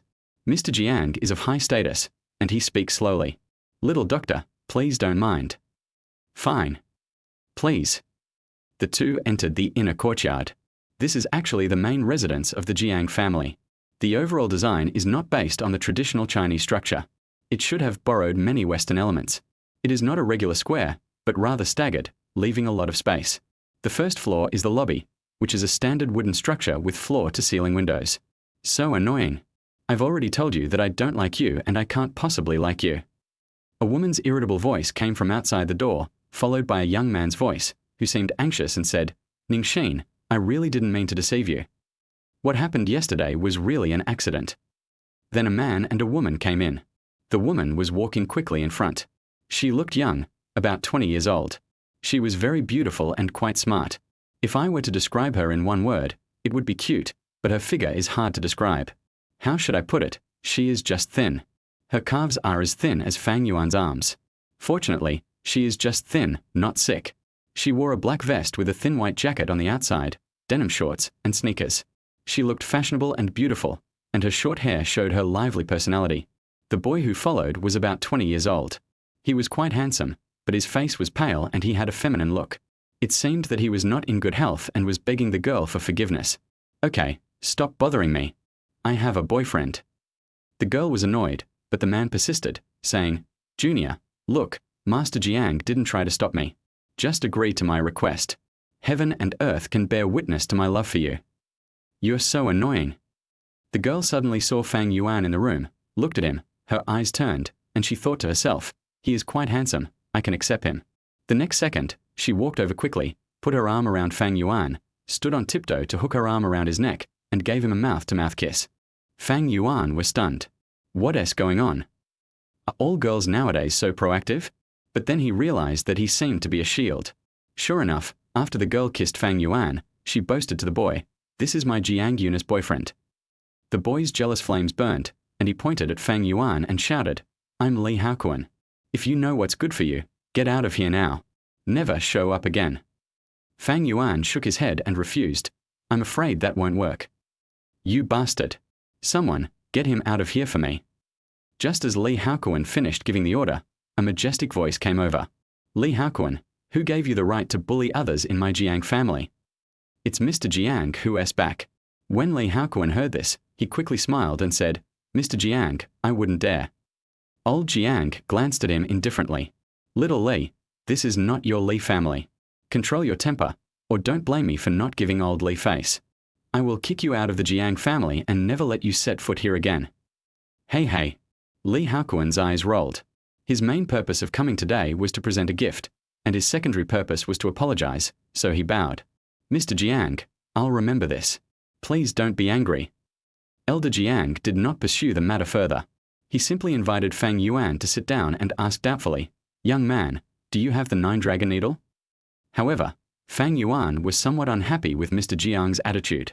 You invited me to your home to treat your illness, but why do you act like I want to harm you? However, considering the other party's identity, Fang Yuan just nodded and said nothing. That. 9 dragon needles. Before Jiang Lao could speak, Li Hailong immediately said, Jiang Lao, so you are looking for the successor of the 9-dragon needle. Isn't this a coincidence? I just happen to know someone. As he spoke, he pointed his finger at Fang Yuan. This kid is so young, how could he possibly know medical skills? He's obviously a fake. Elder Jiang, please don't be fooled by him. Li Haokuan vowed solemnly, then took out his cell phone, dialed a number, and shouted into the phone, "Well, ask Dr. Sun from Yaowang Pavilion to come out to the Jiang family." "Yes, it's the Jiang family. Remember to bring the 9-dragon needle." In less than 20 minutes, Dr. Sun Chisong from Yaowang Pavilion arrived. He was about 40 years old and was carrying a medicine box. You know what? It really happened. As soon as they met, he showed his 9-dragon needle. Li Haokuan looked at Fang Yuan with a vengeful look and said to Jiang Lao, "Jiang Lao, as far as I know, the 9-dragon needle has always been passed down from the Medicine King Pavilion. Now that one has suddenly appeared, it must be fake." "Boy, you dare to deceive old man Jiang? I think you are tired of living." Mr. Jiang also hated deception the most, so the look he gave Fang Yuan at this moment was naturally not so polite. Li Hailong explained, "Mr. Jiang, Brother Fang Yuan is truly a miracle doctor. I personally saw him yesterday." "Master Li." Fang Yuan couldn't stand it anymore and stopped Li Hailong from continuing. "People judge ability by age, and they didn't believe me from the beginning. There's no need for me to say anything. If you don't take me seriously, I won't take you seriously. Let's go." Fang Yuan was about to leave after saying this. However, Li Haokuan stopped him. "Want to leave? Feeling guilty? Do you think the Jiang family can come and go as they please?" Li Hailong followed suit and advised, "Little miracle doctor, why don't you stay and take a look for me for my sake?" Chapter 29. Why are you talking to me with your back turned? Little miracle doctor, since you're here, why don't you stay and take a look? Li Hailong was so anxious that he almost cried. Fang Yuan stopped. To be honest, just now, he saw at a glance that the 9-dragon needle in the other person's hand was a modern imitation. Modern technology can indeed rely on machine tools to perform fine carving, but the reason why the 9-dragon needle is so powerful is not because of the craftsmanship, but medical skills. Someone who knows the 9 dragons acupuncture technique can cure a patient even if he takes out 9 toothpicks. The reason why the 9 dragon needles exist is just to highlight its uniqueness. Okay, but let me make it clear in advance, I'll just watch and won't take any action. HMPH. Boy, you're still pretending to be awesome after all this? Fine, I'm going to beat you to pieces today. Just open your dog eyes and watch. Li Haokuan continued to provoke, then signaled Sun Chisong, "Dr. Sun, shall we begin?" Sun Chisong nodded and was about to start the treatment. Slow. Mr. Jiang hesitated. To be honest, he didn't believe Fang Yuan, but he didn't really trust Sun Chisong either. As if he could see Mr. Jiang's concerns, Li Haokuan said, "Mr. Jiang, don't worry. Divine Dr. Sun is the most amazing Chinese medicine practitioner I've ever met, and is the top-ranked chief physician at the Medicine King Pavilion. Well, you can just search for a video and see his miraculous medical skills." Jiang Yuna was skeptical and went to search on the short video platform, and she actually found it. However, they are just some clips of curing diseases and saving lives, using traditional Chinese medicine therapies, acupuncture, bone setting, and the like. But Fang Yuan's insightful eyes could tell at a glance that all of this was a script. And from a professional point of view, this guy's acupuncture technique is quite unconventional. He is just a packaged internet celebrity. Wow, he's really a miracle doctor. It's a pity that Jiang Yuna believed it. With the video in hand, Li Hailong's heart began to beat fast. He looked at Fang Yuan and asked in a low voice, "Little miracle doctor, could this be?" However, Fang Yuan simply made a silencing gesture. "We'll just watch." At this time, Mr. Jiang also completely believed it and sat on the sofa waiting for Sun Chisong to treat him. Sun Chisong first looked at Mr. Jiang's complexion, then briefly asked about his condition, and finally pretended to take his pulse. The standard diagnosis and treatment is based on observation, listening, questioning, and palpation, which is the process of traditional Chinese medicine. He quickly made a diagnosis. It's not a big deal, just need acupuncture. Trouble. Mr. Jiang also wanted to get rid of the pain as soon as possible. This disease has tormented him for 30 years. Now that his end is near, the doctor says he only has 3 to 4 months left to live. He doesn't want to die with this disease. Sun Chisong was about to give an acupuncture treatment. Seeing him about to hit the acupuncture point, Fang Yuan frowned slightly, hesitated for a long time, and finally couldn't help but said, "No. Do you want to kill Mr. Jiang? His body is already exhausted. If this acupuncture point is stimulated again, it will be fatal." Li Haokuan accused, "You are a fake Chinese medicine practitioner, and you are not qualified to give orders. After he said this, Mr. Jiang looked at Fang Yuan with an unhappy expression. That's right. I'm asking you if you understand. If you don't understand, don't talk nonsense. Jiang Yuna was also very angry. Fang Yuan wanted to leave immediately, but saving people was more important, so he explained seriously, my Chong acupoint is a very important acupuncture point. The old man cannot be stimulated right now. After this injection, to be honest, you can prepare for your funeral. Who do you think you are? Li Haokuan sneered. Don't think you can speak nonsense just because you know a few acupuncture points. Dr. Sun is a genius in the field of traditional Chinese medicine. In order to avenge himself and win Jiang Yuna back, Li Haokuan now urgently needs to prove his ability. Oh, Mr. Li, let's go. After receiving a cold shoulder, Fang Yuan gave up completely and turned away. Good. Li Hailong also felt that leaving now was the best option. Hello. Jiang Yuna suddenly chased after him. Li Haokuan's eyes turned red with jealousy. But he was not in a hurry. As long as he cured Mr. Jiang's illness, he could propose marriage himself and it would be a piece of cake. Stop, you two wait a moment. Just when Fang Yuan and Li Hailong were about to get in the car, Jiang Yuna chased out. Fang Yuan turned and looked at her. Fang Yuan didn't have a good impression of this unrestrained crazy girl, so he said coldly, What's the matter? Hello. Listen, I kissed you because I wanted to get rid of that annoying guy. Don't say anything when you get out. If you dare, I'll tear your mouth apart. Jiang Yuna threatened Fang Yuan right from the start, which made Fang Yuan even more upset. He folded his arms and said coldly, Who are you? Why are you talking to me with your back turned? Who has his back to you? I. Jiang Yuna didn't react at first, but when she realized that Fang Yuan was mocking her childhood, she became furious. You bastard. You are small, your whole family is small. Seeing her aggressive look, Fang Yuan raised an eyebrow and said, It's okay, it saves fabric. Ah. Jiang Yuna stomped her feet in anger. She also felt strange that no matter how much she ate, she never gained weight. Not only that, but the areas that should have developed were actually always flat. This was her scar as Miss Jiang. I'm going to kill you. Fang Yuan rolled his eyes, turned around and said, Don't worry, I have no interest in a princess like you. I'm afraid it would be embarrassing if I told others. Li Hailong broke out in a cold sweat after hearing this. The young doctor's words are too harsh.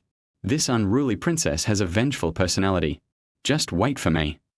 Jiang Yuna was almost crying with anger. How could there be such a disgusting person in the world? I won't talk to you anymore, bye. Fang Yuan turned around, got in the car and left with Li Hailong. After entering the city, the two went directly to Lanshan. When getting off the car at the company, Li Hailong said, Little doctor, I'm so sorry to have made you come here for nothing. How about this? I'll transfer 100,000 yuan to you as a small compensation. It's okay, no need. Fang Yuan refused generously. After all, it didn't waste any time. After seeing Li Hailong off, Fang Yuan had nothing to do, so he planned to go back to the company. Anyway, Shen Zhijing should not be awake at this time, so it is better to wait until she has rested well and then go out shopping in the afternoon. Hello, Director Fang. As soon as he appeared at the door of Lanshan, the security guards saluted him. Fang Yuan nodded slightly and walked in. When the employees saw Fang Yuan, they all looked at him with admiration and greeted him in a resounding voice. Hello, Director Fang. Fang Yuan was a little confused as to when he became so charming. Back in the office, Secretary Sun was sorting through documents. Seeing Fang Yuan approach, she stood at attention and said, Director Fang, why didn't you tell me you were coming? I could have gone to greet you. Fang Yuan waved his hand, sat down, and asked, How's the chip? All tests have been completed. Mr. Lan is currently conducting technical coordination with Xiawei's technical staff and is preparing to begin the first phase of cooperation. Secretary Sun was very excited. Lan Xin, who was originally thought to be on the verge of collapse, was finally rescued, all thanks to Fang Yuan's efforts. Her admiration for Fang Yuan increased even more. Well, I can finally achieve financial freedom. Fang Yuan nodded with satisfaction. However, Xiawei technology alone is not enough. He also needs more orders, and D channels are the key to mass production of chips. By the way, Mr. Fang, a foreign company is willing to pay 10 billion to cooperate with us and become our foreign agent for chip production. Secretary Sun said, there's such a good thing. Yes, but...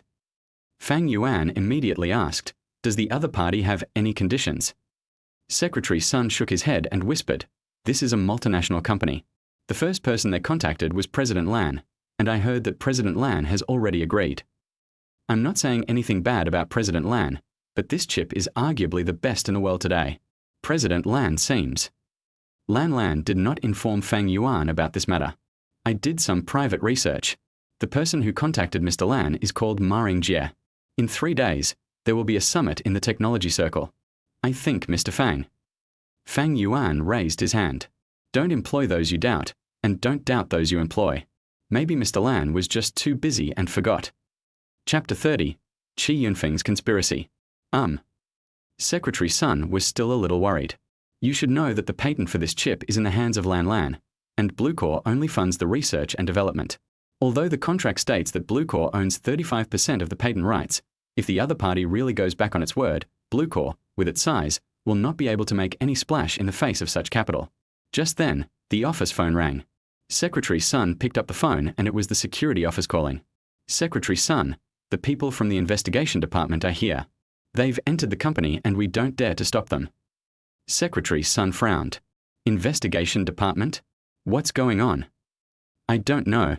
They didn't tell me. They came with an investigation warrant." "Okay, I understand." Secretary Sun hung up the phone. Just as he was about to say this, the office door was pushed open and 3 men in suits walked in, showing their IDs and arrest warrants. "Who is Fang Yuan?" "I." Fang Yuan stood up. The other party nodded, and the uniformed public security officer behind him came up and held Fang Yuan. "What's going on?"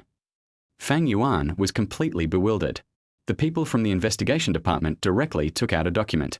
The former finance minister of Bluecore Technology Group has filed a real name report alleging that Bluecore Group falsified accounts and embezzled public funds. Please cooperate with our investigation. "I just took office, and I can cooperate with the investigation, but you can't take me away. This doesn't make sense. How can you arrest someone right away? After all, as long as you cooperate with the investigation, there will be no problem." Secretary Sun also noticed something was wrong and said, "We at Lanshan have our own legal department. Please follow the normal procedures and don't arrest anyone right away." However, the investigation department did not give them any chance at all. The captain said, "I'm sorry, but we have evidence. These account problems occurred after Fang Yuan took office. According to the report, you were suspected of money laundering. Take away." The other party didn't show any respect at all and wanted to take Fang Yuan away directly. If something happens to Fang Yuan, Bluecore will face closure and all projects will be suspended. Even if it develops an AI chip, it will not be able to monetize it. Secretary Sun hurried forward to stop him. "It's Qi Yunfeng. It must be him. Almost all of the finance department's people are his. He must have set this up. Could you please investigate him?"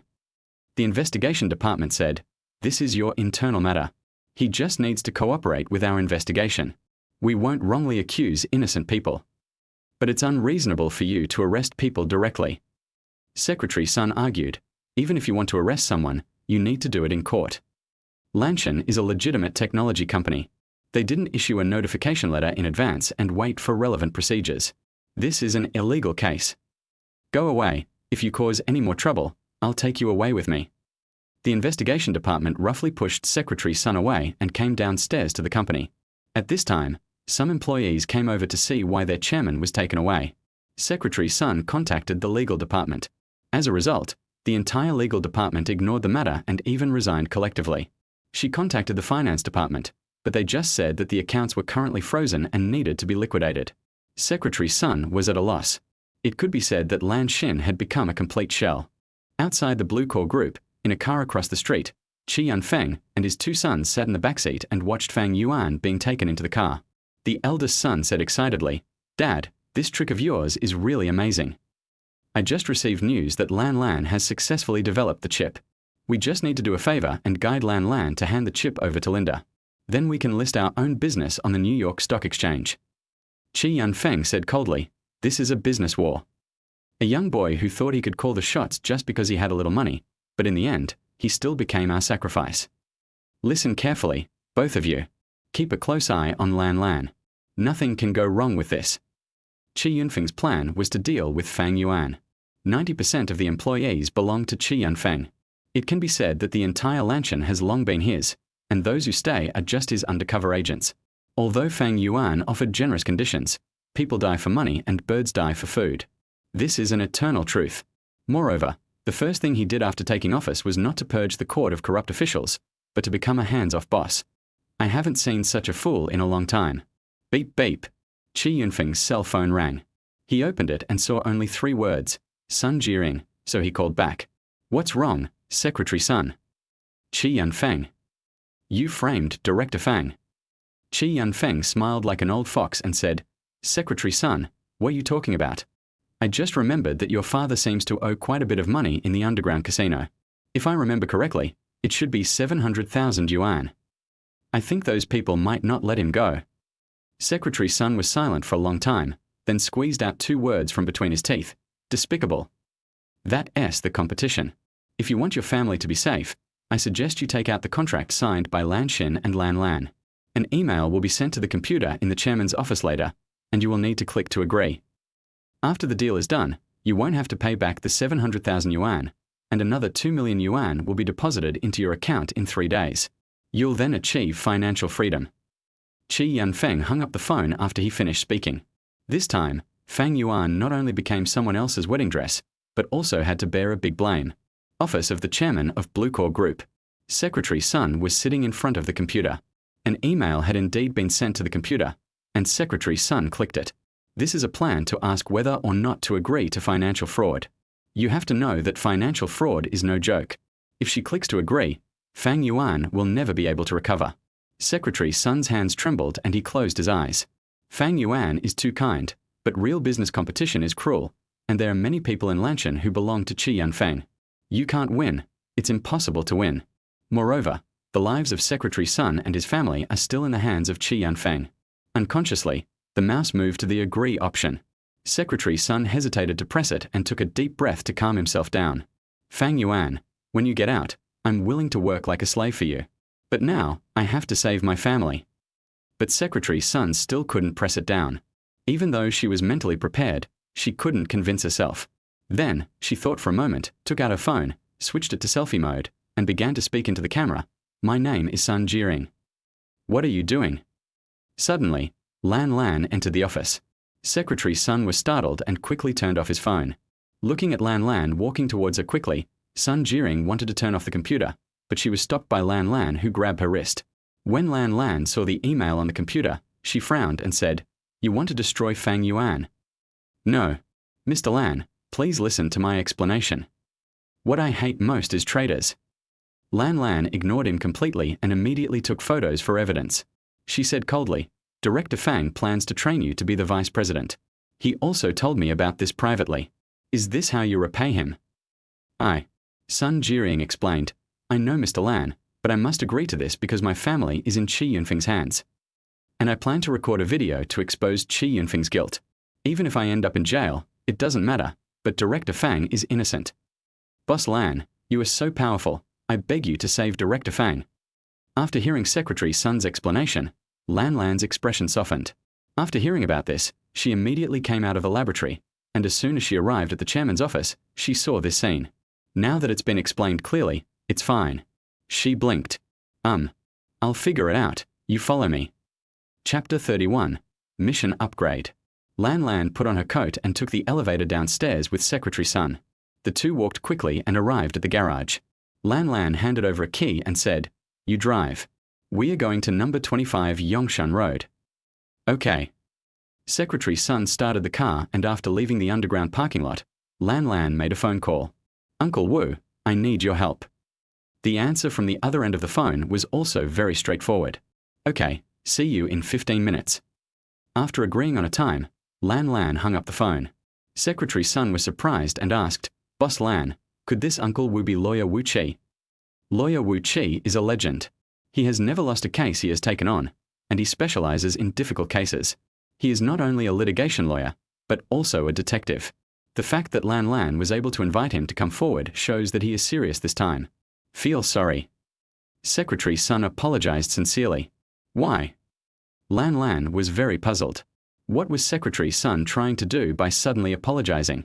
Secretary Sun explained, I know you have been in contact with Maring Jie, so I thought you would take the chip research results away or give them to other work. Oh, I see. Lan Lan didn't need to defend herself. She had been working with Secretary Sun for some time and had some basic understanding of him. She knew that Secretary Sun had strong personal abilities, but unfortunately he lacked an opportunity for advancement. With Qi Yunfeng around, Lanshan has no reasonable channels for advancement.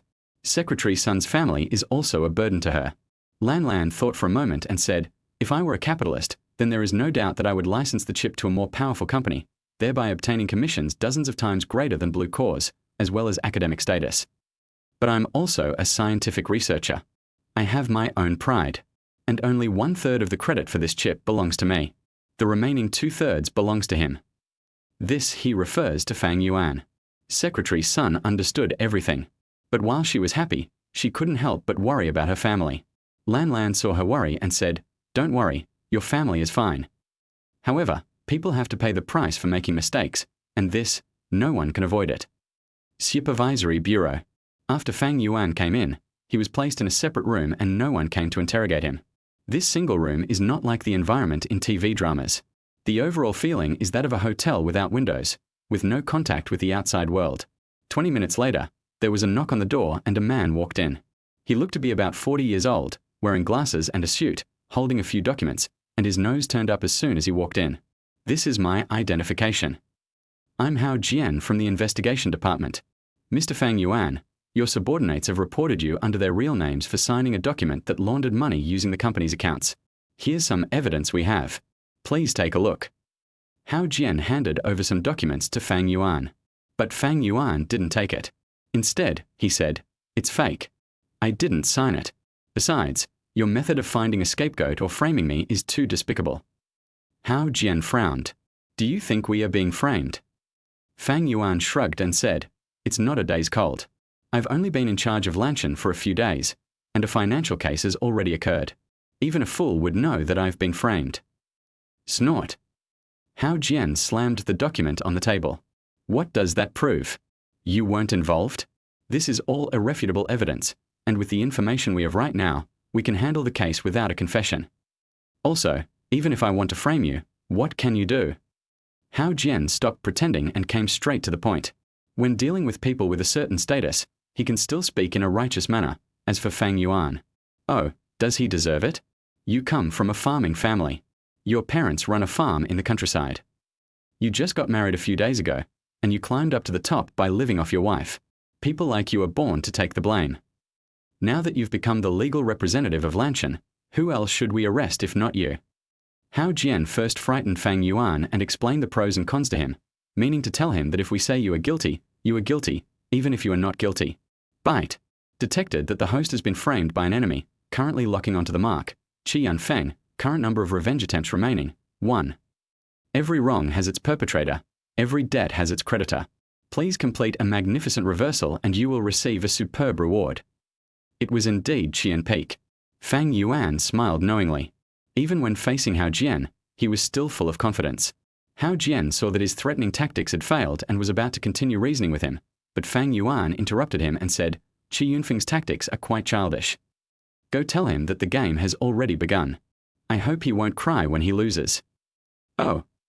Hao Jian narrowed his eyes, snorted coldly, stood up and left the room. This kid is full of confidence and it's hard to control him. I'd better go back and think of a countermeasure first. But as soon as he went out, he saw an old man and a young man walking towards him. The old man is Jiangcheng collector Li Hailong, and the girl is Jiang's granddaughter, Jiang Yuna. "Miss, it's right here." Jiang Yuna seemed very anxious and wanted to go inside as soon as they met. Hao Jian knew Jiang Yuna and quickly put on a smile. "Miss Jiang, why are you here?" Roll. Jiang Yuna ignored him and walked into the room where Fang Yuan was. "Are you guys annoying?" Fang Yuan said helplessly, but when he saw the person coming, he immediately changed his tone. "Ah, the airport." Jiang Yuna was so angry that her teeth were itching. Seeing Fang Yuan was still so annoying, especially when he called him an airport. "I was so angry that I had no place to vent. But now I need help. Hey, follow me and save my grandpa." Fang Yuan rolled his eyes, lay down on his side, and asked with a look of nonchalance, "Don't you have descendants of the 9 dragon needles?" "He's fake." Jiang Yuna explained anxiously. "He doesn't even understand Chinese medicine. He's just an internet celebrity marketing scam. My grandfather is critically ill and is in the city hospital. but the doctor told us to be prepared. Jiang Yun's voice choked for a moment. Li Hailong was waiting in the aisle, naturally hoping that Fang Yuan would agree. After all, if Mr. Jiang's illness is really cured, his status will rise. Fang Yuan remained unmoved and said calmly, "First of all, my name isn't He. I have a name. It's Fang Yuan. Second, I never give people a second chance." Jiang Yuna bit her lip, her hands clenched into fists, her eyes gradually became determined from struggling, and she moved her lips with difficulty and said, "If you can save my grandfather, I can promise you one thing. Anything I can do." This condition is not bad. Fang Yuan sat up, looked Jiang Yuna up and down, from head to toe, and nodded with satisfaction, but his eyes were a little unsurprised. Jiang Yuna lowered her head quietly. "What you said, anything? Including things that would be very embarrassing." Seeing her like this, Fang Yuan asked deliberately, Jiang Yuna nodded vigorously, but her disgust towards Fang Yuan only deepened. This guy is taking advantage of someone's misfortune. But now all hopes are on him. Seeing this, Fang Yuan sighed. "Good. But you can see that I'm locked up now and there's nothing I can do to help you." Chapter 32. Call me good brother. 20 minutes later, inside the city hospital, Fang Yuan and Jiang Yuna went straight to the ICU. It has to be said that the Jiang family is very powerful. With just one phone call, the people from the investigation department came collectively to apologize to Fang Yuan and promised that they would start the investigation process to restore the truth of the case. Li Hailong did not walk as fast as the young man, and followed behind in a panic. In the ICU ward, Mr. Jiang was lying on the hospital bed with tubes inserted all over his body. The heart rate monitor next to him only read 40 at its peak. He is on his deathbed. Please. Jiang Yuna bowed to Fang Yuan. Fang Yuan immediately put on a serious look, approached old Jiang, and took out the real 9-dragon needle. Completely different from fakes, the 9-dragon needle has not turned black for thousands of years and still looks as good as new. Fang Yuan began to perform acupuncture. Jiang Yuna was waiting nervously on the side. Chu-Wei acupoint, Xiaguan acupoint. Fang Yuan gave a total of 9 injections, all on the head. As the saying goes, the layman sees the excitement while the expert sees the details. Fang Yuan's acupuncture is graceful and free, which is completely different from Sun Chesong's fake one. This gave Jiang Yuna hope. I see. Mr. Jiang suffered a brain injury that has never been cured. Despite the development of medicine today, the human brain remains the most mysterious area, and many diseases remain unsolved. However, Fang Yuan can be cured by the 9-dragon needle. Beep, beep, beep. As the heart rate monitor began to return to normal values, slowly increasing from 40 to 60, Mr. Jiang's breathing began to calm down. Grandfather. Jiang Yuna hurried closer and leaned over to look at her grandfather. Old Jiang's eyes moved slightly, and his hands began to regain consciousness. He slowly opened his eyes and saw his granddaughter's tearful eyes. "Little girl, why are you crying?" "Grandfather." Jiang Yuna pouted and tears flowed like a fountain. Her parents threw her to Jiang Lao when she was very young. Jiang Lao could be said to be the only person with whom he had blood ties. Little miracle doctor. When he saw Fang Yuan again, Mr. Jiang knew that it was he who saved him. Fang Yuan nodded slightly and took out the needle. "Although Mr. Jiang's health has been cured, I still have to say something unpleasant in advance. Mr. Jiang, I think you know your physical condition better than I do. Start by slowly nourishing yourself. If you take good care of yourself, you can live another 3 to 5 years without any problem." After hearing this result, Mr. Jiang was very satisfied. Okay, 3 to 5 years is more than enough. I have too many regrets in my life. More than a decade ago, I always thought it would be great to die so I wouldn't have to suffer anymore. But I just realized that I still have so many concerns. Another 3 to 5 years of life is enough. In 3 to 5 years, Mr. Jiang can do more. At least I can watch my granddaughter put on a white wedding dress and find her own happiness. Fang Yuan put away the 9-dragon needle. At this time, the instrument has returned to the value of 63, which is a normal heart rate. Fang Yuan coughed, then looked at Jiang Yuna with ill intent and said, "So, what did you promise me?" Jiang Yuna's whole body trembled, and she lowered her head with a blush. She bit her lip, puzzled. Why must I say this now? Grandpa is lying right here, and this guy wants to. But he quickly said, "Don't be so anxious, I definitely won't regret it." Mr. Jiang was very confused after hearing this. "Little doctor, what's the matter? Just tell me, I'll take care of it for you." Fang Yuan explained everything, I agreed to come and save you because your granddaughter promised me that if I could save you, I could ask her to do anything within her ability, anything. Ah, all right. Stop talking. Jiang Yuna covered her face and turned into a steam girl. What's wrong with this man? Shouldn't this kind of thing be kept secret? Why did he just say it out loud? No. I want it now. Fang Yuan decisively refused. Once words are spoken, they cannot be taken back. Mr. Jiang was very embarrassed and wanted to excuse his granddaughter. Or, need not. Fang Yuan interrupted Jiang Lao, shook his head, and said, "Just call me good brother." If silence is golden, then the grandfather and grandson have turned into a mountain of gold at this moment. Forehead. This. Fang Yuan folded his arms and said to Jiang Yuna, "What's this?" "This is what you promised me." "Ah. Oh." Jiang Yuna was completely stunned. After she came to her senses, she realized that she had been thinking in the wrong way. Although it's embarrassing, I'll just scream, even if it's just for Grandpa.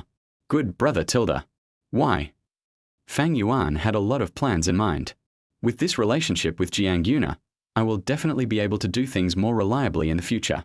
Saving people will be a piece of cake anyway. Okay, I'm leaving now. Fang Yuan walked out of the ward in a leisurely manner, and Jiang Yuna followed him out.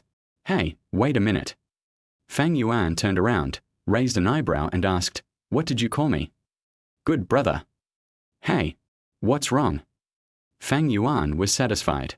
Jiang Yuna is cute, and her call of good brother is so sweet that it makes his bones melt. This is what it means to enjoy life. Well, how much is the consultation fee? Give it to me as you see fit. Okay, give me a card number. Fang Yuan gave his card number. After a while, a text message came on my mobile phone, saying that my bank card had received a transfer of 2 million. Fang Yuan rubbed his eyes. He must have seen it right, but even after he confirmed that it was a 7-digit number, he still felt a little dizzy. Kang Nyang. Finally, I see the money I made back. Good brother. I heard that acupuncture in traditional Chinese medicine can make bears fatter. Is that true? Jiang Yuna asked cautiously. Who told you that? Fang Yuan didn't know whether to laugh or cry. Online. Then spend less time on the internet. Jiang Yuna pouted. This was really a pet peeve of hers. She was too peaceful and didn't want to be laughed at again. However, there are other means. Real? Certainly. Fang Yuan shook his head and said, I have at least 3 ways. The first one is medicinal food. The reason you can't grow is because you're too thin and don't have much meat. But this is probably a physical problem. Solve this problem first, and the effect will naturally come. The second method is cosmetic surgery, but that's semi-permanent and unreliable. The third type is traditional massage. It works quickly and takes a short time, but you still need to get a little fatter first so you can have some meat to support your figure. Jiang Yuna took a deep breath when she heard the word massage. Naturally, she wanted the quickest results. But, if that were the case, wouldn't that be an easy win for this bastard? If we use the first and second methods together, will it be faster? She risked everything for her figure. Jiang Yuna thinks her looks are invincible and she is as pretty as a fairy. The only regret is her figure, which she must find a way to improve. Fang Yuan understood what she meant and smiled faintly. Okay, leave me your contact information. So Fang Yuan left after leaving his contact information. Jiang Yuna looked at Fang Yuan's back, and a faint smile appeared on the corner of her mouth, which she didn't even notice. This guy is a pretty good person. At least he didn't take advantage of others and make excessive demands. Li Hailong wanted to send Fang Yuan away, but was rejected. Thank you so much, little brother. If you need my help in the future, just let me know. It's a must. Li Hailong laughed heartily. If he wasn't 60 years old, he would even want to drag Fang Yuan to become sworn brothers. Goodbye. Goodbye. After the two said goodbye, Fang Yuan did not return to the company, but went to a park near the hospital.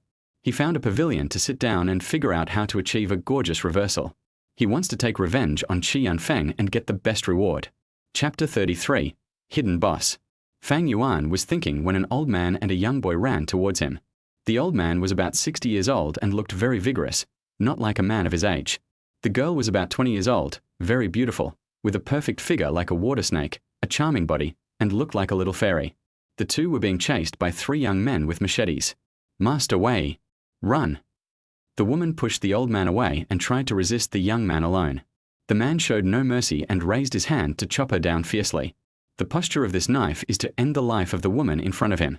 In broad daylight, under clear sky, how could Fang Yuan commit such a crime? Fortunately, he was not far away. He took a deep breath, stepped forward and kicked the man, sending him flying. The two people behind took a look and attacked Fang Yuan. With Fang Yuan's current physical condition, he easily dodged and then kicked the two out. Damn, this idea is hard to come by. One of the thugs said that Cheng Yao Jin, who suddenly appeared, was a master. Retreat. Old bastard, you're lucky today. The three of them ran away in embarrassment. The girl helped the old man named Wei Yi to sit down. Alas, old age doesn't make you strong anymore. If I were young, these little scoundrels wouldn't be my match at all. Master Wei adjusted his mood and thanked Fang Yuan. Thank you, little brother. You're welcome. Fang Yuan observed the old man and found that he had been stabbed in the shoulder and thigh. The wounds were not very deep and he could be treated in the hospital. Thank you, Tilda. You're welcome. The woman thanked him softly, her voice so charming that Fang Yuan couldn't help but shiver. Damn, this woman is simply the best of the best. Seeing this, Wei Yi chuckled, took out a black card from his pocket and handed it to Fang Yuan. Thank you so much today. I can't repay you for saving my life. This card is my group's Supreme Gold card. With this card, you get a 50% discount at any place in my group. Wei Yi Long Group. Looking at the name on the card, Fang Yuan's eyes widened. Long Wei. As a Jiangcheng native, I naturally know the weight of the Wei Yi Long Group. The Wei Yi Long Group is a legend. It is one of the Fortune 500 companies and has branches in developed countries around the world. Its business covers industries ranging from real estate and automobiles to daily life. When it went public, its market value was 30 billion yuan. What about Lanshan and Fengrui? They are weak in front of Wei Yi Long. Fang Yuan was confused. What is this unfolding? The old man I met in the park turned out to be a hidden boss. Secretary by Master Wei. Book a restaurant. I want to have a few drinks with my little brother. Yes. Fang Yuan refused. Forget it, Master Wei. I have a lot of things to do today. Oh, that's it. Wei Yi didn't force it. Then you can come to me anytime. Now that I have retreated to the second line, I have plenty of time on my own. It's really boring. You have a large family and a lot of money. Aren't your children usually at home? Fang Yuan asked doubtfully. This question touched upon Wei Yi's sore spot. Mr. Wei is 60 years old this year. He has no children, only adopted sons and godsons, who are all developing in other places. To be honest, little brother, I worked too hard when I was young. When I think of this, I'm already old and my health is getting worse and worse. Sigh. Fang Yuan saw it. Although Wei Yi has a good figure, he is 60 years old but still has the body of a 40-year-old. Overall, he looks strong and vigorous, but he is weak inside. Could it be injured? Fang Yuan planned to deepen his impression. Master Wei nodded and said with a wry smile, It's ridiculous. I came here today to find someone to treat my hidden illness, but I didn't expect that this was all a plot by those thieves. Hey, that's easy. I can fix it. Fang Yuan holds the 9 dragon needle and has medical skills, so he can treat hidden diseases. He guarantees that after a few injections, Master Wei will be able to regain his vigor and strength. Real. What Wei Yi wants most now is a child. This place happened to be a small forest in the park, so there weren't many people around. There was no need for Wei Yi to be embarrassed, so he whispered, I can't stand. Yeah, I know, it's a small problem. Master Wei, you were injured when you were young. Although you have recovered, it is because of your age that this happened. You only need to stimulate 3 acupuncture points, and I'll prescribe you a medicine. You can have a roaring fire tonight.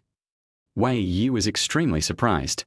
Both the old and the young showed a somewhat obscene smile. Try. Come. Master Wei is very generous and is not afraid that Fang Yuan will harm him. The 9 dragon needles are almost omnipotent. Only 3 of them are needed to cure the disease. However, the place where the needles are inserted is a bit awkward, so the 3 of them went to a remote corner of the grove. Sure enough, after 3 injections, Wei Yi soon felt his whole body full of energy. Not only that, it seemed as if the fire had been reignited. Here it comes. Master Wei looked at his little brother who was holding his head high and chest out, his face full of ecstasy. Fang Yuan withdrew the needle and said to Master Wei, Congratulations, Master Wei, but I still need some medicinal food to help. I will prescribe the medicine and you can collect it. Good. Master Wei excitedly called out to Secretary Bai, "Come and see if it's true." Secretary Bai smiled coquettishly and walked forward with hot cheeks. Fang Yuan was a little dumbfounded. We have heard that the second generation of rich people like to have fun, but who would have thought that the CEOs of Fortune 500 companies also do things differently from ordinary people? Master Wei, I'll take my leave now. Fang Yuan quickly left the battlefield. Thank you, my friend. As soon as I left the park, Secretary Sun called. Mr. Fang, where are you? Jiangcheng Park. Okay, Mr. Lan and I are nearby. Please wait for us. In less than 10 minutes, Secretary Sun drove to Fang Yuan. Lan was there too, and both of them breathed a sigh of relief when they saw Fang Yuan was fine. Let's talk in the car. Lan greeted. The three of them went straight to Lan's house. As the president of Lanshan, Lan lives in a villa by the river. The environment here is relatively quiet and the atmosphere is good. It is a 3-story duplex building, and one of them costs at least tens of millions. After arriving at Lan's house and parking the car in the garage, the three of them went in. The nanny asked everyone to sit down first while she went to prepare tea.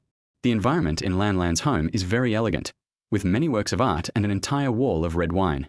Collecting all kinds of alcoholic beverages is Lan's personal hobby. When she has nothing to do, she will have a few sips to enjoy. That's great. How much is this villa? Fang Yuan asked enviously. This is my friend's property. I'm just staying here temporarily. Take a seat and let's get down to business. Lan has always been the type to get down to business first and doesn't like beating around the bush. Director Fang, how do you plan to deal with this crisis? Currently, Bluecore has had some of its business activities suspended by the review department, saying that they need to investigate thoroughly before continuing. If the issue is not resolved, it will affect Xiaowei Technology's subsequent chip sales. Because Bluecore is not the only company researching smart chips. Many companies at home and abroad are also researching them in order to seize the top market share. Whoever publishes it first will get the first bite of the cake. When this matter was brought up, Fang Yuan sneered. Qi Yunfeng, right? It will be resolved in 3 days at most. Next, I have to give him a good fight and let him taste the feeling of betrayal. Chapter 34, Tacit Understanding, such a great understanding. Bluecore Company is currently in a block state. After leaving Lan's house, Fang Yuan sent Secretary Sun home. Compared with Lan's villa, her house is really a world apart. Is everyone at home okay? Fang Yuan asked. Lan had already told him about Secretary Sun, and he could understand. Moreover, Secretary Sun had no intention of harming himself. He would rather take the blame than hurt others. This kind of character is even more rare. When mentioning her family, Secretary Sun covered her face. She was a little afraid to face Fang Yuan. I'm sorry about this. After saying that, Secretary Sun got out of the car. Before leaving, she said to Fang Yuan, Director Fang, there was a moment when I really wanted to press the agree button, but this is an unforgivable betrayal. I'll resign when this is over. Fang Yuan said nothing, but just watched her go upstairs silently, and then called Shen Jijing. She is still waiting for Fang Yuan to come back home. Husband, are you still busy so late? Please take care of yourself. Shen Jijing's concern made Fang Yuan feel warm in his heart. She was not the kind of woman who relied on men, but she still showed her weak side to Fang Yuan. This is also a kind of love. Wife, I have something else to do, so I may not go back today. Okay, then you must make sure to rest. The two chatted for a while, and it happened that Shen's mother came home today, so it was good not to go back, so as to avoid the embarrassment of meeting. In addition, Qi Yunfeng has done so many things here in the company, he definitely cannot be left idle. Speaking of which, Qi Yunfeng is quite capable. Fang Yuan just searched online and found out that he himself had an investment company that invested in some businesses. On Bluecore's side, he is also waiting for the chip to be successfully produced so that he can get a share of the pie. However, because of some outrageous actions, Fang Yuan kicked him out of the Bluecore board of directors, which made him a little depressed.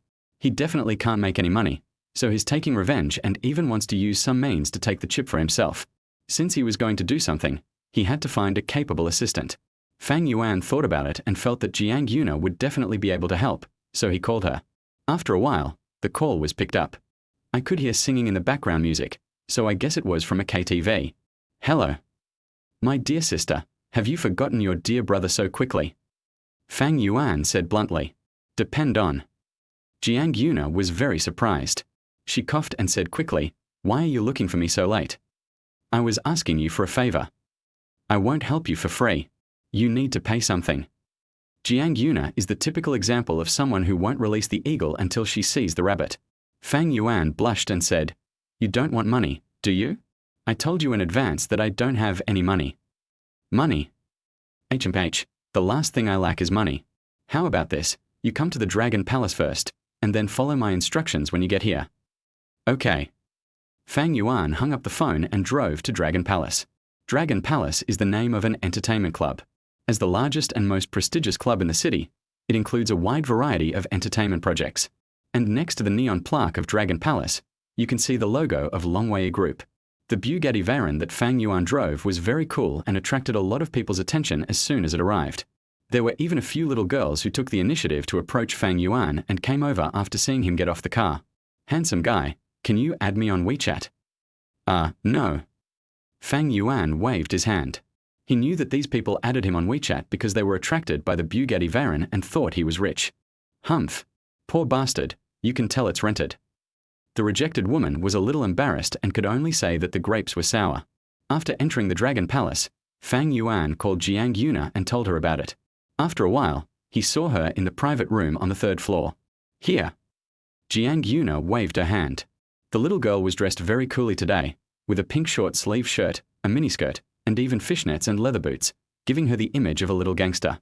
It is completely different from the image of a young lady from a wealthy family. "Hi." "Good brother Tilda." Jiang Yuna hugged Fang Yuan's arm and called him good brother sweetly. Fang Yuan said suspiciously, his throat choking a bit, "No, there's something wrong with you. Tell me, what's your conspiracy?" "Hey, you figured it out." Jiang Yuna scratched her head. "Good brother, I will go meet my mortal enemy later. Remember, you are my boyfriend. I don't care what means you use, just slap his boyfriend in the face."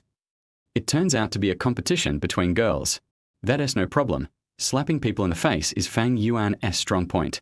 Before entering, he asked with concern, "By the way, how is Mr. Jiang? Why aren't you with him?" "Someone is accompanying me." Jiang Yuna didn't continue the topic and pulled Fang Yuan into the private room. This is a big room. As soon as you enter, you will see many young men and women singing and playing games in pairs. "Yuna, this is your boyfriend." A girl who was about the same age as Jiang Yuna, but much less pretty, walked over. Although it is not very good looking, it has one extremely outstanding advantage. "Oh my God." Fang Yuan was shocked. This girl also looks thin, but it was so shocking that he was shaking even when he walked, which was the opposite of Jiang Yuna, especially since the girl deliberately puffed out her chest to show off her extraordinary qualities. Not to mention Fang Yuan, even Jiang Yuna couldn't stand it. "Yeah, Nana. Let me introduce you to my boyfriend Fang Yuan." Nana looked Fang Yuan up and down. Although she was dressed differently, she had her lips curled and her eyes were seductive. "Welcome, my name is Cao Na." She stretched out her hand, and Fang Yuan also stretched out his hand. At the moment of shaking hands, Cao Na's hand seemed to hint at something and tightened a little. Fang Yuan glanced at her and happened to meet her gaze. "Please take a seat." Cao Na said nonchalantly. She actually has a boyfriend, a man in the private room who wears glasses and looks a little restrained. "Lian." Cao Na introduced. "This is Jiang Yuna's boyfriend, Fang Yuan." Lian looked at Fang Yuan with hatred and jealousy. Fang Yuan was a little confused. What was going on? Could it be that Lian likes Jiang Yuna, but he chose Cao Na? Am I out of date, or is your circle so chaotic that I can't understand it? Seeing Fang Yuan in a daze, Jiang Yuna quickly explained to Fang Yuan, "Dear, today is my best friend Nana's birthday party." "Oh. Happy birthday." Fang Yuan hurriedly sent his blessings to Cao Na. The other person laughed and said, "Actually, I didn't really want to celebrate my birthday. It was all my friends who started it. If Lian hadn't mentioned it, I would have almost forgotten it myself." "What a good tea." Jiang Yuna smiled slightly and said the same thing. "Lian has always been very careful. I remember he has a notebook where he remembers the birthdays of many girls. Right, Lian?" Lian's face changed drastically, and he waved his hands repeatedly to explain. No, I just have the habit of keeping a diary, recording some of my daily life and my inner thoughts." "TSK, who's a decent person who keeps a diary?" Jiang Yuna said sarcastically, then changed the subject and asked Fang Yuan, "Do you write a diary?" Fang Yuan immediately understood and replied, "If I don't write it, who can write down their true feelings in a diary?" Jiang Yuna, can those words that come out be called true feelings? They both said almost at the same time, despicable. Jiang Yuna was very satisfied. She raised her hand and high-fived Fang Yuan in one go. At this moment, her eyes were full of admiration. What a tacit understanding. Chapter 35. Friction. Look at Cao Na again. She looked dejected at the moment, and Lian's eyes were bloodshot. Jiang Yuna also deliberately explained, "Don't mind it, my boyfriend and I are soulmates, that's how tacit we are." At this time, Ang Li pushed his glasses. "Fang Yuan, right? Where are you currently working?" As soon as these words were spoken, the atmosphere became tense. Cao Na acquiesced to Liang's counterattack. She had been waiting for this moment. Bite. Current targets for revenge. Cao Na, Lian. You can retaliate once. Trigger a special mission. Revenge for Jiang Yuna. Success will earn you a mysterious reward. Oh ho ho. Fang Yuan knew there would be a mission. Although he was not angry or offended, it was easy to deal with it with Jiang Yuna as the root cause. Seeing Fang Yuan didn't answer, Lian pushed up his glasses and said calmly, "I'm a Fengrui network engineer, and I make a minimum of 30,000 yuan a month." Lian began to show off his abilities. That's right, our Lian is a potential stock. Although he is still in college, he has already been specially recruited. Cao Na also echoed, and then looked at Jiang Yuna with a provocative look. "Oh, he's so cool." Fang Yuan spoke under Jiang Yuna's expectant gaze. He has his own way of dealing with this kind of people. I am with Yuna every day, accompanying her when she is happy and sad. When she is crazy, I will be crazy with her. When she is quiet, we will be quiet together. I will listen to her troubles and share her happy moments. We trust each other and give each other space. This is us. Fang Yuan's voice was gentle and his expression was sincere, while Lian and Cao Na looked as if they had eaten a fly. There was even a hint of envy in Cao Na's eyes. Lian couldn't hold back his expression anymore, so he retaliated with a mocking tone. "It sounds nice, but isn't it just a gigolo?" "Why, aren't you?" Fang Yuan asked back. "Aye. Ang Li is a gigolo, but he also wants to live off his wife, and do so with dignity, respect, and style. I'm a gigolo, but so what? I'm capable, unlike you, who's full of arrogance." Fang Yuan shook his head and said pitifully, "If you're a whore, don't try to be a saint. You're greedy while having your cake and eating it too. If you want to save your face, you should be a gentleman, not a mean person who thinks behind someone's back and acts rudely but flatteringly." "You." Lian was very angry. Fang Yuan's words obviously touched his bottom line. He pointed at Fang Yuan and said, "Stop flattering yourself. Do you dare to compete with me?" Ang Li's roar made the entire private room quiet down, with only the music playing, and the onlookers all looked over here. Jiang Yuna snorted softly. Lian then took off his clothes, revealing his upper body, and many girls screamed in surprise. I didn't expect this guy to look so weak, but underneath his clothes was a muscular body. Especially the abdominal muscles and chest muscles. Few girls can control them. Seeing this scene, Ang Li felt very proud and felt that his 3 years of gym life were worthwhile. "Arm wrestling, do you dare?" Fang Yuan thought Li and had some better competition, but he didn't expect this guy to speak in such a cheap way right from the start. At this time, a boy said, "Ha ha. Hey kid, let me introduce you to Lian, the arm wrestling champion of our school. The all-around champion of the school sports team." Many girls enviously said, "Wow, there's so much sexual tension." Ang Li is also full of confidence. He will definitely not lose in this regard. Bring it on. Cao Na cheered for Lian and said, "Show him some color. If you win tonight, I will reward you well." Ang Li is full of confidence. Jiang Yuna looked at Fang Yuan. "Can you do it? Lian is the best fighter in the school. It seems he even learned martial arts." "Is it so wild?" Fang Yuan remembered that when Lian first came in, he behaved very well and seemed harmless. I didn't expect he had two faces. He made an okay gesture to Jiang Yuna, and then said to Lian, "Come on." The arm wrestling competition begins. The nosy boy came over to act as referee and shouted loudly, "Listen to my command. 3, 2, 1. Start." Suddenly, Lian exerted his strength, wanting to win the game directly by relying on a sneak attack. However, no matter how hard he tried, Fang Yuan didn't move at all. Lian broke out in a sweat instantly, secretly surprised. Arm wrestling requires skill. Whoever gets the upper hand at the start has the advantage. He relied on his skills and his own strength to remain invincible in the school. However, Fang Yuan was like a mountain, and no matter how hard Lian tried, he could not shake it. It's like a skinny person who can't call up his little brother. It's a deep feeling of powerlessness. Push harder. Didn't you eat? Fang Yuan's relaxed and comfortable questioning contrasted sharply with Li and strenuous efforts. At this time, the boy who supported Lian said, "Lian, stop playing and take it down quickly." That's right. With your ability, you can definitely take down a weakling like this in seconds. Yeah, stop acting, just get it over with. The people around also joined in the fun. Kang Yang, is it me who doesn't want to crush him quickly? Lian was anxious and his expression became more and more strained. But he couldn't say anything at this moment. If he lost his temper, it would be over. Li an exerted force suddenly and almost roared. However, Fang Yuan remained motionless and said calmly, "You still don't have the strength. With your level, how can you dominate the school? Or rely on arm wrestling?" "Shut up," Li An said angrily. Fang Yuan said contemptuously, "Okay, then if I shut up, I'll be serious." After saying this, Fang Yuan decisively increased his strength. Crack! With a crisp sound, Lian howled in pain. When his arm was twisted back in an instant, his hand bones were broken because of the excessive force. You piece of trash. Cao Na said disdainfully, "Aren't you awesome at school?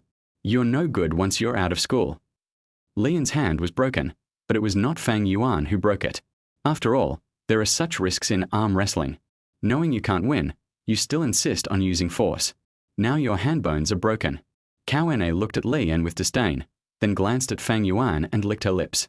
A strong man is definitely wilder. So, regardless of Li and who was lying on the ground and almost dying in pain, he straightened his chest and showed off his assets. "Brother, add me on WeChat. If it's convenient, we can have a few drinks and then." As he spoke, he showed a hint of temptation.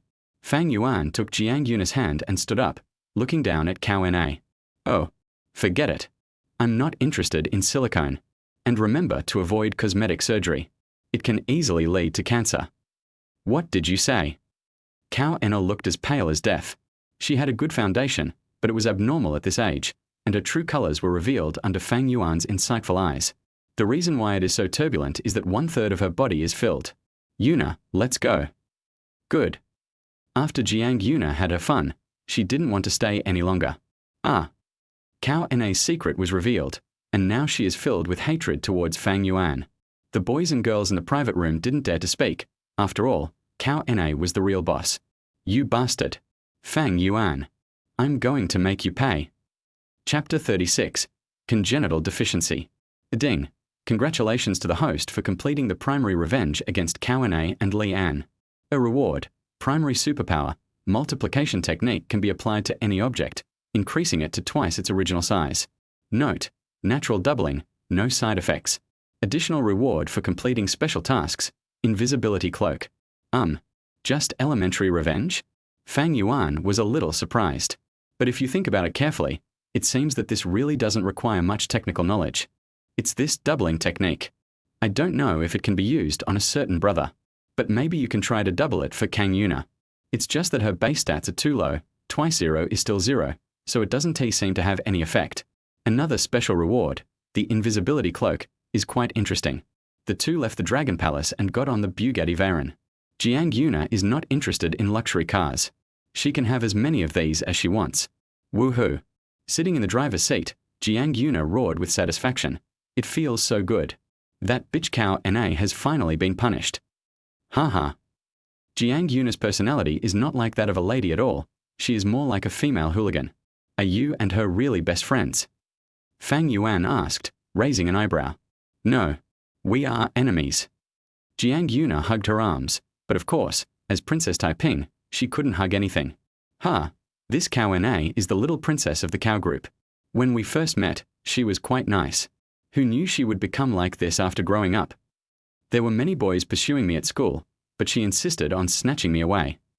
At first, she helped me solve a lot of problems, so I didn't say anything. But she became more and more aggressive, and even insisted on showing off after stealing it. I can't stand this. Fang Yuan was embarrassed and couldn't help but say, with your ability, it's easy to teach them a lesson. Why do you have to ask me for help? That's so boring. Jiang Yuna said disdainfully, it's easy to beat them up, but such a quick revenge will make them break down and regret it. Humph. Look at her cow. Fang Yuan suddenly opened up a new world. Breaking down defenses and feeling regretful are the highest levels of revenge. That makes sense. Let me take you home. With Jiang Yun's reminder, Fang Yuan figured out the key to revenge and no longer needed her help, so he planned to send her home. By the way, what do you want from me? Jiang Yun suddenly asked. Oh, it's like this. I've thought of a way to give you a better, but I'm afraid it might be a little. Fang Yuan made up an excuse. Jiang Yun's eyes lit up instantly. Although it was a shy thing that was difficult to talk about, she had longed for a proud chest. So Jiang Yun gritted her teeth and stomped her feet. What are you afraid of? We are brothers from now on. Let me see yours first, and then I'll show you mine. As she spoke, Jiang Yun reached out and touched Fang Yuan's chest. Why? A cold little hand reached in through his clothes, and Fang Yuan was so frightened that he almost drove into the green belt. Jiang Yun touched it again and again, and said in surprise, Oh my God, you actually have abdominal muscles. Wow, it still feels so good. Fang Yuan said seriously, Liang, stop it, you female hooligan. Hey. We soon arrived at Jiang Yun's house. The entire Washington, D.C. is quite large. Jiang Yun lives in an independent courtyard, not far from Mr. Jiang. Let us get started. Jiang Yun took a deep breath and closed her eyes. Fang Yuan felt a little embarrassed. Humph, I'm not embarrassed as a girl. What are you afraid of? Jiang Yun rolled her eyes. In fact, she was just pretending, and Fang Yuan was not that annoying. Instead, he aroused her interest in knowing more. Forehead. To be honest, you really are. All right. Hurry up. Jiang Yun's face was so red that it looked like blood was dripping out. Then I'm coming. Fang Yuan resumed his normal pace and began to take the patient's pulse. Jiang Yun's pulse is normal. This is not right. Judging from her pulse, she should be of normal body shape, but in fact she is thin overall, without much muscle, and looks almost bony. No reason. Fang Yuan said seriously, Yana, tell me the truth, how do you usually eat? I eat a lot. How many? Well, normally, I can eat 3 bowls of rice. I can eat as much as I want. Huh. You can eat, but you 1T gain weight. Fang Yuan continued with a serious expression. How about your toileting? Is your bowel movement normal? Jiang Yun has heard that people are not afraid of Chinese medicine practitioners smiling, but they are afraid of them looking down. Judging from Fang Yuan's posture, it was obvious that his health seemed to be very poor. That's normal. So, do you feel cold all over, or have any special symptoms, like lack of energy? Fang Yuan asked again. Jiang Yun was even more frightened. No, it's all normal. That's strange. Fang Yuan searched through all the medical skills in his mind, but couldn't find a matching symptom.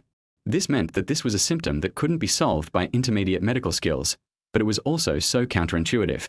Instinct told him that Jiang Yun's condition was very difficult, so he said, let me try acupuncture first. Okay. Wait, do you want to get started? Jiang Yun lowered her head. She had also seen the good figures of those beauties.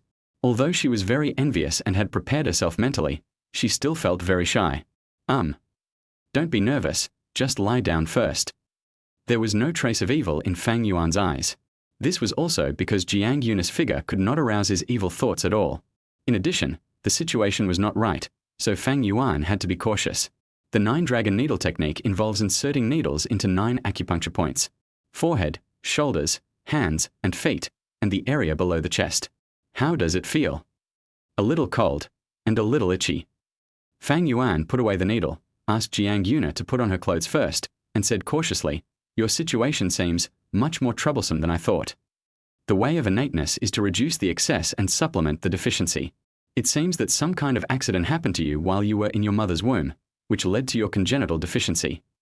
Luckily, you have an optimistic and cheerful personality and eat a lot, so your body didn't collapse. Hearing this, Jiang Yun fell silent. She didn't understand what Fang Yuan said, so she just shook her head and said calmly, I've never seen my mother, but I seem to have heard my grandfather say that he rescued me on the battlefield. After saying that, Jiang Yun fell silent. The silence was deafening. There was sadness hidden in her eyes. She disguised herself as much as possible so that she would not show sadness. In order to comfort her grandfather, she gradually learned how to live cheerfully. Fortunately, I can cure it. Fang Yuan thought for a moment, sat down, put his hand on Jiang Yun's shoulder, and said, I'm not good at preaching, but curing illnesses and saving lives is my forte. Use the doubling technique. As Fang Yuan activated his ability, an inexplicable drowsiness swept over Jiang Yuna, and she yawned. I'm a little sleepy. It must be the acupuncture I just used that has allowed you to recover temporarily. Well, I'll take my leave now and come back to see you in 2 days. Jiang Yuna was very sleepy and could hardly open her eyes. For the human body, growth and development requires a lot of energy, which is why we feel sleepy. It seems that the doubling technique worked. Go to sleep. Fang Yuan came out of the room. As soon as I went out, an old face appeared in front of me. Wow.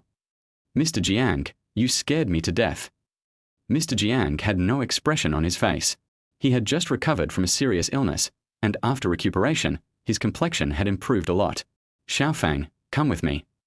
Mr. Jiang said in a bad tone, I have something to tell you. Fang Yuan thought in his heart. Could it be that Mr. Jiang misunderstood? Chapter 37. Testing the Invisibility Cloak. This is a big trouble. Jiang Yuna, who is still in school, can make others afraid of her by relying on her status as a member of the Jiang family, let alone the real owner of the Jiang family, old Jiang. This matter needs to be explained in detail no matter what. Fang Yuan nervously followed Mr. Jiang to his room.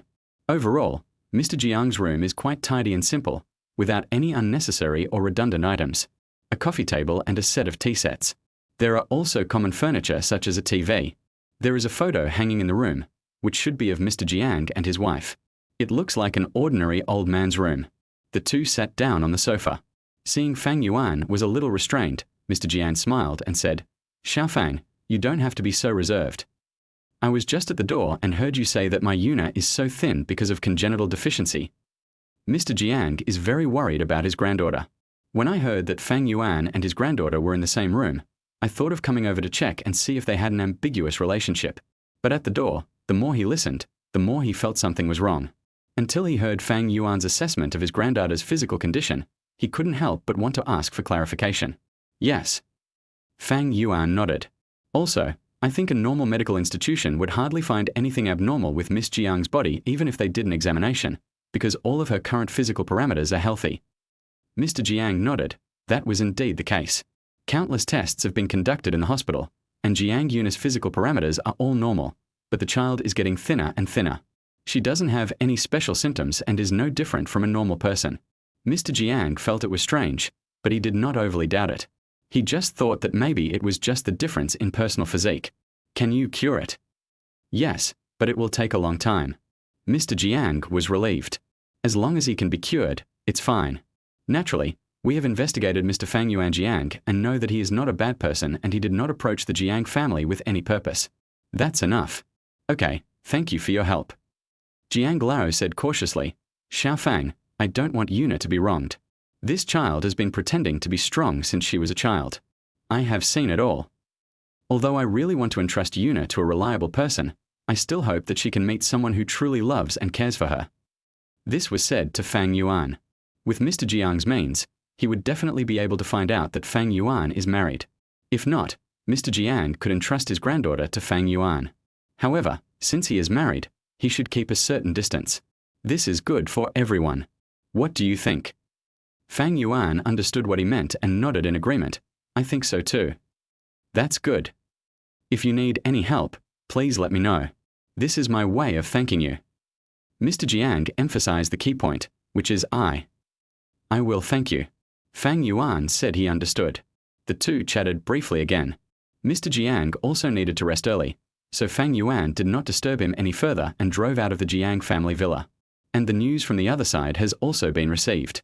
Before coming to Jiangjia Mansion, Fang Yuan asked Secretary Sun to help investigate the location of Qi Yunfeng's family. Although Qi Yunfeng also lives in a mansion, he usually does not go home but goes to his lover's house. It is normal for a boss like him to have several concubines. Rich people always seek some excitement. Even so, Qi Yunfeng was still quite restrained. This old guy only has one outer house, which is in Xing'an Community. Fang Yuan waited in advance, parked his car outside Xing'an Community, and put on an invisibility cloak. In order to test the effect, he even went to the convenience store. The store owner didn't notice at all. This is a perfect invisibility, a very wonderful experience. It is the kind of state where you are invisible from your own perspective. Just when passing by a pet shop, He saw a Rottweiler lying in a cage at the door of the room. When Fang Yuan approached, the dog stood up alertly, smelled the scent, but found that it could not see the target, so it barked at Fang Yuan's position. Can't you hide the smell? Fang Yuan tested it again and figured out the rules of the invisibility cloak. The effect of the invisibility cloak is very exaggerated. It does achieve complete invisibility and blends in with the surroundings, but it cannot hide the smell on the body. Overall, it is flawed. But that's enough.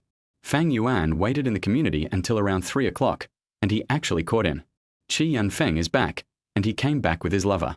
But his lover is also a bit heavyweight. A heavyweight in the literal sense. She looks pretty, but unfortunately she is too fat. She is about 1.65 meters tall and looks like she weighs 200 kilograms. Wow, it turns out this old guy likes to drive tanks. What a unique hobby. Fang Yuan followed the two of them upstairs and into the room, all without being noticed. Qi Yunfeng seemed to have drunk some wine. As soon as he entered the room, the two began to do some reasonable things. But after all, he is old, so Qi Yunfeng's physical fitness is definitely not as good as that of a young man. It lasted for about an hour and then ended abruptly. The woman leaned on Qi Yunfeng's shoulder and asked, "How is it? Did I help you?" Qi Yunfeng smiled and said, "Thank you for your help. If it weren't for you, I wouldn't have been able to get Lan Xin's accounting fraud data. You are my lucky star." The woman smiled sweetly. "I've disliked Lan Xin for a long time. The previous chairman fired me just because I embezzled public funds. This is my revenge. To tell you the truth, Lan Xin has never falsified accounts. Those are all figures I made up." Qi Yunfeng was a little surprised. He is just an investor and does not participate in, nor is he qualified to participate in, decision-making within the company. As a shareholder, his only role, apart from waiting for dividends, is to do things like voting by raising hands at the board meeting. Isn't it possible? When a company reaches a certain size, everyone is afraid of being investigated. If it doesn't weigh more than 2 taels, it can't be stopped even if it weighs 1,000 pounds. Moreover, Lan Xin has never falsified accounts or engaged in any tricks. Of course. The woman laughed so hard that her whole body shook. The former chairman of Lan Xin insisted on establishing a national enterprise and even appointed himself as the legal representative. Tell me, how can he make money when his business is so clean? The values of these two people are too distorted. When should we be ridiculed for working diligently, fulfilling our duties and doing business honestly? The world is really going downhill. It's just like that. A tyrant does all kinds of bad things and does things by any means necessary. You can laugh at a gentleman for being weak, but you are not qualified to laugh at his integrity. It's the same principle. Fortunately, Fang Yuan recorded all the conversations between the two. In fact, he was also quite curious about who was the original chairman of Lan Xin. Although the system rewarded him with 60% of the shares, someone had to take charge of Lan Xin in the end. He hasn't really investigated this. Because the only people who appear in public in a company are the president, the real legal person and board members. All of them need to be investigated. Don't worry, I've already found the connection this time. Section Chief Wu of the investigation department is my good friend. Once Fang Yuan goes in, I will be able to successfully control Lan Xin. Qi Yunfeng didn't feel disgusted and kissed the woman's fat face. Then he continued to paint a rosy picture. "Baby, I will give you 10% of the shares when the time comes, and this company will be handed over to you to manage in the future." "Thank you, husband." Once again, the bed took on everything. While the two were struggling, Fang Yuan quietly left. Secretary Sun did not sleep all night, waiting for news from Fang Yuan. And she finally waited for it. Chapter 38, Farming and Starting a Business. After giving the recording to Secretary Sun, Fang Yuan asked for the information of Lan Xin's former chairman. Former chairman of Blue Corp, Wang Yi. He is 55 years old this year. He is a top student in information science and engineering. He has worked in related fields for 30 years and is also a researcher. Since he graduated, he has attracted investment to start making chips and established the Bluecor Group. Because he has a very good reputation in the industry, Lan agreed to come to Bluecor for research and development. It's a pity that he is not very good at business. 7 days ago, Wang Yi was stripped of his position as chairman at a board meeting, after which he handed over his shares and left. And many capable people also left with him. Therefore, only 3 of the 7 board members remain. That is the Qian peak lineage. However, in order to prevent Qi Yunfeng from controlling Lan Xin, he chose to entrust the sale of his shares, which were then bought by the system and rewarded to Fang Yuan. It seems that the system operation is still very reliable. After all, things don't come out of thin air. There must be a reason. Although Wang Yi left Lanshan and lost everything he had worked hard for, he still had some spare money to support himself for the rest of his life. He also has a house in his hometown in the countryside. Jiangsheng has developed well. Even the rural areas have developed like small cities with all the necessary facilities. It takes about an hour to drive there. With the address, Fang Yuan drove there, intending to pay a visit to Wang Yi. After a bumpy ride, it was almost dawn when he arrived in the countryside. This is the time when farmers go out to work. After retiring, Wang Yi actually planted beans at the foot of the southern mountain. He would pick up his farm tools early in the morning and go to work in the fields. Director Wang. Fang Yuan got out of the car and said hello. Wang Yi looked at Fang Yuan. He had no impression of him and didn't know him, so he smiled and said, "Little brother, I'm no longer Mr. Wang. Do you have something to talk to me about?" The car Fang Yuan was driving was a Bugatti Veyron. Wang Yi recognized it at a glance and greeted him with a smile. "Mr. Wang, I'm the one who will take over your job." "Oh, you're the one who acquired 60% of my shares. Hello." Wang Yi is very easygoing and does not feel superior to others just because he was once the chairman of Bluecore. "Hello." After shaking hands, Director Wang glanced at the time and asked Fang Yuan, "If you have anything to say, let's talk while we walk. I still have farm work to do." "That's right, I'll help you." Fang Yuan is also good at farm work. Although his parents work hard in the city, their hometown is in the countryside. During his holidays, he often goes back to his hometown to do some farm work. In addition, now that my body has been strengthened, my physical strength can be said to be inexhaustible. Work harder before the sun comes out. Once the sun comes out, it will be harder to do. Wang Yi said.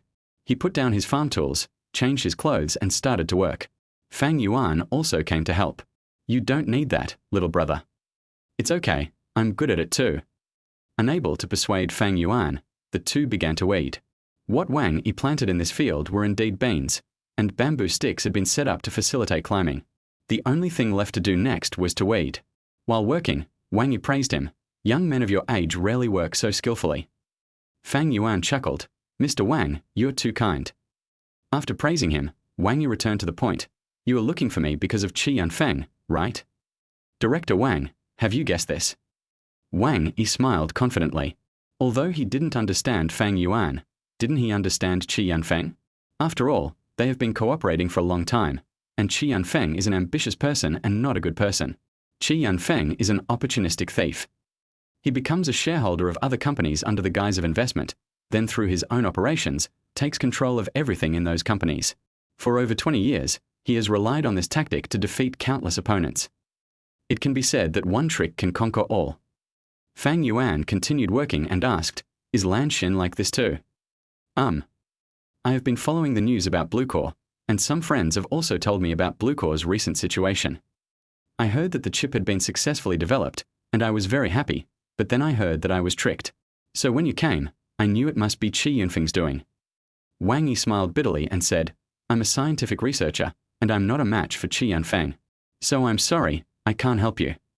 He lost because he was obsessed with scientific research, unlike other companies that only put profits first. What he respected was conscience. He had been fighting against Qi Yanfeng for a long time, and it was already good enough that he could hold on. "I'm not coming to you for help." Fang Yuan said, "I just want to ask if you want to return to Bluecore. I think a researcher would never give up the career he has always been committed to, especially since Bluecore has already made great breakthroughs." To be honest, Wang Yi was a little tempted. But after that incident, he felt tired and a little scared. "Thank you for your kindness. But I'm not a genius in research. I've created 7 products, but they were always one step behind others. I'm even less talented in business, so I've never been able to take Bluecore any further. Sometimes, worries are like these weeds." He leaned over and cut the grass from the ground. Grabbing a handful, he said to Fang Yuan, "Their appearance has absorbed nutrients from the soil. These grasses may look weak, but they are much tougher than these beans. We humans sometimes think we are superior to others, but sometimes, when we think about it, we may be the ones being domesticated." Wang Yi's incoherent words made Fang Yuan a little confused. Are all scientists so abstract nowadays? But it is undeniable that information engineering is also a kind of science, and even the most urgently needed scientific project in today's era. "Mr. Wang, what you said. I don't quite understand." Wang Yi chuckled and continued his movements, explaining to Fang Yuan, "Think about these beans, or the tomatoes in the surrounding fields, or the terraced fields on the distant mountains. The world thinks we are the ones who planted them, that we are the ones who enslave the crops. But actually, let's change our thinking and put ourselves in the perspective of these plants. Hard-working humans, work hard, and I will be rewarded with sweet fruits. I hate weeds sucking my nutrients, and I hate drought making me extremely poor. I need fertilizer to fill my stomach. Come. Fang Yuan took a deep breath. Although what Wang Yi said sounded like he had a serious illness, it actually contained some truth, just like Lan Xin. For the company's development, for the employees to get the best benefits, for all of this, I've actually been tied to Lan Xin's car and can't get out for a long time. And it's not just me, Qi Yunfeng, you, but all the business owners in the world are tied up. So you might as well think about it, who is actually being enslaved? Wang Yi has no intention of going back. It was already noon, so the two of them went home and picked some beans. Wang Yi said, "Have a bite at home at noon. The beans my wife makes are amazing." As soon as he entered the village, he saw people gathering near Wang Yi's house, and the location was near Fang Yuan's car. Ouch, who did this? This car is worth a lot of money, right? This is a Bugatti Veyron, worth tens of millions. Who did this to smash it like this? Chapter 39. Double shot. What? Fang Yuan hurried over. The crowd made way and Wang Yi followed. The Bugatti Veyron, a luxury car worth tens of millions, had its hood dented, half of its windshield broken, and many scratches on the body. This is Fang Yuan's favorite car. It looks very cool and high profile when he drives it. He likes it very much. And the most important thing is that the damaged car is difficult to repair. "Hey boy, is this car yours?" An old man asked. Fang Yuan nodded, and the old man sighed and said, "Young man, just consider yourself unlucky. These people are scabby and will only cause you endless trouble if you mess with them. You smash the car and want to just let it go. How can this be possible in the world?" Fang Yuan was immediately furious and asked, "Who are these people?" When the old man saw that he couldn't persuade him, he stopped talking. Fortunately, the other villagers nearby were quite nice and said to him, "Young man, even if you find these people, they won't be able to compensate you." And, "Oh, forget it, I won't say any more." The villager seemed to be hesitant to speak. Apparently he had something to hide. Wang Yi simply said, "Just tell me who smashed it." "It's the villager's 3 lepers." As soon as the topic of the 3 lepers was brought up, everyone started talking at once. In the eyes of the villagers, these 3 beggars are not ordinary people. You can tell from his name that he is a person who can do something stupid. What he is best at is smashing cars and causing trouble, and he specifically targets rich people. If he targets you, you're doomed. You either suffer in silence or wait for others to come and talk about you, and then provoke you to fight him. Call the police? It doesn't work at all. Why are they called lazy? It's simple and clear. They have no concept of going to jail because it's a common occurrence. And once you call the police, his minions will pester you, making all kinds of trouble and causing trouble without any bottom line. Rich people are fed up with it. After all, there is no benefit in fighting with such people to the end, so most people choose to reconcile and stay away from them. So, after hearing the name, Wang Yi also persuaded, "Director Fang, let's forget about this matter. How about this? I'll contact my friend and see how to fix the car. I'll just charge you the cost price." It doesn't count. Fang Yuan couldn't stand it.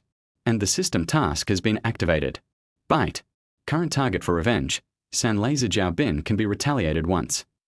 Fang Yuan would never give up on such a person. As for asking Sanlaser to pay compensation, as you, the villager, said, he certainly cannot afford it, so he must pay the price. At this time, there were naturally people who were eager to watch the fun and show Fang Yuan the way. Look, Sanlaser's home is on the west side of the village. When you get there, you'll see a 3-story Western-style building. That's his home. Jiaobin, the 3rd beggar, is considered a relatively wealthy family in the village. He is 35 years old this year. When he was young, he went to work in the city and was looked down upon in various ways. Later, he found that rich people seemed to be afraid of trouble, so he gradually developed this path. It was noon, and Sanlaser was at home drinking and eating meat with a few good brothers and his wife. Cool. Brother Bin, a Bugatti Veyron must be worth several million, right? Several people are still reviewing their glorious achievements. Although luxury cars had entered the village before, this was the first time they had seen a car worth tens of millions. More than. Someone who knows cars said, Bugatti is a car brand, and Veyron is its product line. The one we smashed is a top-of-the-line Veyron, worth at least tens of millions. Everyone laughed out loud. Anyone who can afford a Bugatti Veyron worth tens of millions is definitely not an ordinary person. If the owner of the car comes to them, they can extort a lot of money from him. Just as I was feeling excited, the door suddenly opened and Fang Yuan walked in. Several people looked into the yard. Fang Yuan was looking at this so-called small Western-style building. The reason why it is called a small Western-style building is because of the style here, not the domestic architectural style, and this house is also quite old. There are 3 floors in total, divided into upper, middle, and lower structures, but there are very few rooms. The first floor is larger, while the second and third floors are the smallest. When Zhao Bin saw someone coming, he stood up with a few brothers, walked out of the room, and picked up sticks and other things. After walking out, Zhao Bin's eyes showed a hint of contempt. All his brothers were in the yard, and Zhao Bin was full of momentum. "Who are you? You're trespassing. We have the right to defend ourselves." Fang Yuan looked at Zhao Bin, who was leading the group, and thought that he was quite knowledgeable about the law. Zhao Bin was actually a little disappointed. This guy is dressed casually and doesn't look like a rich man. I wonder if he rented a luxury car and drove it out to show off. Fang Yuan ignored him and looked around the yard. Finding no place to sit, he leaned against the wall and said, "I'll give you 2 choices. First, I need compensation. I think you should know how much this car is worth. A major overhaul would cost at least several million. Second, it doesn't matter if you can't afford to pay. Come and help me and work to pay me back." Work to pay back the money? Before Zhao Bin could say anything, his younger brother stood up and said, "It's impossible for me to work. I will never work in my life." Zhao Bin also grinned and said, "I'm talking to you, kid. Who do you think you are? You're wearing such rags, and you didn't rent that car, did you?" Ha ha ha. Everyone laughed and began to mock Fang Yuan with words, just to irritate him. Just then, "Just because you are so beautiful tilde, oh tilde baby tilde." Fang Yuan's phone rang, and the caller ID showed it was Wei Yi. "Wait a minute, I have to take a call first." Fang Yuan said to everyone. Zhao Bin and others did not take any action, but waited patiently for Fang Yuan to answer the phone. "Hey, hello." Upon hearing Fang Yuan's voice, Wei Yi was very excited. "Little brother, I'm Long Wei. Ha ha ha, your trick really works. Double bang. So comfortable, so comfortable." Double bang? Fang Yuan understood immediately. It seemed that Master Wei had been busy all night. "Then congratulations." Wei Yi continued, "Little brother, are you free now? I'd like to ask you to help me with other treatments. Don't worry, the consultation fee is definitely not a problem." Fang Yuan said helplessly, "No, I'm in a bit of trouble right now." "Ah. Who is so bold as to cause trouble for my little brother? Aren't you just trying to make trouble for Long Wei? Where are you? I'll bring people over right away." Wei Yi grabbed a life-saving straw. How could he let it go so easily? "Where exactly is this place?" Fang Yuan covered his phone and turned to ask Zhao Bin. One of Zhao Bin's subordinates said contemptuously, "Xiamen Village, Group 4, Number 14. "Oh, okay, thank you." Fang Yuan told the address. "Over there." Master Wei snorted coldly and said in a low voice, "I'll ask Secretary Bai to go over there. I want to see who is so blind as to dare to bully my little brother." After hanging up the phone, Zhao Bin said with a fierce smile, "It's no use looking for someone. Looking at you like this, I'm afraid you won't get any gold coins. Brothers, fight for me." Zhao Bin got angry and planned to beat him up first. If you want to call the police, that's your business. They have plenty of ways to make you pay compensation anyway. As long as he insists that you broke into a private house, then beating you to death would be self-defense. Of course, this is just Zhao Bin's understanding of self-defense. I saw a young man rushing over with a rolling pin in his hand. However, the next moment, Fang Yuan grabbed him and kicked him 3 meters away. Damn, so fierce, such a tough guy. Chapter 40, by Xiangzhu. What does it mean to kick someone 3 meters away with one kick?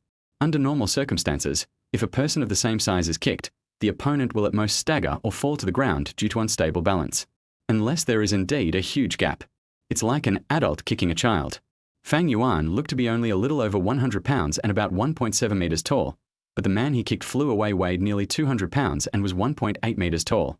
Despite the size difference, Fang Yuan was still able to kick Zhao Bin 3 meters away with one kick. Zhao Bin was secretly surprised.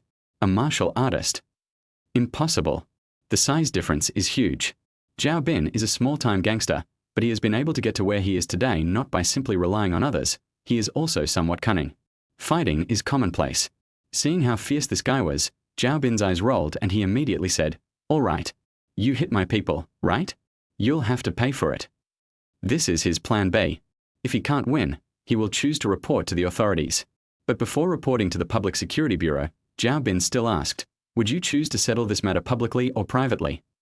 As soon as I finished speaking, the strong man who was still groaning immediately looked like I was dead. At the same time, Zhao Bin's daughter-in-law also started shouting, "Someone's been beaten to death, come and see. Someone broke into our house and killed someone.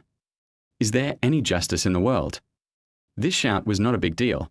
It immediately attracted all the curious villagers to come over. The confused villagers looked at the scene and pointed at Fang Yuan. This kid didn't use any light or heavy hands. How could he be beaten to death? That's right. Hey, you're still young after all to get into trouble with these people.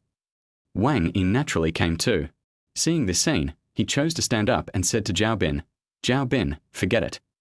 For my sake, let's not talk about this matter anymore." Wang Yi. Zhao Bin pointed at Wang Yi and said disdainfully, "Do you still think you're the boss of Lanshan? What qualifications do you have to speak up here? Get out of here. If you make me unhappy, I'll pluck all the beans out of your field." You. Wang Yi was about to say something, but was stopped by Fang Yuan. "Brother Wang, I can handle this myself." Wang Yi shook his head. "After all, you are still young and do things without considering the consequences.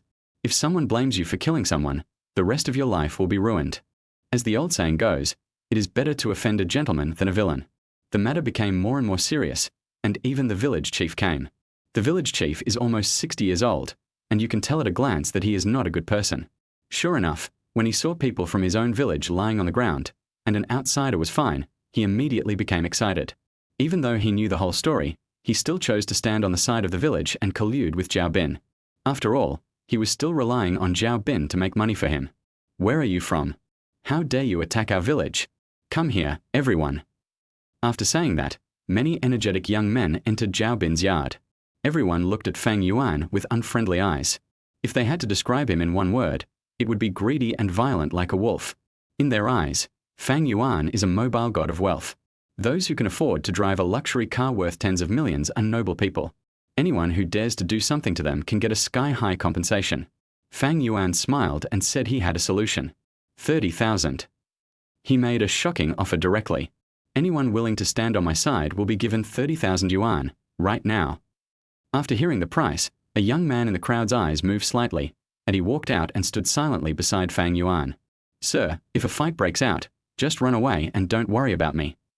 The young man is 1.67 meters tall and looks much thinner than Jiang Yuna. He can no longer be described as skinny. "Chen Muxing, are you crazy because of poverty? Are you willing to give up your life for 30,000 yuan? The village chief scolded. However, Chen Muxing simply said, "I need this money." Fang Yuan admired him very much and said directly, "Give me the payment code." Chen Muxing took out his mobile phone and found the payment code. Then everyone heard a voice. "Daxin has arrived, 30,000 yuan. Wow. Really give." The crowd exploded. "Oh my god, this guy is so rich." 30,000 yuan may not be a lot of money, but in today's society, it can be gone in the blink of an eye if you go to the city for a leisurely stroll. In the past, when everyone was still using paper money, people probably had an idea of the cost. After all, you can see with your own eyes how much money you have. But now with various digital payments, money has become just a number, which can be seen but not touched, so you don't feel bad about spending it. "Thank you very much." Chen Muxing thanks Fang Yuan. Then he said resolutely, "Sir, these people are after your money.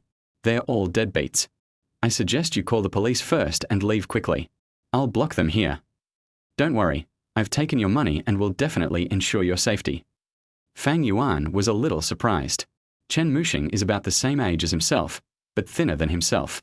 However, he is very principled and always keeps his word. "Oh. But I still want to continue causing trouble. What should I do?" Chen Muxing frowned and finally decided, "Then I will help you anyway. But please promise me one thing. If I die, please save my mother." Fang Yuan was even more moved. Filial piety. Filial piety is the first of all virtues. The reason why Chen Muxing stood up for 30,000 yuan was actually for his mother. Stop dithering. Go ahead and beat Chen Muxing too. The young men brought by the village chief rushed up and tried to beat people. Although he had Chen Muxing's help, unfortunately his fighting ability was really limited. He was just beaten, and in the end Fang Yuan had to protect him. But it's worth it. Chen Muxing is very serious. Even if he is beaten, he will subconsciously protect Fang Yuan. Even if he cannot help him repel the enemy, he will help him resist the damage. Sir, run. Seeing that more and more people were coming, Chen Muxing couldn't hold on any longer, so he shouted and rushed directly towards the village chief. To catch a thief, you must first catch the leader. This guy has some smarts. Unfortunately, before he could get close to the village chief, he was kicked out by a younger brother beside him and fell to the ground. Before he could stand up, Fang Yuan quickly grabbed him. Beat him. I'll take responsibility if he kills me. The village chief was angry and shouted, and the energetic young men continued to rush up, howling. Stop it. At the most chaotic moment, a delicate shout stunned the whole audience. You're looking for death. Secretary Bai is here. Her graceful figure attracted the attention of all men, but as soon as they saw the other person's appearance, they were instantly frightened. Bai Qian. Wei Yi's Bai Qian. At this moment, Bai Qian's aura was like that of a queen, and no one dared to provoke her. She also brought with her several bodyguards in black, most of whom were over 1.8 meters tall, with square faces and muscular bodies. They wore sunglasses and looked ferocious. Master Bai Xiang. The village chief and Zhao Bin exclaimed almost at the same time. Bai Qian's eyes turned slightly and she found Fang Yuan. The originally majestic and fierce look melted away instantly, revealing a smile as gentle as a spring breeze. Mr. Fang, are you okay? Fine. Fang Yuan's impression of Bai Qian also changed. In front of Master Wei, Bai Qian can be a charming water snake. However, when Master Wei is not around, she is the underground queen of Jiangcheng. Chapter 41. Chen Muxing's Embarrassment. It's like roaring sky dog. In heaven, Erlang Shen can call him a stupid dog at any time. But once he left heaven, everyone who saw him had to respectfully call him the sun-swallowing Star Lord. This is a gap in identity. That's Bai Qian. Next to Wei Yi, it might be a cup. But once she came out, she would be the underground queen. All the underground gangsters in Jiangcheng would have to respectfully call her the incense master. The village chief had a perpetual smile on his face, trying to curry favor with the emperor. Master Bai Xiang, why are you here? Bai Qian's expression was cold, and there was a murderous look in her eyes. This village chief is quite famous. When he was young, he made a name for himself in Jiangcheng. Later, when he became the village chief, his style of doing things was always arrogant and bad. Although Wei Yi has cleaned up his act and started a legitimate business, he is still the biggest and the boss in the underworld according to seniority. Wu Heng. Master Wei asked me to tell you something. This Mr. Fang is a close friend of Master Wei, regardless of age difference. If you mess with him, you're going against Master Wei. Wu Heng is the village chief. At this moment, he was so frightened that his legs were shaking, and he knelt down and begged for forgiveness. Then, Bai Qian's gaze fell on Zhao Bin. The other party was already trembling with fear. This is a big boss in the underworld. No matter how much you try to deny it, you are just a gangster on the ground. Bai Qian had no interest in knowing a little karami of Zhao Bin's level. She came here to vent Fang Yuan's anger. Take these people over to Master Wei. The burly bodyguard behind Bai Qian was about to take action, but Zhao Bin immediately knelt on the ground, kowtowed, and said, Master Bai Xiang. I'm just a nobody, just treat me like a piece of shit. Bai Qian didn't respond, but looked at Fang Yuan. How to deal with this matter depends on his opinion. Fang Yuan was too lazy to say more. If you can compensate, then compensate. If you can't, then find a way to compensate. When Zhao Bin heard this, his whole body began to tremble. If Lord Wei really takes action, I want to be able to deny it even if I want to. What should I do? Square. Mr. Fang. If you let me go, I can compensate you, but we don't have that much wealth. Do you want me to write you an IOU? Am I someone who is short of money? Fang Yuan sneered. Besides, I don't have that much time. Just gather the money for me. I'll pay as much as I can. The rest is not my responsibility. Bai Qian waved. A strong man came up and pulled Zhao Bin and others out and put them in a car. Many villagers who were watching applauded. This time Zhao Bin had hit a wall, and being taken away could be considered as getting rid of a pest for the village. Let me go. I beg you, Master Bai Xiang and Master Fang. Ding. Congratulations to the host for completing the initial revenge against Zhao Bin. Rewards. Basic superpowers. Friendly empowerment. You can share 40% of your own attributes with friendly forces and can take them back at any time. Fang Yuan was surprised. Although his current attributes are not against the sky, but with his current physique, with this skill, he can give Shen Zhijing abilities so that she can protect herself when she encounters danger. To put it in a more advanced way, you can even train a team of fighters of your own. Fang Yuan glanced at Chen Muxing without leaving any trace. This is a malleable talent. Mr. Fang, the head of this village, what are you going to do? Bai Qian asked Fang Yuan again. At this time, the village chief Yang Ran became the most frightened one. Forget it, village chief. Fang Yuan had no intention of continuing to argue with him, but he also wanted to teach him a lesson, so he said, deal with it yourself. Just don't let him have it easy. Bai Qian understood. Hearing this, the village chief immediately breathed a sigh of relief. It doesn't matter if life is hard, it's better than having no life at all. Before leaving, Fang Yuan said to Chen Muxing, come with me. Chen Muxing left with Fang Yuan. Bai Qian came here for another purpose, which was to solve the problem of Fang Yuan's car. First, they asked the auto repair shop under Wei Yilong Company to be responsible for the repairs, and then sent a Maserati for Fang Yuan to use as a temporary means of transportation. Bai Qian's arrangement is still very satisfactory. And looking at her rosy face, it seems that Mr. Wei had a good rest last night. But the way Bai Qian looked at Fang Yuan seemed to be filled with a lot of desire. Come to think of it, no matter how powerful Mr. Wei is, he is still an old man. Bai Qian still likes young men like Fang Yuan. Plus, they are about the same age, so she always flirts with him. Fang Yuan pretended not to see it. At this time, Wang Yi had already given up his house and invited Bai Qian to stay for lunch. At the dinner table, Bai Qian's feet had gradually moved to Fang Yuan's thighs. She was chatting with Wang Yi, and the two seemed to know each other. She seemed calm on the surface, but she was making a lot of small movements under the table. And today she was wearing flesh-colored stockings. Finally, Fang Yuan couldn't stand the teasing anymore and moved his stool. Bai Qian seemed to understand, and then she pulled her feet back and put on her shoes. After the meal, Chen Muxing hurried back to see his mother. Fang Yuan asked, Muxing, how old are you this year? 18. Going to school. Chen Muxing shook his head. Wang Yi knew Chen Muxing very well and introduced his experience to Fang Yuan. The boy is quite miserable. His father is a gambler and he abandoned him and his mother and ran away when he was only 7 years old. He has been raised by his mother all his life. But some time ago, Muxing's mother was diagnosed with a brain tumor and she doesn't have much time left. Why? There's nothing you can do about the hemp rope breaking at the thinnest part. Although Wang Yi is rich, he cannot do good deeds at will. With so many people in this village, any good deed would attract the covetousness of countless people, and even the slightest carelessness would lead to endless troubles. So he felt sorry for Chen Muxing, but could only help him to a limited extent. At this time, Chen Muxing was still a little restrained.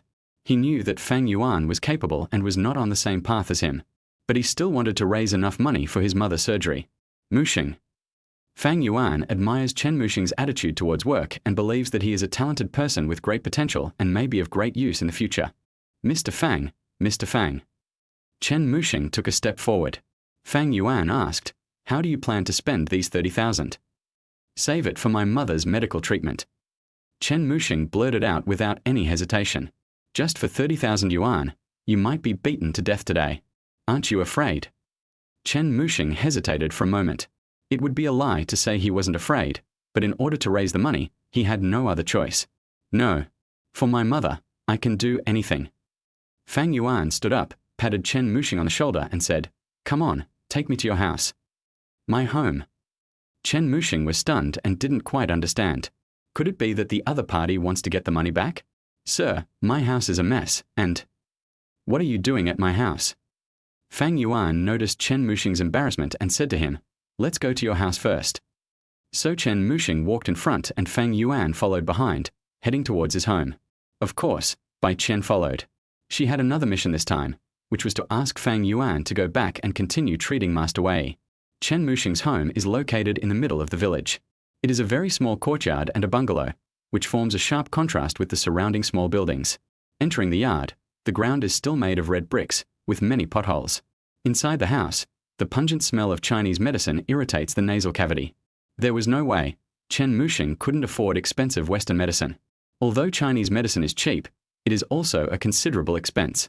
Fortunately, the necessary medicinal materials are grown in the mountains behind the village. He also goes into the mountains to collect herbs on a regular basis. Muxing, are you back? As soon as I entered the door, A weak voice came from the east room. Chapter 42. Beaker.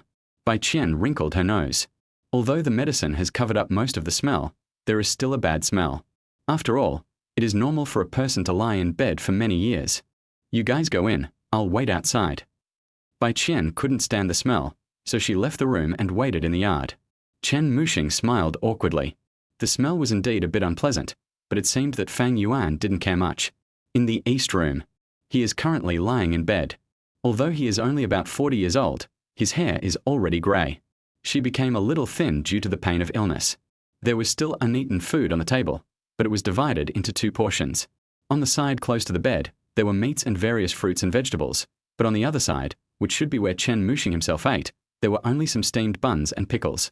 How can such food be nutritious? No wonder Chen Muxing looks malnourished. Excuse me. Chen Muxing cleared the leftovers from the table and introduced the woman on the bed. Mom, this is Mr. Fang. He wanted to come and see you. The woman's eyes were cloudy. Fang Yuan activated the Eye of Insight. With just one glance, I saw the tumor in her brain, which was pressing on the nerves and causing her eyes to lose their normal vision. She is probably blind now. This requires surgery. However, Chen Muxing may not be able to afford the expensive surgery. The woman was very happy. She didn't know where Fang Yuan was, so she forced a smile and said, "So you're Muxing's friend. Please take a seat." Chen Muxing brought over a chair. Fang Yuan sat down and said, "Auntie, I want to take Muxing out to make a fortune. What do you think?"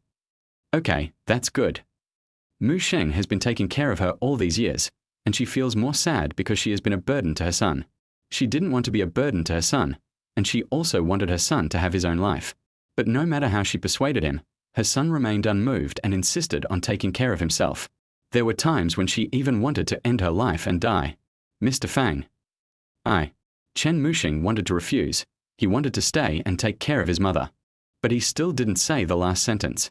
Fang Yuan stood up, left his phone number and gave it to Chen Muxing. "I'll give you time to think about it. I can solve your mother's illness. It's not a problem to cure her. In addition, I will provide you with a plan to make money. I will also provide you with the opportunity to make money in Jiangcheng." Chen Muxing was stunned. He couldn't believe it and asked, "Mr. Fang, I don't know anything. Why do you?" "No." Fang Yuan interrupted Chen Muxing. "Filial piety comes first among all virtues. I value your character, not your ability. Ability can be cultivated. If you have made up your mind, please give me a call. I have something to do and I'll leave now." Fang Yuan patted Chen Muxing on the shoulder, then went out and got into Bai Qian's car. There was a driver in the front, and the 2 of them were in the back seat. It's better to be rich. You have a full-time driver and a secretary like Bai Qian. The secretary does the work when there is something to do, and the secretary does the work when there is nothing to do. Suddenly, followed by a break, Bai Qian approached Fang Yuan. The refreshing perfume on her body is definitely not cheap. Although she is wearing a professional suit, her cleavage is very low, and you can see the bottomless ravine at a glance. Bai Qian deliberately lifted her hair to show her charm. At this time, there is still more than half an hour before entering the city. Fang Yuan tried his best to avoid looking at her. However, what he got in return was Bai Qian's even crazier behavior. Her cheeks were flushed, and she was wrapping around Fang Yuan like a water snake. She was getting bolder and bolder, and had forced him into a corner where he had no escape. Hiss! Bai Qian's delicate hand had already touched it. Fang Yuan grabbed her wrist and said, "Secretary Bai." "No, Master Bai. Don't cross the line." He was reminding Bai Qian that you belong to Master Wei. Bai Qian smiled. Okay, I get it." She just looked at Fang Yuan with confused eyes. When she thought about what she had just touched, which seemed to be as big as a child's fist, her whole body instantly became hot. "Don't tell Master Wei." "Oh." Fang Yuan quickly changed the subject. I don't understand. How could a figure of Mr. Wei's level be hunted down in the park?" Having said that, Bai Qian calmed down. This matter should not have been told, but Master Wei trusted Fang Yuan, so he had no concerns. "Have you seen Young and Dangerous?" "I've seen it. Causeway Bay Chen Haonan, East Star Crow." Fang Yuan vaguely guessed something. Yes, after the Wei Yilong group transformed into a legitimate business, it divided its societies into 9 parts, each controlled by 9 hall masters. But some people are not satisfied even after becoming a hall master and want to take the next step up. "You also know about that day, Mr. Fang." Master Wei and I fell into a trap. After all, we were going to see a doctor for a hidden illness, so we didn't bring any bodyguards with us. As a result, the result was that he was ambushed and almost lost his life. This is the underworld, full of betrayal and assassination. As they were talking, the car arrived at a villa on the mountain. It is called a villa, but it should be called a manor, which belongs to the Wei Yilong group. As soon as he came in, Fang Yuan saw many bodyguards standing guard, while some were patrolling in cars. If you want to enter, you need to be searched to check if you are carrying any dangerous items, and Bai Qian is no exception. The two went up the mountain. There is a huge swimming pool below. There were many beauties in bikinis and many young people playing here. Wei Yi was wearing pajamas and was followed by 4 bodyguards. After the two got out of the car, Wei Yi opened his arms. Ha ha ha, little brother, you're finally here. Master Wei was very enthusiastic and really treated Fang Yuan as a brother. After all, there is definitely no harm in being brothers with a miracle doctor, especially at Wei Yi's age. Come. Master Wei pulled Fang Yuan into the villa. The villa is uniquely designed with floor-to-ceiling windows in many places. The overall environment is very elegant. It is located in the mountains. There is a lot of space on the 3rd floor, and you can see the whole thing at a glance. Indoor basketball, billiards, and other entertainment facilities are all available. Sit down, bro. The 2 men sat down on the sofa and the servant brought them Brazilian cigars. Uncle Wei crossed his legs and threw one to Fang Yuan. This is a fine Brazilian cigar, try it. Thank you, Master Wei. Fang Yuan brought over the cigars and Bai Qian lit them for Wei Yi and Fang Yuan. However, Fang Yuan almost choked to death after just one puff. Bai Qian chuckled and said to Fang Yuan, "You can't inhale the cigar. You just smoke it for the sake of meaning and status." Fang Yuan asked curiously, "Then why waste such money?" Wei Yi said, "My personal doctor told me that my current health condition is not very good, so I can't smoke. But it doesn't matter. I'm happy today. I invited a famous chef from France. Would you like to stay for dinner tonight?" This face had to be given. Fang Yuan agreed. Good. The two chatted for a while, and then a bodyguard came up. He looked to be in his late 50s, without sunglasses, but he walked with a steady gait, so he was probably not an ordinary person. After coming up, he leaned over and said something in Wei Yi's ear. Snort. You're a traitor. Wei Yi was very angry, his eyes turned slightly, and he snapped his fingers and said, Bring it up. Yes. Then the shouting could be heard from a distance. Master Wei, please let me go. This really has nothing to do with me. Master Wei. Fang Yuan felt the voice was familiar. I was just wondering where I had heard this before, when in the blink of an eye, I saw 2 bodyguards dragging up a man who was beaten half to death, a man that even his own mother might not recognize, and threw him in front of Master Wei. Shen Linsong. Fang Yuan recognized it at a glance. This is Shen Zhijing's 3rd brother. Chapter 43, Otaku Clothing Set. Shen Linsong was lying on the ground, his face covered in blood, and it looked like he had been beaten a lot. Master Wei apologized to Fang Yuan. Little brother, I'm so sorry for letting you see such a bloody scene. But this person violated the family rules. If we don't deal with it, it will be hard to convince the public. Master Wei. Shen Linsong suddenly yelled and explained, I am taking the blame. That matter really has nothing to do with me. I am just a small businessman. I don't dare to hire someone to assassinate you. Shen Linsong wanted to distance himself from the matter. At this time, he saw Fang Yuan sitting in the upper seat. Although he didn't know why he appeared here, seeing that Master Wei treated him so well, this might be his life-saving straw. Fang Yuan. Fang Yuan, I beg you, for my 5th sister's sake, please save me. I beg you, please put in a few good words for me, please save me. Oh. Master Wei looked at Fang Yuan and asked, Little brother, do you know each other? Well, he is my wife's 3rd brother. Fang Yuan nodded, and without any intention of hiding it, he directly revealed their relationship. Besides, this is not a secret and can be found out with a simple search. Little brother, will you save him? Fang Yuan shrugged and said indifferently, It has nothing to do with me. Shen Linsong panicked when he heard it. Fang Yuan. Save me. As long as you save me, I promise I will never go against you in the future. You and my sister haven't held your wedding yet, right? I'll pay for a grand wedding for you. And as long as I say something, your family will never object to your marriage again. Fang Yuan narrowed his eyes. Shen Linsong did not behave like this at Mr. Shen's birthday party. He was pressing him step by step. Fortunately, he did not succeed in the end and he suffered a setback. Fang Yuan is not a pushover. He will never let go of any grudge. If you are good to me, I will be good to you in every way. If you become enemies with me, I'm sorry, even gods can't save you. I will not hold grudges, nor will I be too sentimental, even if you are my wife's relative. Master Wei, don't give me face. Even if we know each other, we are not close friends. Master Wei chuckled. Good character, I like it. Come here, enforce the family rules. Cut off the tendons in his hands and feet, and cut off his tongue. If he doesn't speak or act recklessly again. Shen Linsong hurriedly shouted at Fang Yuan. Fang Yuan. No, brother-in-law. Brother-in-law. Actually, that was all Big Brother's idea. He wanted fifth sister to get married off to the general manager of a multinational corporation. That would be in their best interest. Seeing that Master Wei thought highly of Fang Yuan, Shen Linsong clung to this life-saving straw. In order to get Fang Yuan to save him, he told everything. Also, Shen Jimo. She wanted a rich husband, so she forced Yao to date Ma Ringjie. In fact, Yao was just playing around. Ding. Feeling strong regret. Congratulations to the host for successfully making the target of revenge regret their actions. You can choose to ignore them and let them become useless, and receive a bottle of Fat House Happy Water. If you choose to save them and make them surrender, you will receive a top-quality item as a reward. Fang Yuan was confused. If I remember correctly, the system didn't seem to prompt me to take revenge on Shen Linsong. This guy simply found an appraiser to slap himself in the face, but ended up shooting himself in the foot. Moreover, Shen Linsong's family was scheming against each other, and he was just one of the links. However, the mysterious item reward is always better than the fat otaku's happy water. At this time, Wei Yi didn't want to listen anymore and just waved his hand. Drag him away. Shen Linsong was completely panicked. No. Master Wei. This is really a misunderstanding. Fang Yuan, please save me. As long as you save me, I'll do whatever you say from now on.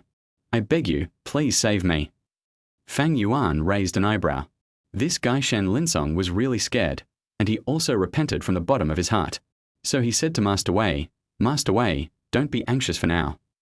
It's rude of a young man. Can I ask what he did to make Master Wei so angry? Master Wei raised his hand, signaling his men to stop, then pointed at Shen Linsong and said, this bastard almost killed me.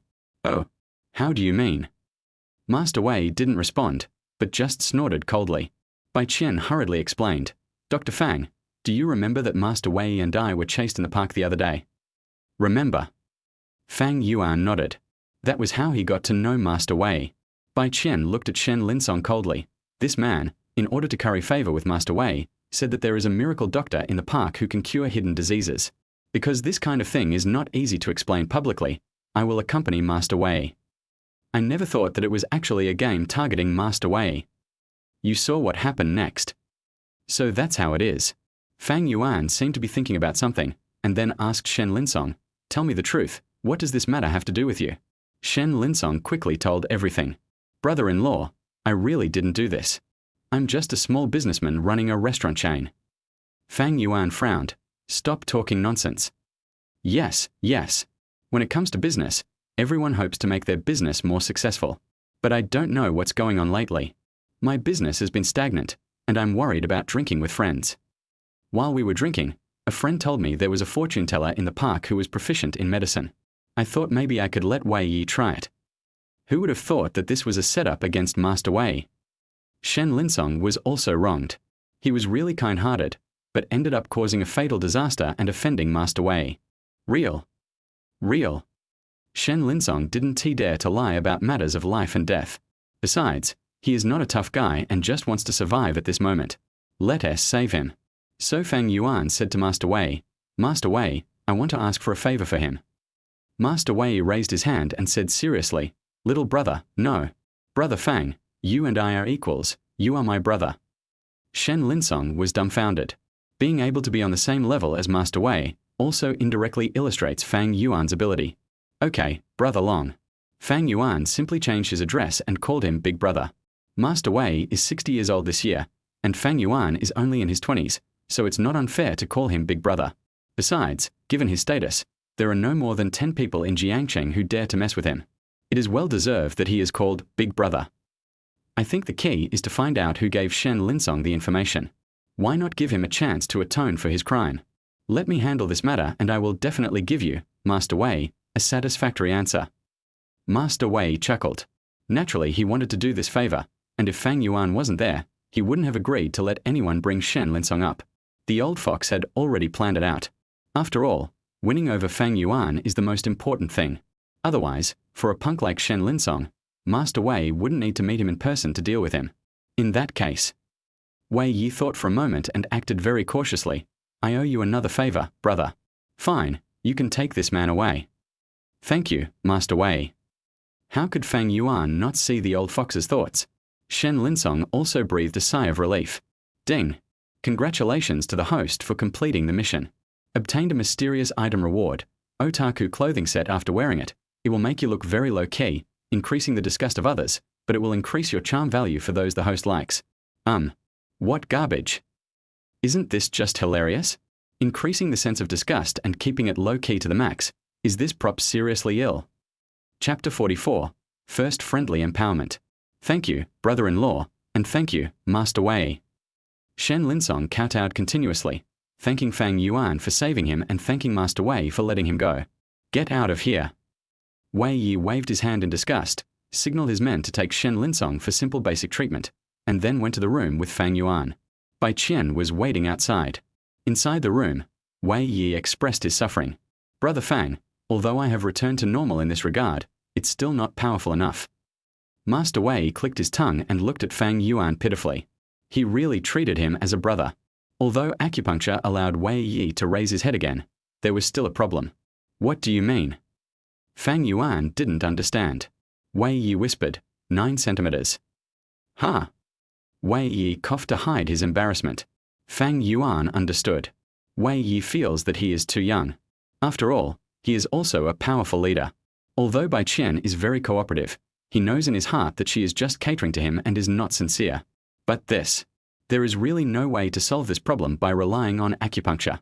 Fortunately, Fang Yuan still has a trick up his sleeve, the doubling technique. This trick can help Wei Yi regain his confidence. It's simple and works. Fang Yuan was very confident. Brother, you are truly a miracle doctor. Wei Yi was so excited that he almost knelt down. Fang Yuan hurriedly supported him. At Wei Yi's age, he is almost his grandfather. Although they are brothers now, kneeling down is absolutely not an option for him. Master Wei, just give me some money. Haha, no problem.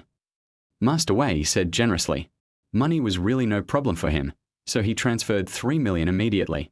Seeing the payment text message, Fang Yuan smiled happily and said, let's use the old method, acupuncture. But acupuncture is just a cover.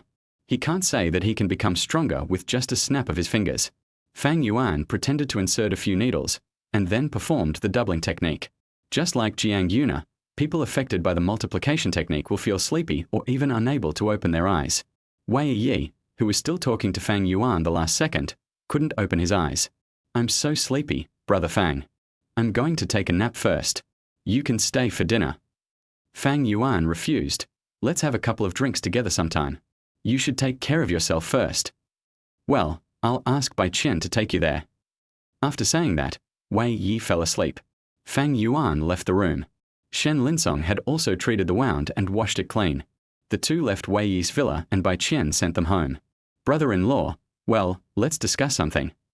Shen Linsong looked as if he wanted to say something but hesitated. It turned out that he had a lot of things going on at home and didn't dare to go back, so after the final discussion, Fang Yuan decided to let him stay at Shen Zijing's house temporarily. Thank you. Thank you. Brother-in-law, you really saved me again. Shen Linsong was very grateful. If the conditions did not allow it, he would have kowtowed. Soon they arrived at Shen Zijing's door. Before getting off the car, Bai Qian looked at Fang Yuan resentfully. Fang Yuan thought she wasn't full, so he leaned over and whispered, Master Wei might give you a hard time tonight, don't worry. Bai Qian hooked Fang Yuan's chin. Dai, do you really think I like that old man? Humph. After saying that, she stepped on the accelerator and drove away at a rather fast speed, obviously in anger. Fang Yuan couldn't help but shiver. Damn, this enchanting fairy almost made me lose control. Fang Yuan took Shen Linsong upstairs. Shen Zijing knew Fang Yuan was coming back, so she prepared a table full of dishes for him. The two opened the door and went home. Shen Zijing trotted over to greet them. She was about to give Fang Yuan a loving hug, but she saw Shen Linsong with a hurt face. Third brother? What happened? Why are you injured? Shen Zhijing was a little nervous. In her opinion, family is family. Even if they fight with each other, they are still family. This is a blood relationship. Fifth sister. Shen Linsong was embarrassed to say it. Let's eat first. Fang Yuan took him to the dining table and sat down. However, Shen Linsong was not in the mood to eat, so Shen Zhijing covered the food first and poured a cup of hot water over him. Third brother, what happened to you? Who hurt you? Fifth sister, you are really, Shen Linsong sighed and told the whole story. Of course, he hid the part involving Fang Yuan. It's all thanks to my fifth brother-in-law. If it weren't for him, I might have confessed. Shen Zhijing frowned after hearing this. Although Mr. Wei has a high status, in the minds of ordinary people, he is just a gangster boss. No matter how he whitewashes himself, he is not a good person. Husband, how do you know Long Wei? He's a bad guy. Fang Yuan smiled awkwardly and said, I treated him, and that's how we met. Shen Linsong also began to speak for Fang Yuan. Fifth sister, don't blame your brother-in-law. If it weren't for him, third brother's life would have been lost. He has already admitted that Fang Yuan is his fifth brother-in-law. Shen Zhijing was relieved. She didn't want Fang Yuan to get involved with someone like Long Wei. And she never wanted to be a widow again. She loved Fang Yuan deeply, and it was hard for her to imagine what would happen to her future life if something happened to him. Brother-in-law. Shen Linsong held Fang Yuan's hand and said, This friend of mine must have harmed me. You must help me. Now there is another problem, which is to report to Master Wei. But before that, we need to know who is plotting against Wei Yi behind the scenes. Fang Yuan raised his eyebrows and asked, Who is this person? Shen Linsong's eyes suddenly became resentful. His name is Qi Hong. He's a rich second-generation guy. His father's name seems to be Qi Yanfeng. I played with him for a while and thought he could help me with my business, but I didn't expect he was taking advantage of me. Here we come. Whatever you think will come true. Fang Yuan didn't expect that Qi Yanfeng's son was actually involved. This is interesting. He was still thinking about how to make Qi Yanfeng regret it, when Qi Hong offered his life. Then it's not my fault. Okay, I understand. Fang Yuan said lightly. Shen Zhijing was extremely worried. Husband, let's not get involved in this matter, okay? Shen Zhijing was afraid that if Fang Yuan stayed in contact with these people for too long, he would get into big trouble. As a woman, she just wants a stable life, but men always want to take risks, which makes her very conflicted. Let's eat first. Shen Linsong couldn't eat anymore, so he took a few bites and then asked him to go to Li Liao's room to rest first. After all, he still had things to do tomorrow. After dinner, Fang Yuan helped wash the dishes. Shen Zhijing said softly, Husband, promise me. You must think of me when you do things in the future. A man always has to make his own way in the world. I can't keep you locked up by my side forever, but I hope you can be safe. Good. Fang Yuan nodded seriously. At this time, the dishes were washed, and Fang Yuan turned around and picked up Princess Shen Zhijing. Put me down now. Shen Zhijing was shocked and a little shy. She knew what was going to happen next. Fang Yuan smiled wickedly. Wife, a short separation is better than a new marriage. You, damn ghost, be gentle, Tilda.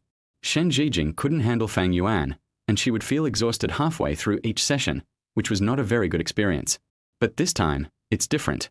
Friendly empowerment. Fang Yuan gave his attributes to Shen Zhijing. Wife, I'm coming. So the two of them had a hearty exchange. Shen Zhijing, whose physical fitness had improved, also felt unprecedented happiness. Bang! Light a Hong Tashan cigarette. Shen Zhijing stroked Fang Yuan's abdominal muscles and said softly, Husband, we are becoming more and more compatible. Hey. The next morning, Fang Yuan took Shen Linsong out. After leaving the house, Shen Linsong said with shame, Fifth brother-in-law, you are in great shape. Looking at his envious eyes, Fang Yuan laughed. The Maserati that Wei Yi promised had been delivered. After getting in the car, Fang Yuan told Shen Linsong, contact Qi Hong and ask him to come out and meet. Good. Shen Linsong did as he was told and called Qi Hong. Chapter 45. Jiang Yuna's threat. The call went through. Shen Linsong and Qi Hong agreed on a meeting place and hung up the phone. Brother-in-law, what should I say when we meet later? Fang Yuan whispered in his ear and gave a few simple instructions. Shen Linsong immediately understood. Soon, the two arrived at the agreed location. Shen Linsong got out of the car first, and Fang Yuan put on an invisibility cloak and followed behind. The agreed location was a cafe. Qi Hong is a person who knows how to enjoy life. He often comes to this cafe. Fang Yuan even made a special observation and found that there is no surveillance inside the cafe except at the main entrance. About 20 minutes later, Qi Hong arrived. He was wearing casual clothes, walked steadily, and sat down opposite Shen Linsong. "Brother." Seeing that Shen Linsong was seriously injured, he asked in confusion, "Who beat you like this? Who else could it be?" "Master Wei." Following Fang Yuan's instructions, Shen Linsong explained, "Damn it. I haven't even met the person yet, and they've already hired someone to beat me up. If I hadn't spent all my family's wealth to pay the compensation, I probably wouldn't have been able to save my life. It was a terrible tragedy." As he spoke, Shen Linsong made a very distressed expression, but this was also his true feelings. He really felt wronged about this. At this moment, Fang Yuan, wearing an invisibility cloak, was sitting next to him and recording the scene with his mobile phone. Sure enough, after hearing this, Qi Hong's expression became a little unnatural. He knew that Shen Linsong was a brainless person, so he reminded him on purpose. Fortunately, looking at his appearance now, Wei Yi didn't know that he was the mastermind behind the scenes, so Qi Hong relaxed a little and said, "How could that be? You must have offended someone. Master Wei is an old hand after all. He can't just mess with anyone. What's going on?" Shen Linsong roughly explained what happened. "I don't know exactly why. Really, why have I been so unlucky lately?" A smile appeared in Qi Hong's eyes. It seemed that he had come up with some new ideas, so he whispered, "I do have a way to change your luck. Would you like to hear it?" "You say." Shen Linsong's eyes immediately lit up. His acting skills are still very good. At least there are no flaws in his performance. "Then don't say I said that." Qi Hong leaned over and whispered, "There's a technology summit in a couple of days. I'll arrange for you to go in through the back door. Do you understand?" After saying that, he took out a business card from his body, handed it to Shen Linsong, patted his shoulder, stood up and left. But not long after he left, Fang Yuan appeared and sat down opposite Shen Linsong. Shen Linsong was about to say something when Fang Yuan interrupted him and said, "Just do as he says. I promise you'll be fine." With Fang Yuan around, Shen Linsong felt much more at ease. "What are you going to do next? You have to go home." Fang Yuan asked. Shen Linsong is now covered in wounds. If he goes home, there are many things he can't explain clearly, but he can't always live in his fifth sister's house. So he thought for a moment and said, "How am I going to explain my injuries when I get home? I'd better stay in a hotel." "All right." Fang Yuan had just finished speaking when the phone rang. After picking up the phone, I heard an excited voice on the other end.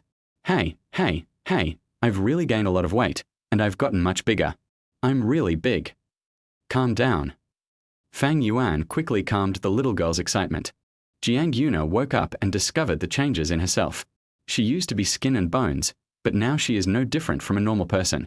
And the most important thing is that her chest is much straighter. Come out, I'll treat you to a meal, he. Jiang Yuna was so happy that she was eager to meet Fang Yuan to discuss the follow-up treatment. Okay, where?"